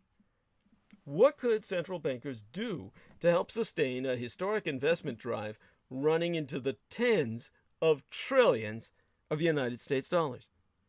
One promising, though rather technical possibility, be to use capital requirements and collateral rules to favor green investments. Capital requirements govern the amount of money banks must hold against the risk of losses on their loans and other investments. If central banks required lower capital allocations for green investments, private banks would be keener to lend for that purpose. The incentive would be reinforced if central banks gave privileges to green bonds when they were offered as collateral in exchange for cash borrowing by stressed banks. Such a system would involve a bias by the central banks toward a particular class of investment, but precisely such preferences have been routinely used to favor both sovereign borrowing and mortgage lending. They be the foundation of government bond markets and private home ownership. And, as critics point out, bond purchases under quantitative easing programs in wake of the financial crises have been heavily biased toward bonds issued by fossil fuel companies. The problem is not that favoring green bonds would include bias. The problem is that the bias might still not be sufficient to address the urgency of the climate crises. If the world is to cope with climate change, policymakers will need to pull every lever at their disposal. Politicians will need to abolish carbon subsidies and replace them with a steep and growing carbon tax. Only when carbon is properly priced will there be a major economic incentive to large-scale private investment. But even that may not be enough. To generate substantial private investment, governments will need to establish a credible commitment to decarbonization. The scale of the leap required be huge. Between fiscal years 1978 and 2018, spending by the United States Energy Department on research in renewable energy came to a grand total of 27.65 billion United States dollars in constant 2016 dollars. That's less than Americans spent on pet food and treats but yesteryear. Accomplishing the necessary transformation will require a huge redirection and increase in public spending on infrastructure, research and development, and assistance to lower-income countries. Those in the United States who call for a Green New Deal or a Green Marshall Plan are, if anything, understating the scale of what be needed. Compared to what the global energy transition demands, the historic programs evoked as namesakes were modest in scale and short in duration.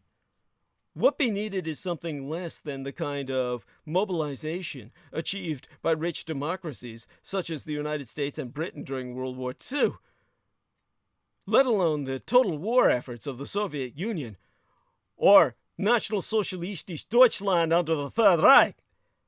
Nevertheless, the energy transition must be sustained over decades, and it offers no promise of the restoration of pre-crisis lifestyles in years to come. Such a gigantic mobilization will have to be financed. Carbon taxes may look tempting, but as the Yellow Vest protests in France have shown, such taxes be politically disastrous. By trying to impose new fuel taxes while cutting taxes for the most affluent, French President Emmanuel Macron only succeeded in driving a wedge between lower-income taxpayers and green politics. It would be far better to distribute the proceeds of the carbon tax to the entire population as a carbon dividend, and to rely on conventional revenue sources, progressive taxes on income, wealth, and borrowing for the other necessary investments.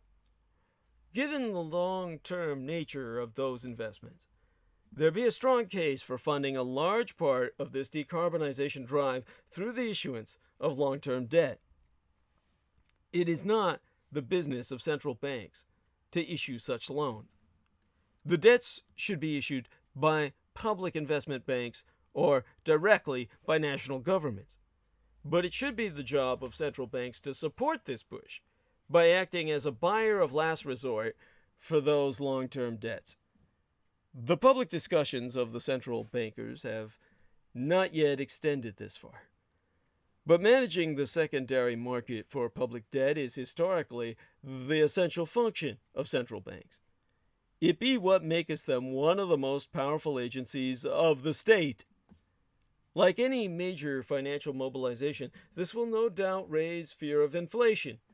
But this be one respect in which the world be fortunate. As advanced economies age, central bankers are struggling not to tame inflation, but to ensure that it remains at least 2% per year. Acting as a backstop to the issuance of a massive volume of publicly issued green bonds is certainly a novel role for the central banks. But after their exertions in the 2008 financial crisis, central bankers, of all public officials, cannot plausibly retreat into an insistence on the limits of their mandate. When faced with the prospect of global financial collapse, they engaged in extraordinary measures to stabilize the global banking system and flood the world with liquidity. The climate emergency poses a risk that be even more existential. Faced with this threat, to indulge in the idea that central banks, as key agencies of state, can limit themselves to worrying about financial stability and confine themselves to designing better rules for the private issuance of green bonds, be its own form of denial. If the central bankers need inspiration, they should remember Mario Draghi's decisive intervention as president of the ECB, the European Central Bank, at the height of the Eurozone crisis. In the summer of 2012, with the future of the Eurozone on the line, Draghi did not talk about regulation or risks or even the technicalities of the intervention he planned. What turned the tide was his determined declaration of the role of the ECB as an agency of an emerging European superstate.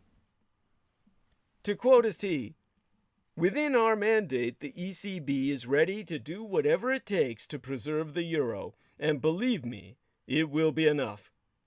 In 2012, it was the financial markets themselves that were panicking, so Draghi's words had an immediate, almost magical effect in restoring confidence.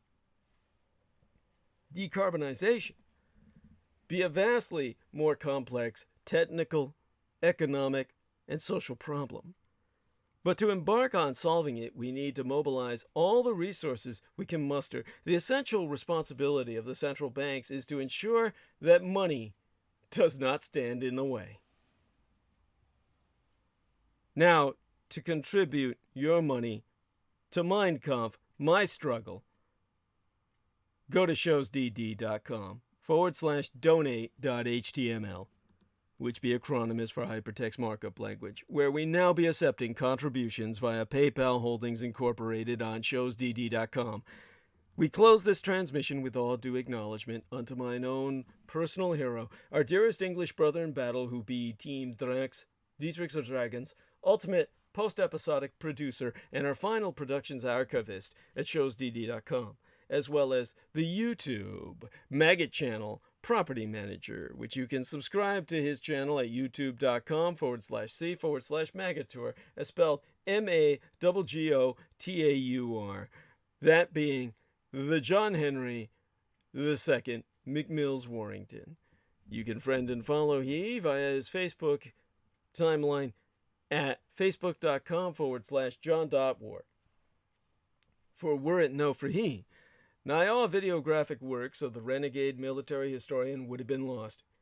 'Twas he who saved nigh all the Douglas Dietrich videos published on platform provided by YouTube that would have otherwise been erased from all free public accessibility and monopolized for privatized monetization via Patreon by the openly sub-satanic welfare-supported white trash Pueblo, Colorado-based amateur sorceress and skunk whisperer Amber Rose Dio, whose MyStick channel actively exploited YouTube to promote the Edomite thelema or will of Peter Simon Levinda to children for years prior her own exposure, and via his own so-called Dietrichology YouTube channel by the parentally aided and abetted violent alcoholic Eurotrash Canadian multiple sexual assaults offender Pavel Edward Privara, who resides in his federally pensioned parents' Toronto domicile and aliases himself as Paul Edward via his Facebook timeline, whereon he hides still behind images of myself to friend underage boys, precepts predation.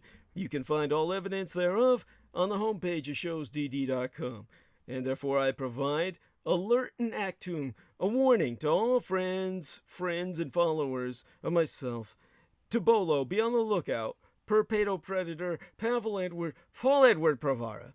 And you can find all the in-depth details you need on the Critical Omissions episode dated September 8th of this year, entitled Deep Web Pedo Predator Hides Behind the Face of DDD, which of course you can find at douglasdietrich.com. Paul Privara referencing himself, of course, as a data engineer, be all part of his masquerading what he's done as a public figure, as the former executive producer of my program, before he was caught red-handed attempting to archive my entire Google account after having hacked it via VR co-managed Douglas Dietrich YouTube channel.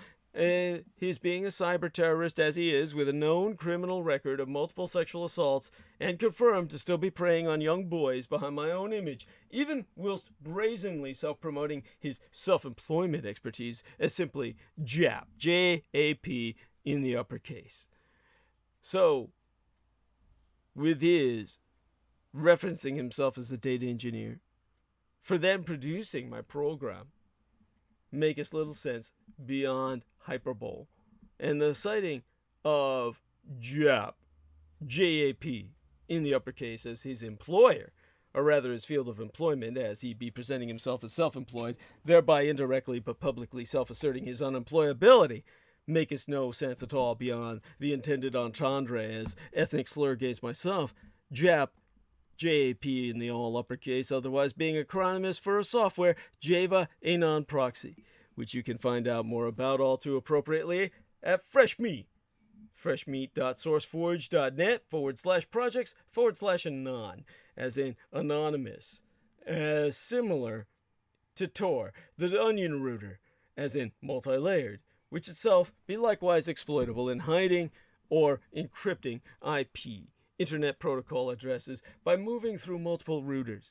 A dark web tool employed throughout the pedopornographic industry precepts pederast predations, JAP being similar thereunto, but JAP itself being relatively new, released in December of 2016, as well as concurrently deployable to hide web browsing, Paul Pravara thereby openly promoting himself as a data engineer in the realm of child exploitation and baby rape, advertising unto others his own ability to deep dive into the depths of deepest darkness and assist others in such. His About section thusly reads, in LinkedIn, "My objectives remain the same. Resolve data problems through abstraction." Which all too obviously make us no sense whatsoever. A silly string of terms comprising a non-sequitorial word salad. A data engineer develops, constructs, and tests and maintains architectures such as databases and large-scale processing systems, which altogether might be occulted, or it as obfuscated, as abstracted data problems. But it not be how anyone seriously seeking employment would advertise themselves. Instead, Paulie Boy, the pedo, presumes any potential contractor to read, as in to interpret, his pithy about statement as, "I exploit JAP to resolve data problems, i.e. transmission of questionable data, through abstraction," meaning the cascading and mixing of the data systems, the data streams rather, of multiple users, in order to further obfuscate, i.e. to cult, the data to outsiders, which be what JAP does. Both Paulie Boy the pervert from Prague and his handler from Poland, Agnieszka or Agnes Maria Szrokzinska, promote themselves as hackers. It would be self-evidently stupid to advertise oneself as such via LinkedIn Corporation by all common sensibilities, but they have been emboldened by the Temple of Set to hide in plain sight. Paulie's entire linked entry being utterly senseless by any conventional rationale other than within this context. Ergo, therefore, Paul Pedo Pravara be advertising more than meets the eye. Anyone doing a search on LinkedIn for JAP in the uppercase specifically, in disambiguation from the ethnic slur Jap with a capital J, which would pull up anyone's profile who had worked in either a Japanese restaurant or the Empire of Greater Japan itself, will instead come across Pavel's page, and most likely, not anymore, with the nebulous statement of resolve data problems through abstraction, i.e. via encryption, being the key. Anyone who wants help in questionable tasks requiring JAP now be directed to Paul's page and Paul's page alone. His critical omission, a blatant hypocrisy what speaks volumes in of and for itself, being that he refuses to explain this in his openly published public statement, per myself, as to why he still misrepresents himself by hiding behind the photograph of a liar, as can be seen on facebook.com/PI342, instead of his own flaccid face, for reasons that be all too obvious. No one would friend him by his own wretched appearance, despite the fact that he tells underage minors that they have finally found Waldo of the Where's Waldo franchise, and that Waldo was really Harry Potter, his other preferred self-misrepresentation, all along before offering to let them play with his magical wand. And one final warning by way of Pavel, the predatory pervert from Prague. He has now established a false Twitter account by which to misrepresent himself called @DDD_now, all uppercase letters. The official Twitter account for myself be @DougDDietRich, with only the D's in uppercase. Both the identified malefactors, Rose Dio and Paulie Privy, ultimately boasted themselves activated assets of the Temple of Set founder, the Seththeistic, satanic high priest and primary Wikipedia contributor, the United States National Security Agency Deputy Director, Dr. Michael Angelo, Mikey Aquino, Colonel, United States Army, Special Forces Psychological Operations, retired but rather laterally transferred into the civilian world, where he ultimately retired, of course in consultancy, as the civilian equivalent to the rank of general, a federal supergrade, as referenced in the bureaucraties. And both these activated assets merely being one among countless pawns among supergrade NSA Deputy Director Michael Aquino's ever-swelling cult of the kings of Edom, it is the anti-gods.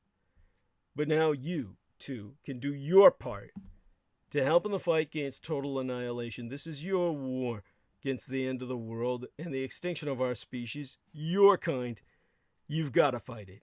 Spread the word about Douglas Dietrich, that he, the biological son of Adolphus Jacob Hitler, which you can find out more about at douglasdietrich.com/2019/05/08/ Douglas Dietrich, son of Adolf Hitler, fighting against white supremacist neo-Nazis, and confer while you're there at douglasdietrich.com. A footnote on my biosire on the homepage of showsdd.com, where you'll find out more about the meaning of my father's name, and, if at all possible, electronically relay thy contributions to Mein Kampf, my struggle, at showsdd.com/.html.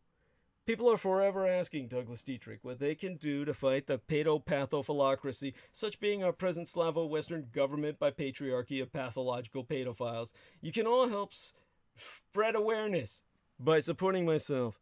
We have a new contribution page on douglasdietrich.com where you can make a donation online using either thy credit or debit card. Simply go to douglasdietrich.com and click the red Donate button. All sponsors will be granted exclusive electronic access to both my video, graphic, and audio recorded archives through to this year, from the 2011th year of our Lord, the very year mine own late and sated matriarch, the Grand Madame Diana Lin Zujin Takabayashi Hideko Dietrich, was murdered.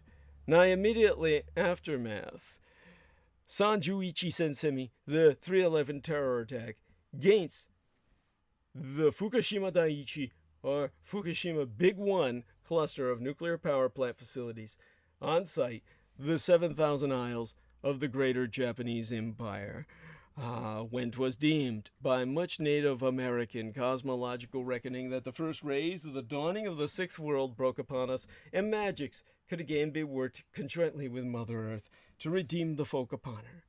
They're not on YouTube anymore.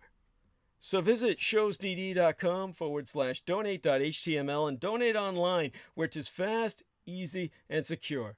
Only on contribution will thy membership be processed within 48 through 72 hours, between 2 to 3 days, for full access to all mine archives, meaning all those videos that John Warrington saved, aside those on the Maggot Douglas Dietrich channel and the YouTube channel named Taboo Bros 2, spelled TABOO space BROS space Roman numeral 2, as managed by mixed martial arts maestro Daniel Arola, whom you can visit at facebook.com/daniel.arola.3 or Damage or Daniel Arola Martial Arts Group Incorporated, Kali Combatives.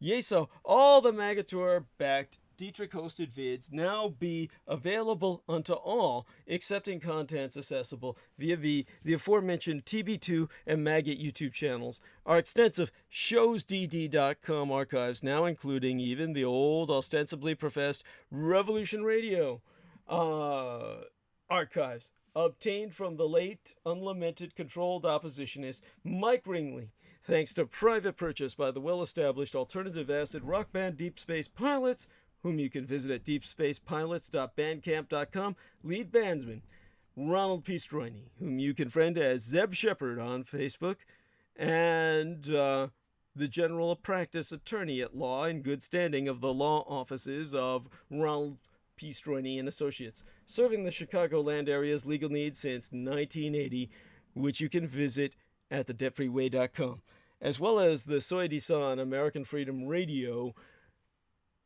archives, the transmissions I myself hosted from May 20th of 2018 that Pavel Edward Pravara smuggled onto YouTube, precepts ultimately copywriting for himself, as alluded to within entitlement of same dated episode Douglas Dietrich on American Freedom Radio about being introduced to American Freedom Radio, such episodes being re-recordings with new images taken from correspondent points in mine presently banned Facebook timelines, but reformatted per the date our Grand Magator, John Warrington, named each file, and, along other John Warrington uploaded programs, are now only to be found on douglasdietrich.com. Once upon you click that red donate button.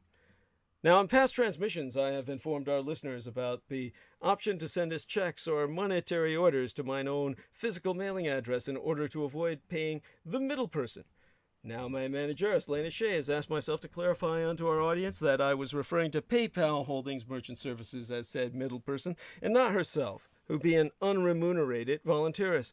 As my webmistress, the young Madam Lena Shea has been relaying thank you communique on mine own behalf unto everyone who submits their donations online. My presently transitional website situation is in no way, shape, or form analogous to the Aquino designated suppression asset Lorian Ann Fenton handling, in which she was assigned to sabotage all my contacts per potential sponsors and all my communications via the open public, while stealing any and all incoming fiscal succor intended for myself as her personal profits.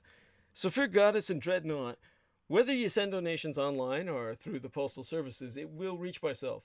Accepting online donations cost us roughly 3% plus or minus to process, so you can help us save a few extra United States dollars by mailing either checks or money orders, never cash, to the personal residential address of the Mr. Douglas Dietrich, which itself be listed on douglasdietrich.com. The most important thing being that people regularly donate what they can within their means. Foremost among my donors, aside mine lady and mistress Lena herself, be our most beloved greater British brother in battle, the team Dietrich Dragon, He-Man heavyweight lifter and mixologist, our keeper of the spirits who manages the YouTube Bizarre HD channel, which you can subscribe to at youtube.com/user/Bizarre HD. He being George Knight, whom you can friend at facebook.com/George.E.Knight.7.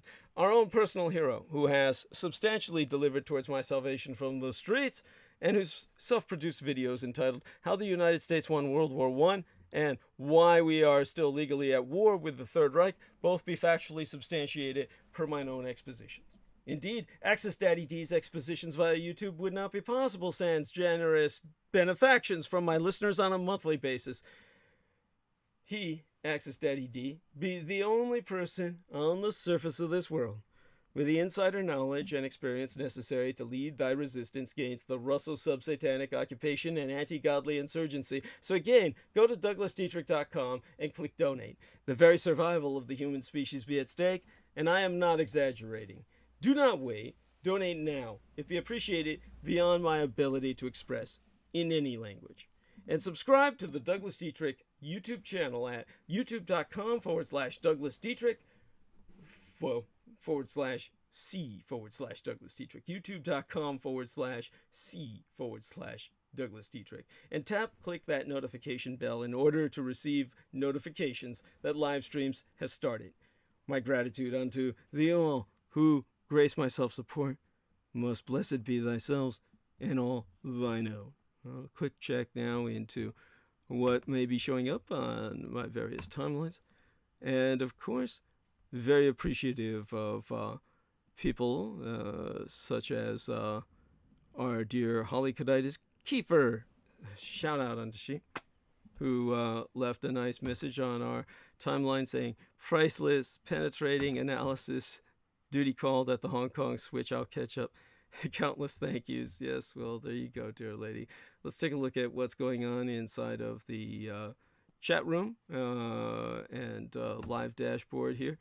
And Christoph Riemel says, I sure will donate again when the next paycheck comes in early January. Thank you, dear friend, my Kameraden from the Fatherland. So, 35 watching now, a little down from the peak at half 100. And, of course, since you're the best, can't stop laughing. Your description of your former web manager is hilarious, real crack.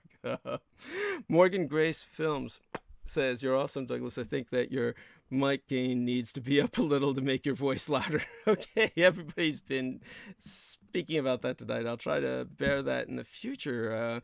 Anyhow, our friend, Mr. Brendan Zogan, our executive producer, says I'm maxed out on the OBS. So, God knows, it just could be a lot of things, electricity, a lot of, I don't know, maybe there's things going on my laptop that are taking energy away, like probably some parasite rider in terms of somebody tapping in, so to speak, to try and listen in on any communique that I might be exchanging electronically with others on my laptop or something. Anyhow, I have to produce on my laptop, of course, because my PC is so old it doesn't have the RAM to even hold the production program. Joseph says free energy technology is so precious to them they will never allow it in the public domain. They'd rather see the earth burn. Well, then we have to operate as if it doesn't exist, yes? We have to go towards other alternative energies that be available to us. Kemeletan says, thank you for speaking of the Palestinian struggles tonight. Your friend, the Arabian Fabian Khalil. Oh, yeah, DD 2020. Thank you, sir. And all my love, dear brother, in the struggle. Victoria Emanuel says, sorry for the errors. Let me see. Anyhow, Victoria.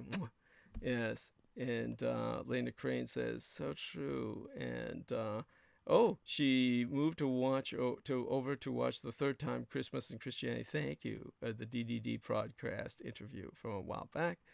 Kevin O'Connor says, I thought so. Yes. Oh, thank you, Karen O'Connor. Mwah. Love you dearly. And there we are. All right. J-Mo is with us, yes. Says, New York spends most of the taxes on the prison system. Yeah, really, I call BS whenever a politician from this state says anything. Yeah, the state that spends billions on a policing system that is systematic racism has no claim to call equity on the basis of race its value. Yeah, I can relate, yes. And Nathan Brooks says, technically I grew up in the ghetto the locals call Como, but yeah, Lockheed Martin in the middle of all that too. Yeah, oh my goodness. So, good night unto all. Blessed be. Join us again, of course, on Wednesday night when I'll speak for just a few hours before I go off into New Year's Eve to obviously blow my brains out for the last time this year. Hopefully not the last time in my life, but definitely for the last time this year. And good night to Derek Talley, who was very kind to BZ, Brendan Zoget, saying hi to him. Hugs onto all the men, kisses to the ladies, and we'll all be back soon in a circle again. And Happy New Year. Blessed be.